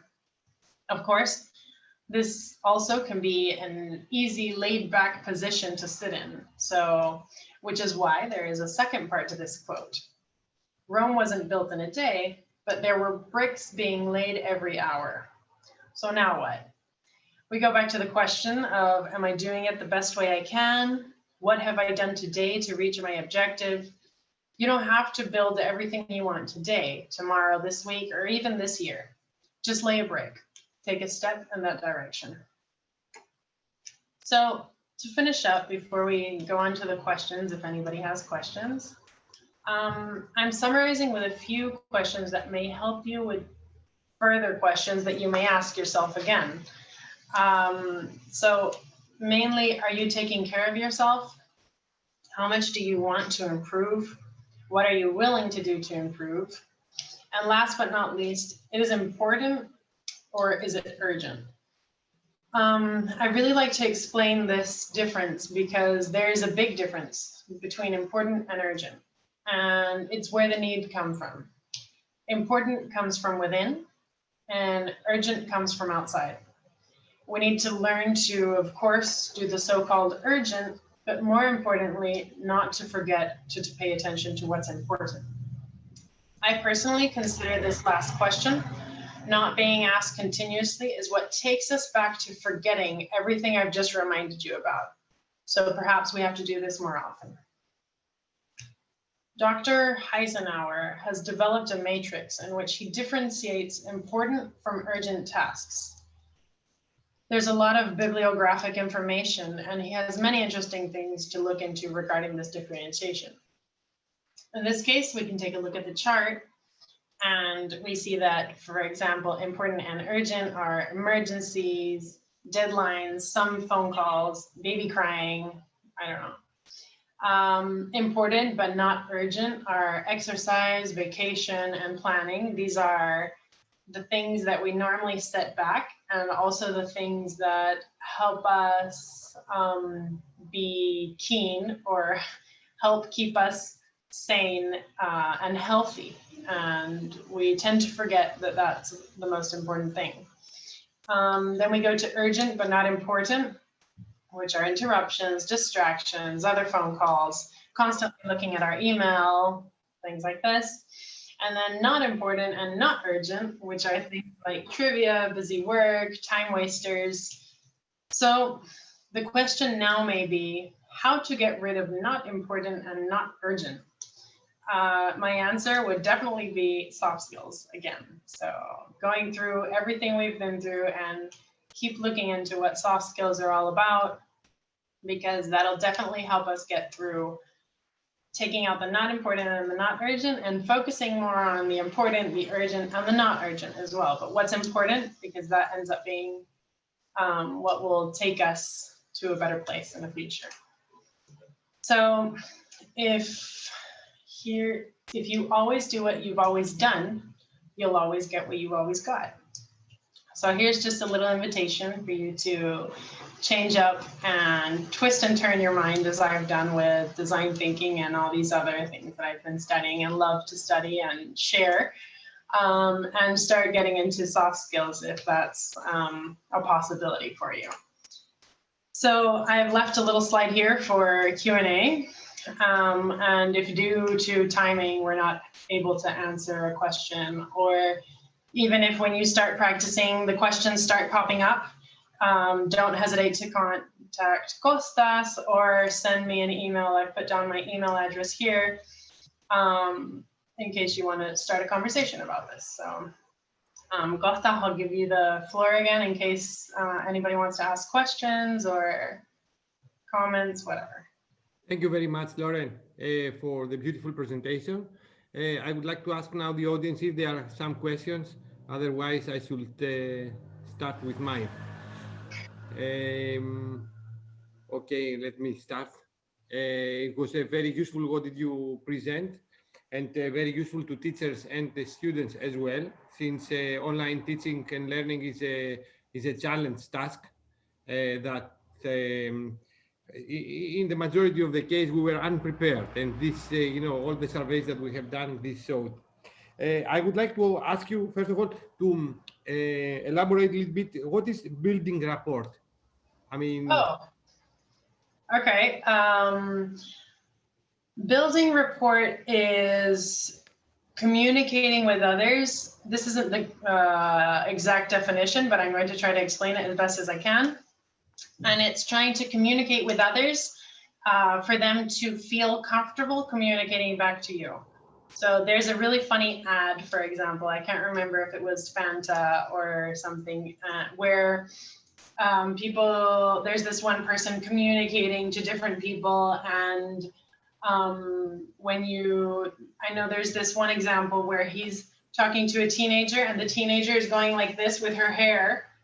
And so this person all of a sudden grows hair and starts going like this, just so she understands that they're on the same level ground or playing or whatever. It usually happens when you want to make contact with somebody and you try to understand where they are, where they stand, and try to go there in order to create confidence and a calm environment in order for everybody to be able to communicate easily and happily, per se. Thank you. And the second question that I have, just from curiosity, because I'm suffering from this dilemma. What does it stress you more? The important or the urgent? What stresses me more? Yeah, the important or the urgent, and the ways that we handle both of these challenges are the same. Is the same policy that we should follow. Let's say, okay, I will manage how many things and many tasks I can do per day, and this relax me. Because sometimes I will say, the urgent brings money, and you should deliver. This is how the market works. And sometimes we used to say to our students, I mean, deadlines are deadlines. And actually, one of the principles of the time management, that is one of the challenges of the online teaching and learning, is time management. But time management stresses very much, the urgency. I mean, if you have set this target, it's only one time that you should deliver, not later than deadline. Yeah. So, and then it's the important, like, our internal happiness. Okay, I'm going to deliver it. Okay, I have not reached this deadline. I will deliver it later on. I'm happy and I'm relaxed. So, I mean, how can we keep a balance about these two? Okay, well, I would say the answer to that is definitely time management and communication. So why communication? Time management, for sure, because if you come to an agreement with your students of when they're supposed to deliver or when you want them to deliver, there's going to be a communication there and everybody's going to be able to participate. If you come to that agreement, then you have to set your times and understand that in a week's time, you have to deliver something. When I think about communication, or when communication comes to mind, I think about how easily we tell others, oh, okay, I'll do this for you. An email comes in of another project, another teacher, another something, or another project, and they say, oh, Gotha, can you send me this and this really quick? Our non-ability to be able to say, listen, Lauren, I can't do this right now. Can you wait until next week because I have a delivery to do or a deliverable to turn in or whatever, is what makes us put so many things on our back and just keep saying yes to everybody. Yes, yes, yes, I'll do it. Or not being able to communicate to others, no, I can't handle this right now. And the fact of being able to communicate this is definitely what's going to help us be able to coordinate our tasks, I think, easily. Beautiful. I think, yes. I mean, this kind of communication, and we used to say, learn to say no. That, we are still training on this. It's a very important, I'm saying this to the students, learn to say no. And it's funny because when we're very young, the first things we know or the first things we learn is no. Yeah. And most children, they really know how to say no very quickly. But then we start forgetting and we go on to adulthood and we say, oh, okay, I can do this. Yes, okay, whatever. And that's when we have to go back to learning to say no. Yeah, I have a comment from a colleague of us, Maria Zakinthinaki, that comments that this makes us think that as important as communication is respect for the others. Okay, yes, it's respect to inform someone that you cannot do it that moment, or you will delay to deliver something. I mean, it's not something to shame. It's something that you allow and you let and you facilitate your collaborations with the others, and also relax a little bit yourself from the stress. Exactly. I like it very much, and this is very important. The other thing that you mentioned about the grandman's rule, this is a very important thing in teaching. I mean, if you cannot explain to your grandmother how things works, then you have failed. All right. Yeah. So as the teachers, we should have this on our mind continuously, because one of the mistakes that we are doing is like we don't try, or sometimes we don't even think, like, that the students are in a different level than us, and we should explain again. Of course, the students, they should have the motivation to ask questions in order the other one to realize. This has to do with communication as well in a teaching level. And also another important fact, even though that I was not a fan of our ex-government party, they try to address this about the early birds and the late birds, which is something very important. People, this is physiology, I think, that people, other people, they perform very early, but the majority of the people, they perform a little bit later than 8 o'clock or 9 o'clock that the school starts. Yeah. This is what I have to say. I totally agree with you about the time management, stress management, motivation, curiosity. Using open educational resources are things that we should have for online learning and teaching, and you have addressed it very nice, all of them.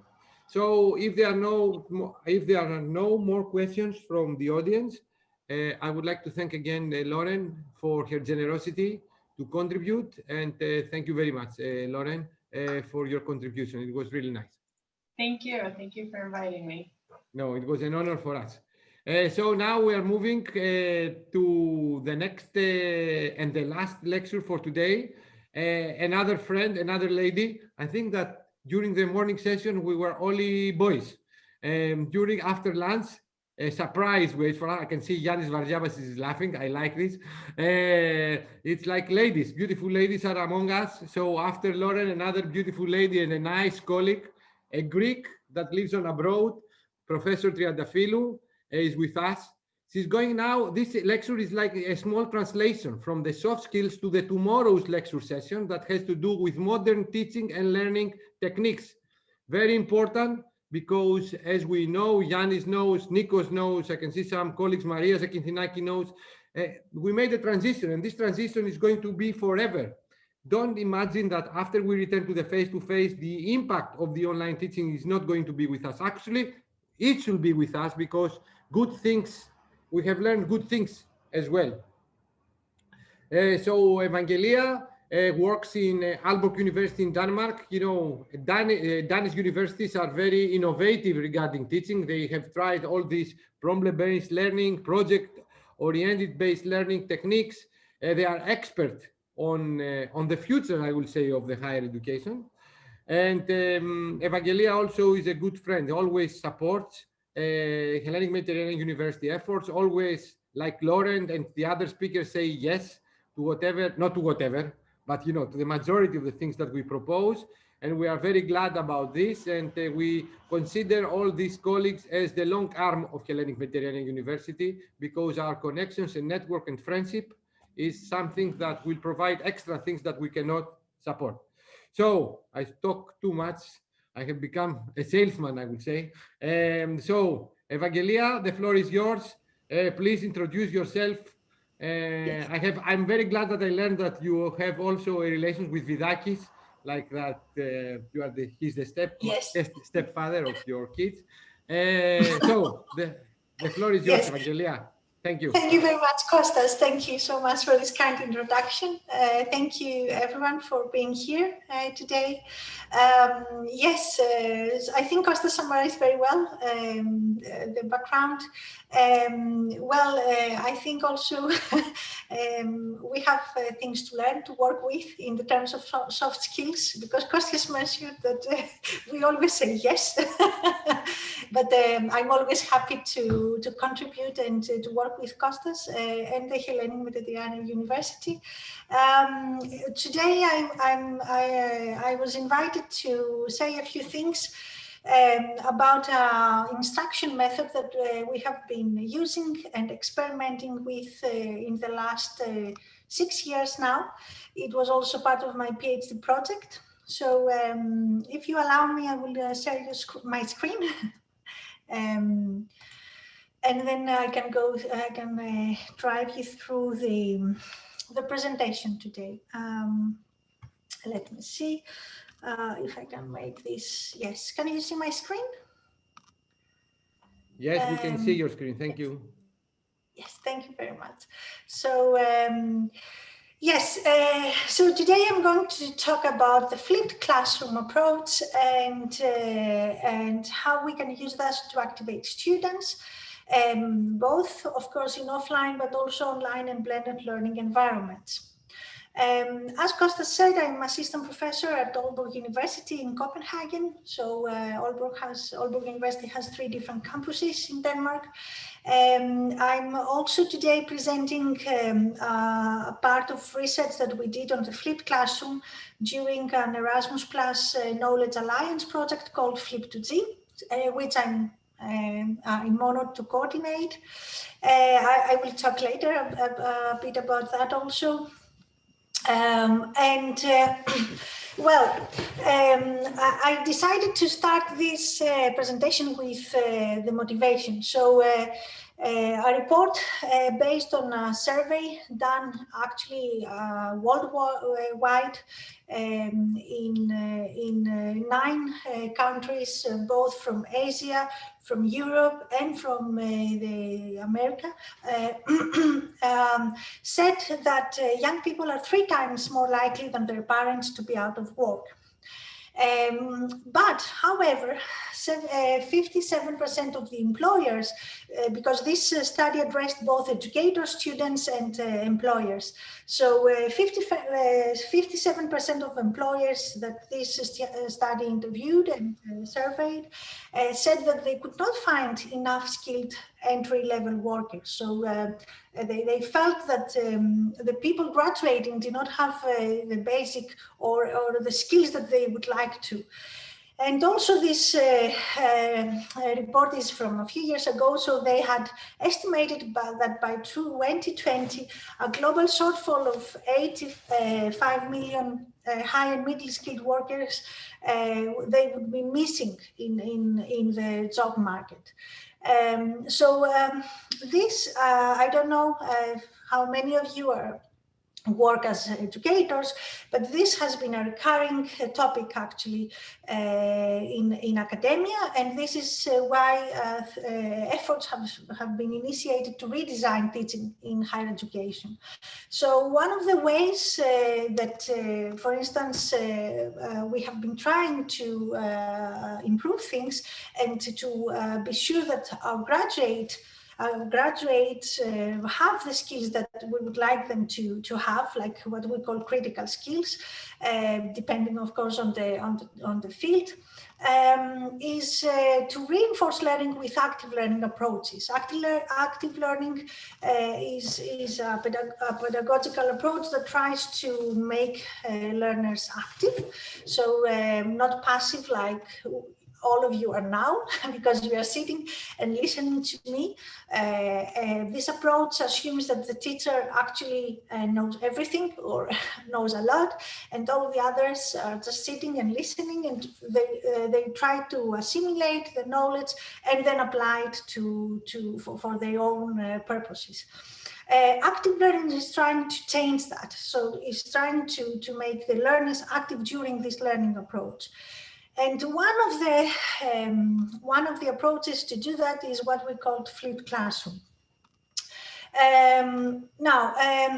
Apart from this, for the last few months, we have had also the great challenge, or what it is called the great online pivot crisis, where a lot of universities were called to redesign their courses because of the COVID-19 situation. So I have taken this figure from this survey from the International Association of Universities. That was a survey conducted in March and April 2020 among many, I think 400 universities around the world in all continents. And as you can see, the majority of the universities had to replace classroom teaching with distance teaching and learning. This is 67%. And then for some of them, teaching activities were even suspended because maybe they didn't have the resources to do online, or maybe their students did not have the resources to attend. And then for 7% of these universities, the teaching was even cancelled. And only 2% report that they were not affected. And actually this is mainly open universities, which of course were used to deliver teaching online. So this made things even more challenging for educators. So today I'm going to walk through a bit the flipped classroom idea. So what it is and what's the pedagogical value of it. And then I will present some of the benefits we have experienced, some of the challenges also we have faced with this instruction model, and also a few resources and maybe a discussion on how to implement it, if this is something that you would like to apply. So the flipped classroom is an approach that it first started in 2000. Well, it has been used as an approach, I think, in some studies since many years, because the idea is that the students or the static part of the lecture takes place before the actual lecture, or before the time where the educators and the students meet. And this approach, for instance, is quite common, or has been quite common in medicine, where students were studying some medical cases and then they would meet and discuss this. I think also in literature, where people should read some books and then discuss that. But it has gained momentum when in 2007, two educators, two professors at the University of Colorado, started recording their lectures their chemistry lectures for students who were sick or absent. So in order for them to be able to participate, to follow the lecture. And so they provided these videos online to them. And this is how they got the idea that, you know, actually we could do that for every student and for every lecture, and then we could use the classroom time in another way. So as you can see here, this is just a screenshot of Google Trends. The term flipped classroom has gained momentum after 2010. And it has been constantly more or less popular during the last 10 years. But what it is exactly? So this is not what it is, but I have here two different definitions from two different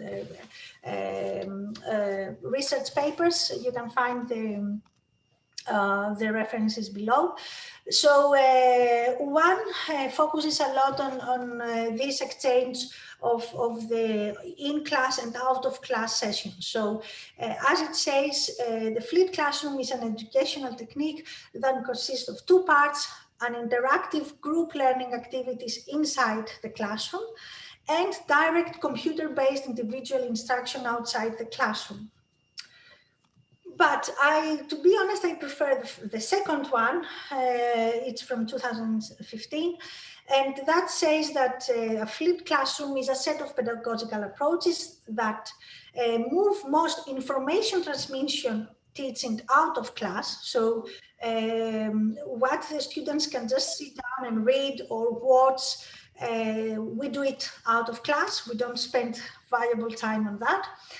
But we use class time for learning activities that are active and social. So then we can use the time in the class in order to let students work together, in order to let the students apply what they learned in this information transmission session to problems or to exercises, to assignments, to projects. And then the third part is that it requires students to complete pre- and or post-class activities to fully benefit from in-class work. So of course, if you want to come to the class and being able to participate in this group work or assignments or whatever the educator decides to do, you have to be prepared. You have to have, you know, going through this information transmission process. But I like this definition because it doesn't imply anything on the tools we use for out-of-class transmission. Many people have focused a lot on these video lectures. Yes, so they said, okay, flipped classroom is just recording yourself in a video, giving that to the students, and then they come to the classroom and they do exercises. Well, things do not work exactly like that, because first of all, nobody's going to watch a video of maybe, I don't know, 1 hour or 1 hour and a half if you just record your lecture. Or maybe not nobody, but very few people will do that. So there is some design there to do and some thinking to do on what you really have to do as a video. You can also just don't use video. You can use learning material, so reading textbooks, for instance. You can say to the students, you have to read this chapter from your book. You can use online tutorials. You can use the videos from other people. So there are many ways to support students out of classroom. So and it doesn't have actually to be also computer-based. Usually, of course, it is for many reasons that we will discuss later on, but it doesn't have to. So I want to make this clear. Now, many people have focused on the flipped classroom as a linear model. So as we discussed, it's just a timeline, and then we have the out of classroom instruction preparation first, then we move to the in-class discussion or group activities and feedback from the educator then, and then students complete their assignments or extend their learning by engaging in some other activities that could be a continuation of what they did here or some other activities. We have found that actually it's better to view the flipped classroom as a learning cycle, not just as a linear process.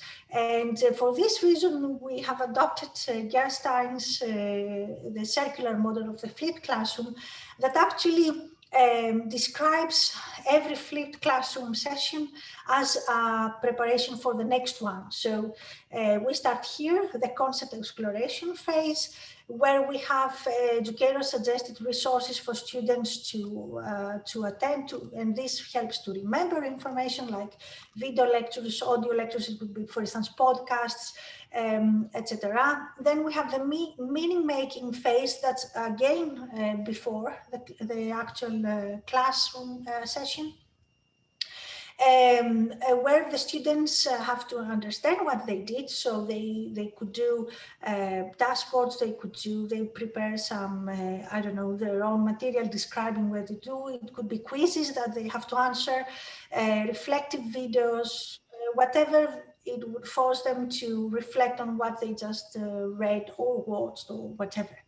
And then we have the in-class session where we do the demonstration and application. So as we said, it could be group activities, it could be individual activities, but the important thing is that the teacher or the educator is there present, and he or she can support the students while they're doing this. And also they can give feedback to the students, and they gain also, you know, a better overview of, you know, where the students are. And finally, the experiential engagement phase is actually after the class, where the students finalize what they did here or just create other things to demonstrate what they did there. And this actually could be also a preparation or the link to the next pre-class session. Anyway, so that's the whole idea, and that's some considerations from a pedagogical point of view. So that's mainly for educators, and I have been using a lot the out of class and in class terms, and of course that applies for a physical environment, for a physical teaching, on-site teaching, but it applies also for online teaching, because I mean, it could be between synchronous and asynchronous learning. So the synchronous learning would be the in-class sessions, yes, when we actually meet the students online, while the out of class, it's asynchronous learning, is when we just upload things and the students have to interact with them by themselves and on their own pace. Now, what is the potential of the flipped classroom? Why people have, you know, started investigating that as an instruction approach? Well, before explaining that, I will very briefly introduce the Bloom's taxonomy. I don't know, maybe if this is known to everyone, but very briefly, the Bloom's taxonomy is actually a classification of the different objectives and skills that educators set for their students. So what kind of learning objectives we have for a specific, for a course or a specific activity, for a specific lecture. So the Bloom's taxonomy starts, for instance, with less complex or simple learning objectives like remember information, recalling facts, for instance, here. Then understanding is understanding meaning of things, applying the facts and the rules and the ideas is this one. You know, we go to and the upper in the upper levels of this pyramid, actually we have more complex or abstract learning objectives. So, for instance, we have here in the analyzing, it means to break down information into components and parts.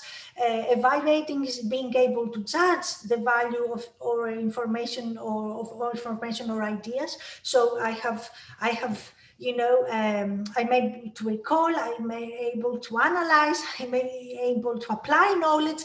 But, when I reach the upper levels as a student, I'm also able to evaluate other ideas related to this knowledge. And then in the last part of it, I'm able to even combine the parts of this to make a new whole idea or to innovate, let's say. So, and we can use this to describe what our students, where our students, we want them to be with a specific module or a course or whatever. So I want them to be able to, understand this theory, but I want them to be able also to analyze this other thing, for instance. So what is good for the flipped classroom is that typically in the traditional model that most, universities or even schools apply, is that during in the classroom, we actually are in the lower levels of the Bloom's taxonomy. So what we do there is we transmit information and we explain the information transmitted. So we, let's say we take the students, in the best case, of course, we never know, through these two levels. And then we let them outside of the classroom. We give them exercises, we give them projects, activities, whatever it's relevant for its course and for its topic, to do all this, to go up all these levels, let's say, by themselves or with their peers. Yes, while the flipped classroom is trying to do the opposite. So he is trying to use the outside classroom time for bring the students in the applying, more or less level, and then using the classroom to engage students, let's say to bring up students in the upper levels of the taxonomy, where they can also have the support of their educators. What is my experience with flipped classroom? Because now I'm going to jump into what is the potential of all this and what are the benefits and the challenges. So I have started applying the flipped classroom for mathematics classes during my PhD here at Aalborg University. That was back in 2014. After seeing the potential of it, we actually flipped a whole course, and that was a course on statistics, because we thought that it really makes sense, at least for mathematics, to have the students, in the class while they were trying to solve their exercises.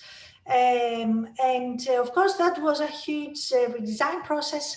I have to say that it took us 2 iterations of the same course to reach a level where we were really satisfied with the result.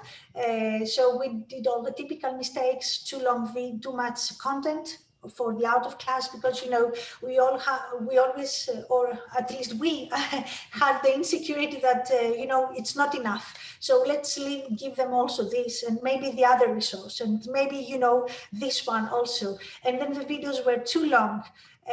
So we had to go through a redesign process 2 times, and then the 3rd time it was the good one. And it has been running like that until then. And then we did the same for programming courses, 2 of them, 2nd and 3rd semester of the bachelor in media technology, actually, where I'm teaching.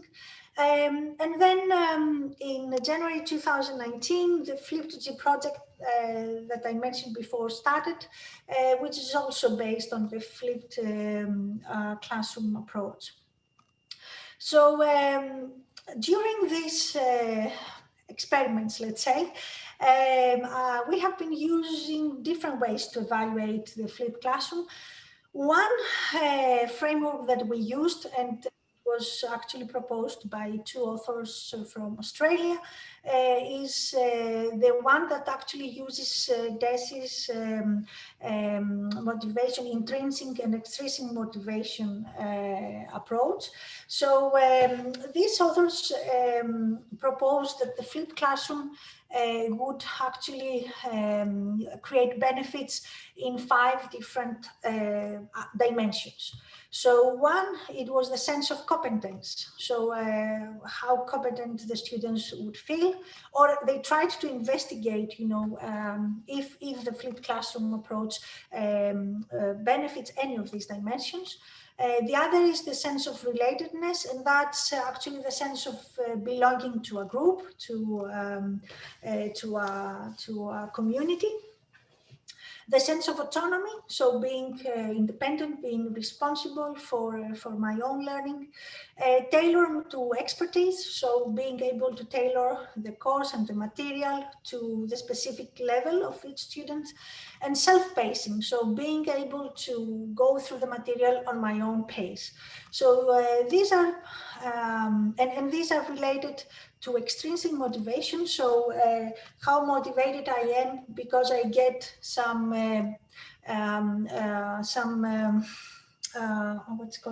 rewards from outside. And increased motivation is motivation that comes from myself because you know, I'm ambitious or whatever. And then these 2 parts are related to the management of cognitive load. So how much, you know, information and knowledge it comes or I have to carry when I'm going through a course. And what we have found is that the flipped classroom actually, for the students, the benefits were that they did value that they could learn at their own pace. So they liked that they could, for instance, read on their own pace. They didn't have to have all the slides or all the lecture in this 1 hour or 2 hours. Yes, so they could go, they could watch the video, or they go through the slides on their own pace. They could also, when they were unsure about something, they could consult the resources or the internet or whatever to clarify that, and then go back again.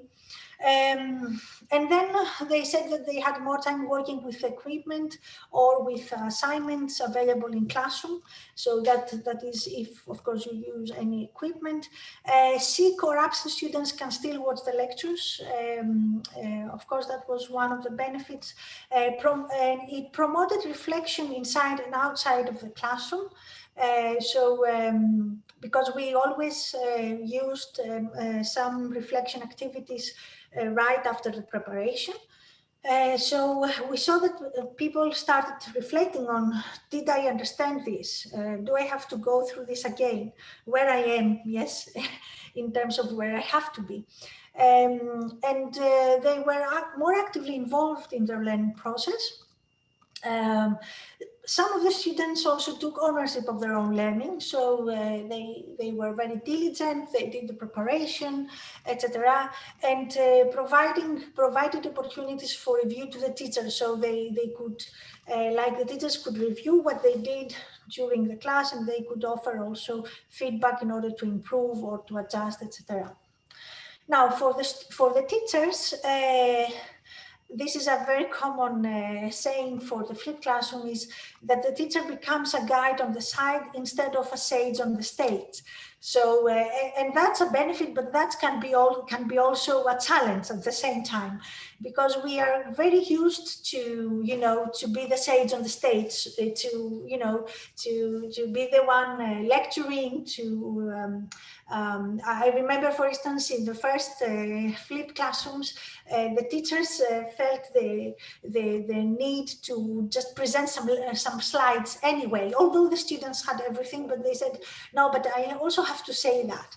So, but the thing is that the teacher can be, let's say, what we call a facilitator on this learning process, a guide on the side.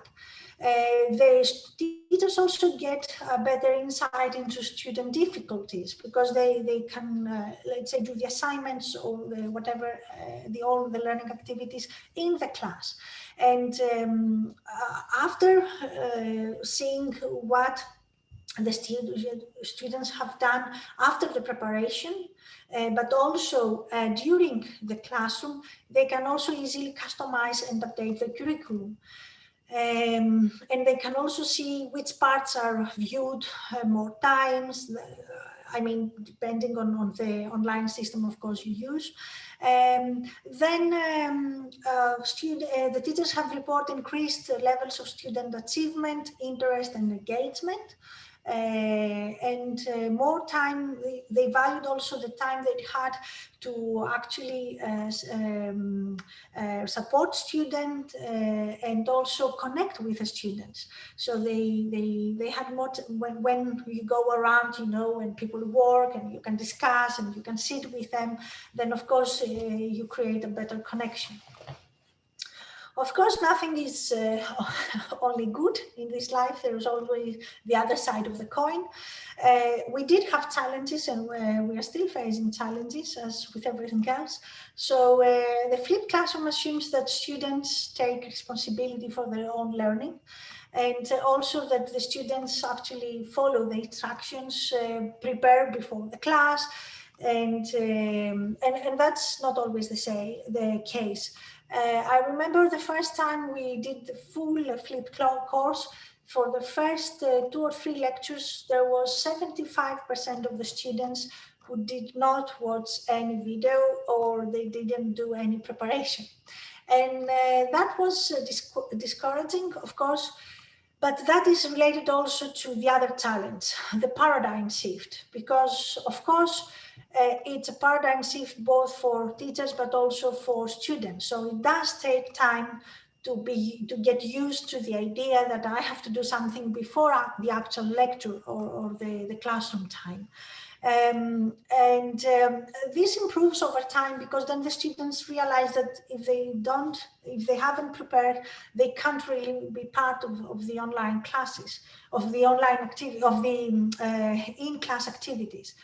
Another challenge is that the first time you decide to flip your course, you need to spend quite some time on the front end. That means to decide which part of the course have to be moved out of the classroom, decide the activities, maybe record videos or find material that covers what you want to do, maybe do tutorials or maybe find tutorials, find out what are the best activities for reflection. Is it going to be quizzes, written assignments, reflection boards or whatever. And then, of course, you have to adjust on the way because it's not going to be perfect the first time. So that requires some time. But then once this, of course, this time is invested, it goes much better.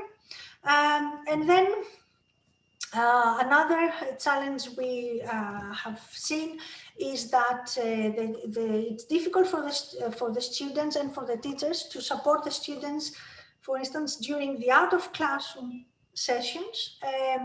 If the student has a question, then it's difficult, you know, it's not, of course they can always send a message or an email or whatever, but they don't have this this ability to monitor comprehension and to provide what we call just-in-time feedback or information to the students. Yes. Of course, we have been using Fora for this, but it has been a recurring problem in educational research. The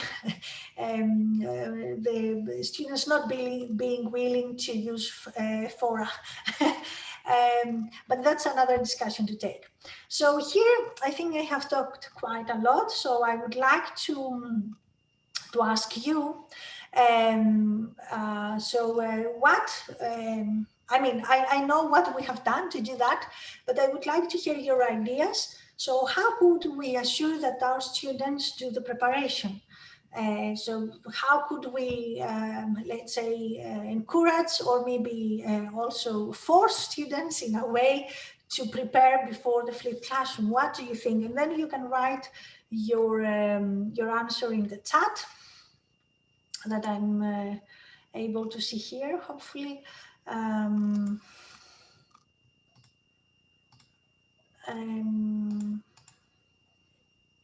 me see, I will stop sharing. Any idea about how to do that? Are you going to read the chat? No, you are going to read the chat. Yes, I can see the chat. That's why I stopped my presentation. So I gave you an answer that probably works for the Greeks, for any student. I can't see the answer, Kostas. So I should read them. I don't know why you cannot see the answer. Okay. So I'm telling that we can bonus them.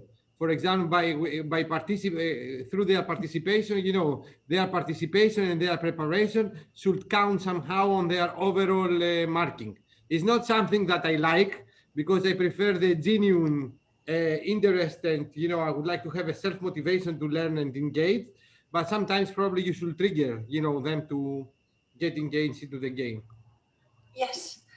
I think Nikos Petrakis was doing something in the old days during the exams, and probably Nikos can share his methodology with us. Remember, Nikos, with this, you were giving them a notebook that they should solve a number of problems. They have to resolve a number of problems, 2 or 3 problems or exercises per week. That means approximately 30 or 35 or 40 in total. And this was started because some years ago I went to the examination.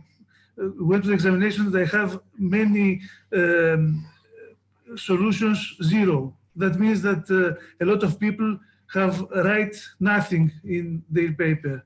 So I come up and I say, why do you come to the examination when you don't know how to write anything? That's why. Yes, that's also a very good approach.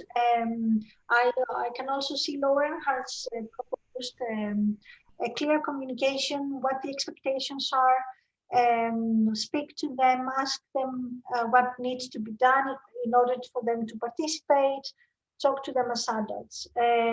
Yes, that's all. That's the first thing, obviously. Yes, that the expectations have to be clear. And as I said, because it's a paradigm shift, it takes time until they really understand what the expectations are. And that's on both sides. It's not only for the students, it's also for the teachers. So it's not to, you know, to point any fingers here. Unless there's nothing else, I would like, you know, Evangelia, we have some students over there. I mean, how do they think about this kind of teaching? Like, okay, first of all, we have a reply from a colleague, Maria Zakinthinaki. Do you want Evangelia to read the reply of Maria? Find subjects that most of all inspire the students. Not an easy thing to do, of course, that's true, but at least not always and not in their curriculum. Yes, that could be also an option, obviously. But of course, it has to be something that falls into the curriculum and to, you know, what you have to go through the semester. But yes, of course, motivating subject is always a solution, and a preferable solution, actually. Let me ask, you know, some colleagues also from abroad, how do they think about this approach? I mean, how can they promote their students in order to get prepared and then use the lecturing time as a real quality time for discussion? So, Mircea, I mean, what is it? I mean, back in Romania, back to your university, what are the challenges in order to push the students to get prepared before the lecture and then during the lecture to interact? Do you face the same challenges as Evangelia? It's quite difficult to motivate the students. I can share you an experience we had last year. Me and a colleague of mine teach a first-year class for the first-year students in order to motivate them to stay in the faculty and follow the lectures. And I think starting this year, we're going to reward the first 10, 20 students or maybe more. The first 10 or 20 students that will obtain a good mark with a trip somewhere in Europe. That's what we did last year. You should send them to Greece to do their Erasmus experience in Crete. We went last year to Italy, Florence, Milan, and Rome. Crete is like Italy. I mean, we have Agios Nikolaos, it's like Venice. We'll Even keep that in better. mind. Yeah. Yes, well, this is what we were discussing about extrinsic motivation. So rewards coming from the environment, let's say. I don't know if. But this Evangelia, can I ask you something? This extrinsic, motivation is not sustainable, I will say. The only sustainable way is like the internal motivation, no? Well, we as human beings function with both, because, for instance, I don't know if everybody, all of us would work if we didn't have our salaries, for instance. That's extrinsic motivation, yes. And of course, we could be also intrinsic motivated about the topic of our jobs, but we also need the extrinsic motivation, yes. So,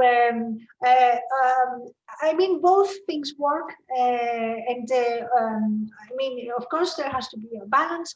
It's difficult, obviously, to motivate a person who only has extrinsic motivation, because then you need always to provide the rewards. But even the ones with quite high intrinsic motivation need extrinsic motivation, and the reward could also, encouragement, acknowledgement, stuff like that. It doesn't have to be, materialistic rewards per se. Of course, that helps also, and especially the ones who have kids really know how extrinsic motivation works. Can we ask also Seracela, also it's with us? I mean, I would like also to introduce our speakers from abroad, or our invited guests, our guests. Everyone is invited. So Seracela, what is the situation back home? What is your university? If you would like to introduce to the rest of the people. Yes, well, I'm from the same university as my colleague Mircea from Romania, the Civil Engineering and Building Services faculty. We experienced a lot of challenges, let's say, with this part of the motivation. And also I had some classes when I gave, let's say, bonus to the students at the end of the semester if they were active or participating to different activities or games that I was providing them. But this comes, as our colleague said in the presentation, it comes also from within, from our side and from their side. It's difficult to change the paradigm and the ideas that everything should be, as we say, the information in front of them. But we are trying to adapt to this new situation with this part, as my colleague told you, trying to reward them and also showing examples from us. If we try to, and telling them, yes, we try to improve, we participate to Erasmus, to different lectures, maybe as an example, we can improve them, their activities. Yes. We have also a German colleague. I would like to see if the culture, somehow affects, because we're in Balkans now. Let's move to the north, that the people are a little bit more disciplined. So Arndt, if you are with us, what is the situation in Germany? I mean, have you ever tried to apply this flipped classroom approach? I think I got, Arndt is there. Yes, I'm here. Oh, thank you. Actually, no, because my impression is Flipped Classroom is working properly with more experienced students. And I'm teaching physics for engineers, and the engineers, so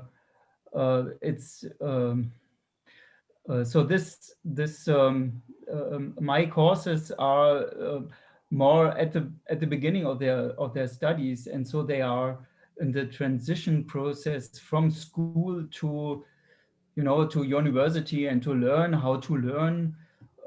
And I think there, under these conditions, it's not a good idea to use the flipped classroom approach. Probably, so that's my personal view on the things. From the other hand, I will say, Arndt, that this transition is a quite challenge. We have examined this, I mean, on study habits as well, because they should learn new study habits. They should learn to take their notes by themselves, to direct their learning path, because the university professor just presents ideas and stuff like this. So they should go back, take their book and study by themselves. Completely different than the high school. But from the other hand, I think that as universities, we should introduce them the real life situations as soon as possible. And I think the flipped classroom is the real life situation. You get the knowledge, and then you should learn how to apply this knowledge by yourself. And yes, you are quite correct. Probably it's not for the first year, for the first semester, but we should train them as soon as possible to operate like this, because in 4 years or in 5 years, they should perform as employees. And in the real life, you don't have the guidance of anyone. This is the problem. Find a way to solve it. All right. So I agree with you, but at the same time, I think that we should accelerate and we should introduce them to this kind of learning as soon as possible. I thank you, Arndt, for the contribution. And now I would like to ask one student. Let's see if the students are with us, or just, one of the challenges of the online learning, just, shut down the camera, shut down the microphone, and probably they play PlayStation right now. So I will select Manolis Patsoudakis. I mean, are you with us? Oh, 100% accuracy. He's there. Hello. Okay, hello, Manolis. Thank you to answering this call. So Manolis, what do you think about this approach? If, for example, we are going to do electronics too, and I will record my lecture. You have the chance to attend my lecture before you join the classroom, and during the classroom, we are going just to answer questions, solve examples, have a discussion. What do you think as a student of this approach? I mean, this demands, of course, from my side to prepare all the lectures before, the classroom time, and much earlier, because I should give you, I think, Evangelia, at least 3 days before, the videos to be there, or the educational material to be there. So to give time to the students to get engaged. So Manolis, what do you think about this approach? I think it's good because it has interaction. Okay. That's all. Okay. All right. Thank you. Very fast and very short on his answer. I don't know. Probably, can I ask? I have asked Nikolaos Petrakis, my colleague. What do you think about this?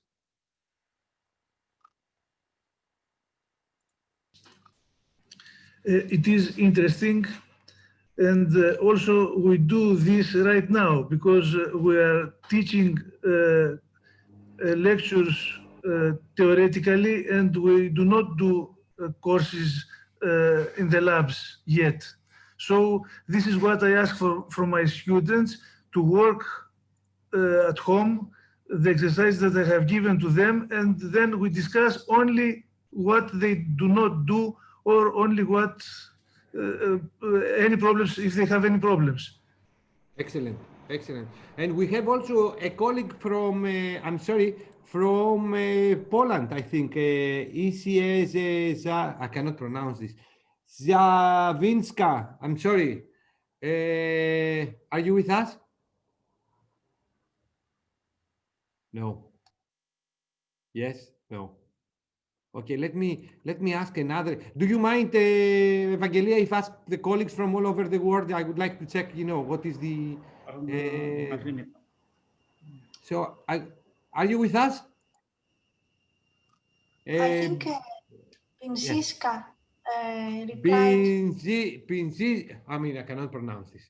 Yes, yes, she's here. Okay, so what is your opinion about the flipped classroom approach? Can you send me Monica? It's better to say Monica. Probably she does not have a microphone. I guess. Okay, I totally understand. Okay, so I mean, Evangelia, you have the opinions from colleagues. You have the opinions from students. I think the challenges are the same all over the world. I mean, yeah, I think so. I will go back to the presentation and then I can say a few things. But thank you to all of you who contributed very much to the point and very interesting. Let me go back to presenting mode. Sorry, now I have to go through. Yes. So, I mean, I do, as Costa said, there is probably a mentality thing, but most of our students are Danes, and we did have this 75% of not prepared students. So I think it's a recurring topic.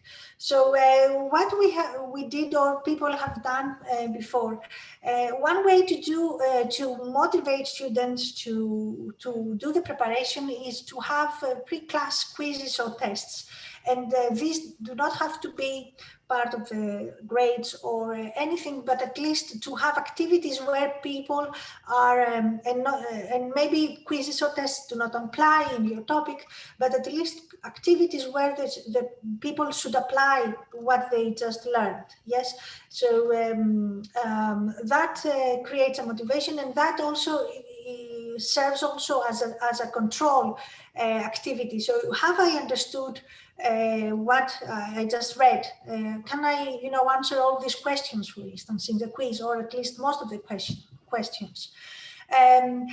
As some people also mentioned, these pre-class activities, or some of the pre-class activities, could be part of the final assessment.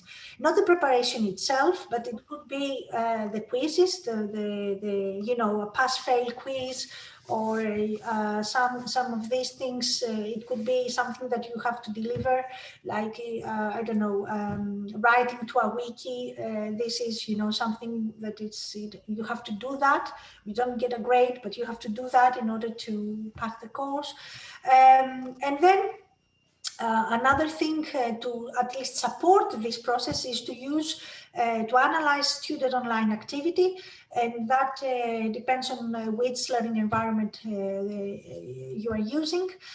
For instance, if you're using Moodle as a learning management system, there are the reports in Moodle where you can actually see for a specific activity how many and which of the students actually watched or at least opened the PDF file or the video. You never know if they really watched the whole video till the end, but at least you know that some people never clicked on the resources. And then you can actually address that, not punish the student, but contact the students, check why they have been inactive, and try to support this by analyzing the online behavior. And then maybe adjust the content. Maybe sometimes it's too much, so students do not have time to go through all of it. So yes, these are some of the things. Of course, communication and motivating subject they are paramount. They are the first measure to take, but these do not always work. So these are some sub measures to support preparation in flipped classrooms. So here I have some considerations for the implementation. So decide, as I said before, what can go outside of the class, what is pure information transfer and things that the students can do on their own. Implement out of classroom instruction material, decide on what kind of activities your students will do in the class, select the materials for class, implement in-class activities, implement post-class activities, and then evaluate and assess your implementation and do that again. Now, the Flip2G project, so I will use just 3 minutes to say a few things about what we are doing in this project. It's an Erasmus Plus Knowledge Alliance, and it's actually, the title is Enhancing Education and Training Through Data-Driven Adaptable Games in Flipped Classrooms. So it started, as I said, January 2019, and it will run for 3 years. And we are the coordinators. We have also 2 universities from Greece and from the UK. Then a company from Germany, Neurogames on games. Artenlinks is another company from Spain on data analytics. And then 2 secondary schools from Greece and from Norway. So the project is trying to develop a new educational paradigm that actually incorporates the flipped classroom. But in the flipped classroom, we try also to incorporate some parts of problem-based learning and game-based learning. That's why we say games, adaptable games. So we try to see how we can redesign this whole cycle that I showed you before, based on the problem-based approach, and also how to and where to incorporate some gaming elements or games in the process, just to hopefully increase a bit of motivation. And that applies both for universities and for secondary schools. And apart from that, the platform we are developing employs also learning analytics in order to be able to exactly see, which students are active, which are not so active. Also create dashboards about, the performance for each question or for each quiz or in the game, and also dashboards for the students so they can themselves see where they are, what they are missing to do. And finally, the learning analytics, they have also a predictive model that the predictive model, after a few sessions, can also tell you which of the students are in danger of dropping out. So the educator has, the chance to contact these people to see if there is anything they can do. And then also which students are also in danger of, for instance, failing, etc. And of course, the students do not get this information, obviously. It's just for the educators. And we have also developed a course design based on learning design for flipped classrooms. So you can find it on our webpage.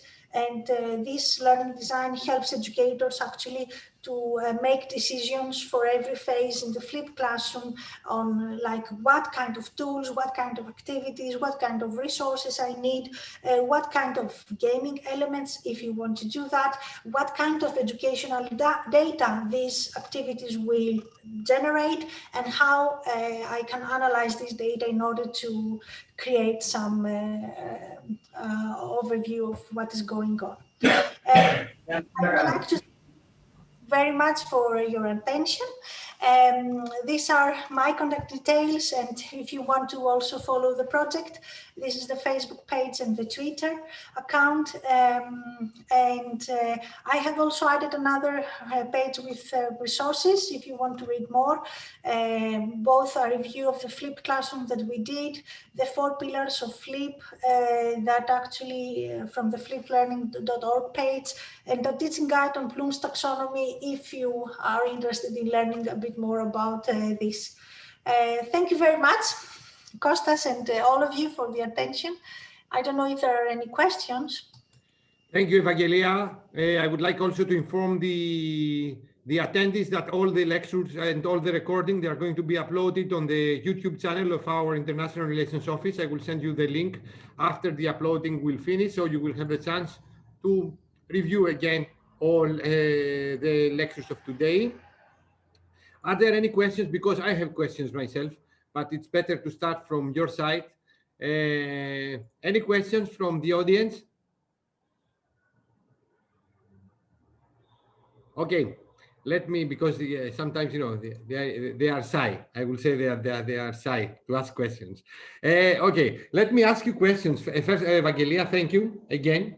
I'm not going to start with questions. I will start with a conversation that I had last week with an innovator in teaching science from Technion in Israel, that we were discussing exactly what Evangelia has presented today to us. This guy has tested flipped classroom for many years. So he told me, like, I mean, the conversation started that I was late in a meeting that we had, and he told me after I arrived to the Zoom, Kostas, you should not lecture. I say, what do you mean? I mean, I'm getting paid for I have to lecture. Say, no, you don't have to lecture. And the idea was the following. It's exactly what Evangelia mentioned. It's like to record my lectures and then use the time, not to lecture, but to discuss with the students the difficulties or how can I say, the terminology or the terms that they have not understood during studying my videos. He showed me his results after 10 years of testing this. 10 years of testing this. At the beginning, you can see two graphs around the higher value, the higher marking in the exams, and the lower values. So there were some Gaussians around the higher and the lower values. The distance was, I mean, can you see my hands? Because I have this stupid background. No, it's not stupid. It's my university, but I mean, you know, on my screen. So the distance between these two curves before the flipped classroom application was huge.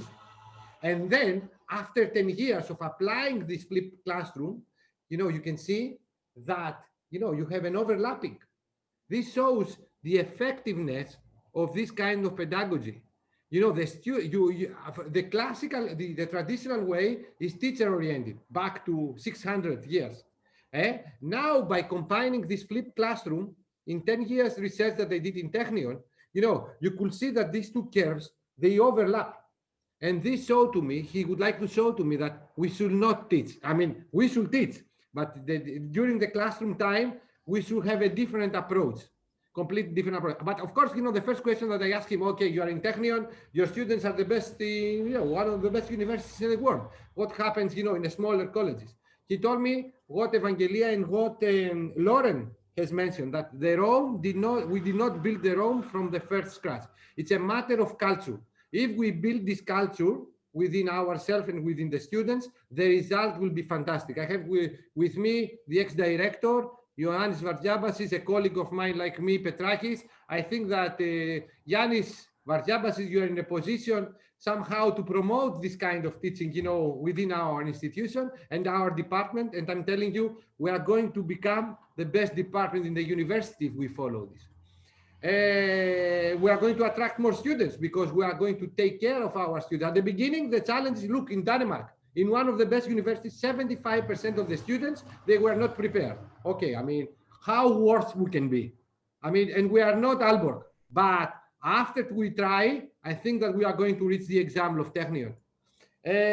Costa, if I may add something on this. They never interrupt me. They never interrupt me, man. This is a lot. No, I'm kidding. Please. But it's very related to what you said. What we found out is actually that during re-exams, after introducing the flipped classroom model, the students really either they failed with 0. The ones actually coming to the re-exam, they really performed much better compared to previous years. And that is because they had all the material, although they failed to, you know, to follow the course during the normal time, etc. When they really decided to study, they had the chance to really, you know, to pass the course. And that was like a huge difference. You could see that there were some people who got 0 because they did nothing, but all the rest, like I think the huge majority passed the course. So we didn't have, this in between grades even. So I think it helps. Of course, there are always challenges, but of course, activating students always helps. Evangelia, you are very right. I mean, Evangelia is an electronic engineer. So it's like Yanis and I don't know, probably Nikos, I think. So even, so she spoke like an electronic engineer, 0 or 1, digital performance. But yes, this is true. I would like now to go to the questions. I mean, you have answered that you have combined BBL with flipped classroom, so I should skip this. About the learning analytics, this is very important because it's like, this is the 4th revolution in higher education to use learning analytics in order to move from a mass learning to a personalized learning. It's like from medicine, from mass medicine to personalized medicine, which is like the evolution, and education follows right now. Apart from the learning analytics that the Moodle generates, what is the term that the people they fail to answer, so you give you an indication what to discuss into the classroom. What else? What other? You mentioned about a model that you have developed, a prediction model. I mean, can you speak a little bit more about this? Yes, of course. That's part of the project, and that was developed by Termlinks, which is a company, a data analytics company from Spain. We do have the deliverable. If you would like, anyone who would like to have a better, view, but that's what they did actually is that they built based on neural networks. They built a prediction model that takes into account the educational data, and it's mainly like it can be demographics, so what kind of students, age, sex, etc. Then it has the engagement with the platform, so how many clicks, how many assignments done, etc. It gets also information on the results, like the scores, etc. And then based on that, they have built a model, a prediction model that they have trained with educational data that actually predicts quite accurately, I think. And it's actually a continuous learning model. So it takes the data and the prediction improves over time. So I think in day 80 of 240 days course, so that's 1/3 of the duration, they could predict with accuracy of 89% the students who would fail, something like that. This is excellent. So you have applied and you have tested in one course, one semester course? We are currently trying to do that. Okay, but I have to propose something like to Vardiabasis. I think Ioannis Vardiabasis is using neural networks. I will prepare all my stuff in my course that there are a lot of students follow. I will follow the flipped classroom approach. I will provide you, I know how to use the learning analytics that the Moodle platform provides me, and I'm calling Ioannis Vardiabasis to use his team neural network expertise to do the same in our department. I don't know, Ioannis. Talent accepted. Hey? Yes. Talent accepted. Okay, fantastic. So I think that we will have next semester, we will have a results from our department as well. But Evangelia, I will appreciate if you share me the model somehow, and I will share it with my colleagues. I will send you the link to the deliverable. I have to say that in our case, in our experience, demographics did not really actually affect the prediction. So that's not very important. You mean demographics? You mean about the male or female? Yes, sex, age, etc. They were not.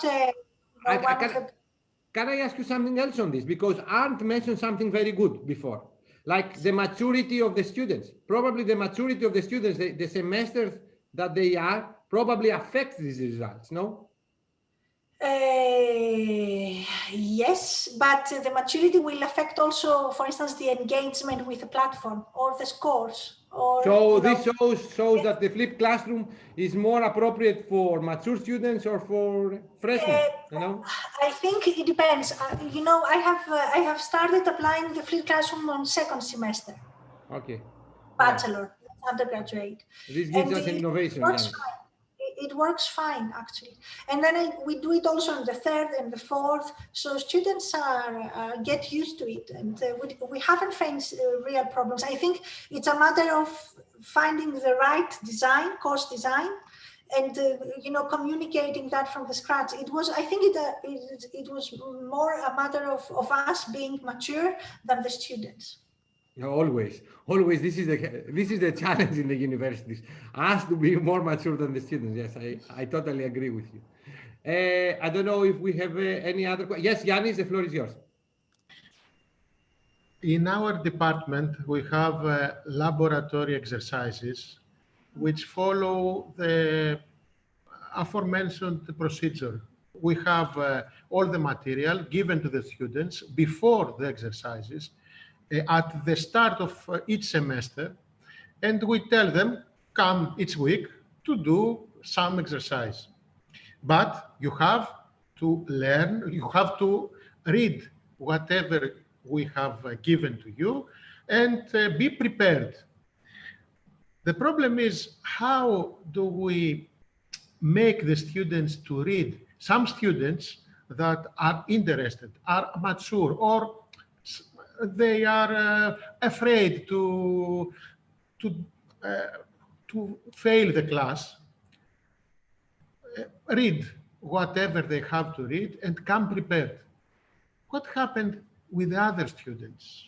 We just have to wait for them whenever they are mature, whenever they are afraid of losing, well, their years, and what happens to them? Because this is the problem.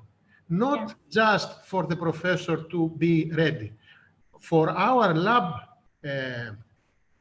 courses, we are all ready in our department, but the students have the same, let's say, failure each year. It never goes better. I would say one thing that you could do is try to have, for instance, some activities like after they prepare and before come to the labs, they could, like, for instance, take a quiz or a test or something that then you can check. And even if it's not part of the assessment, that could be, and that motivates some of them, then at least you could check how the students, you know, performed. If this is still the case, first of all, I have to say something. I don't know if it is politically correct, but I have to say that no matter what we do, there are a few students that we can't motivate, you know, because they just, you know, I mean, we have to accept that not all students are here to stay. I mean, we have huge dropouts in the first year at our university. That is something we deal with, and these students, it's very, you know, obvious that they will drop out. But maybe it's better also for them, you know, they just find something better to do with their lives, something that they really like, and then they are also intrinsically motivated to do that.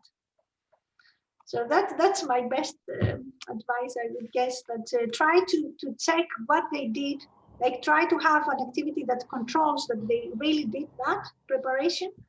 And I don't think you can do more.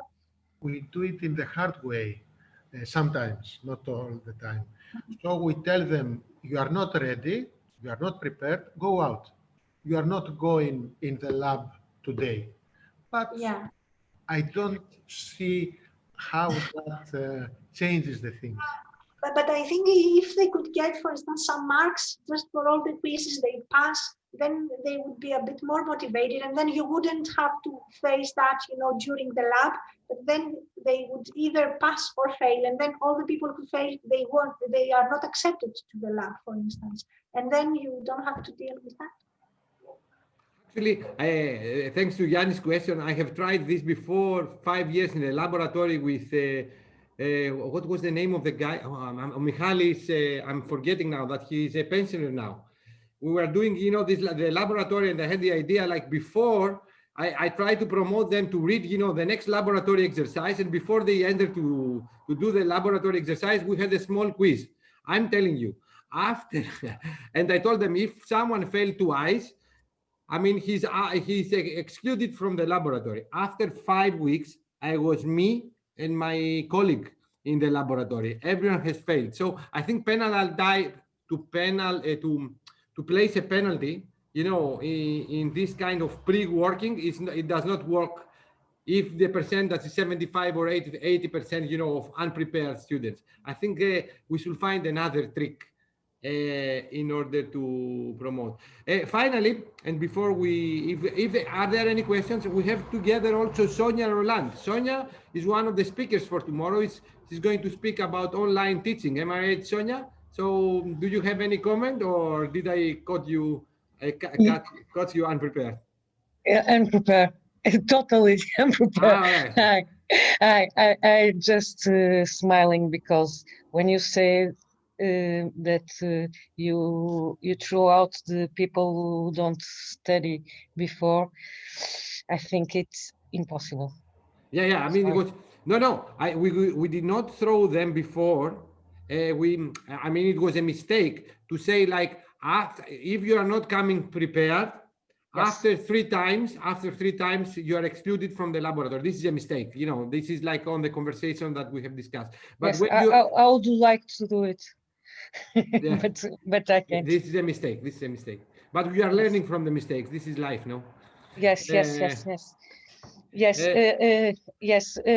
Flip it class, and we all have this in the class, but the problem is the basis is very good. Okay, but we have a lot of students that are just in university just to be there. Yeah, I mean, so it's difficult. It's difficult to ask them to do the homework and then to be prepared to the class. Yes. Okay, I'm very glad. That's a problem here in Portugal and everywhere. Everywhere. Yes. This is something that makes me feel a little bit more comfortable as a teacher, and I'm pretty sure that my colleagues, they feel the same. So it's a teacher's challenge. I mean, I was with a partner last week from Ernst & Young, and he told me, okay, if the student is good one, they don't need me because they are good anyhow. But if the student is weak, then you need a teacher, because the good student is a good student, however you are there or not. He's good. I mean, mature. Let's say everyone can become good. So I think that the challenge is like to make students that at this moment is not so good to become better. Yes. Okay, I think that I should stop talking too much. I would like to thank you for today's session. It was very nice. I would like to thank all the speakers. I personally myself, I have enjoyed a lot and I learned a lot. For tomorrow, there is another session about online learning. I will send you a different Zoom link for tomorrow. I will do it in the next half an hour. We have excellent speakers as today regarding online teaching and learning. So tomorrow, the session is more focused. We're moving from soft skills to pedagogy and stuff like this. I think that it's very useful for all of us. But don't forget, at 5 o'clock, we continue with the seminar, the conference that my department organizes. You have received the link from my colleague, Dr. Fitilis. So in order to follow the conference that we organize the second year now in our department, you should follow the Zoom link that my colleague, Professor Fitilis, has sent to you. So I will see you in another Zoom link in 45 minutes. I would like to thank you very much for your participation. Your participation is more important than the lecturers. I would like to, of course, thanks the lecturers for their generosity, and see you tomorrow. And thank you very much. And whatever, thank you. Bye.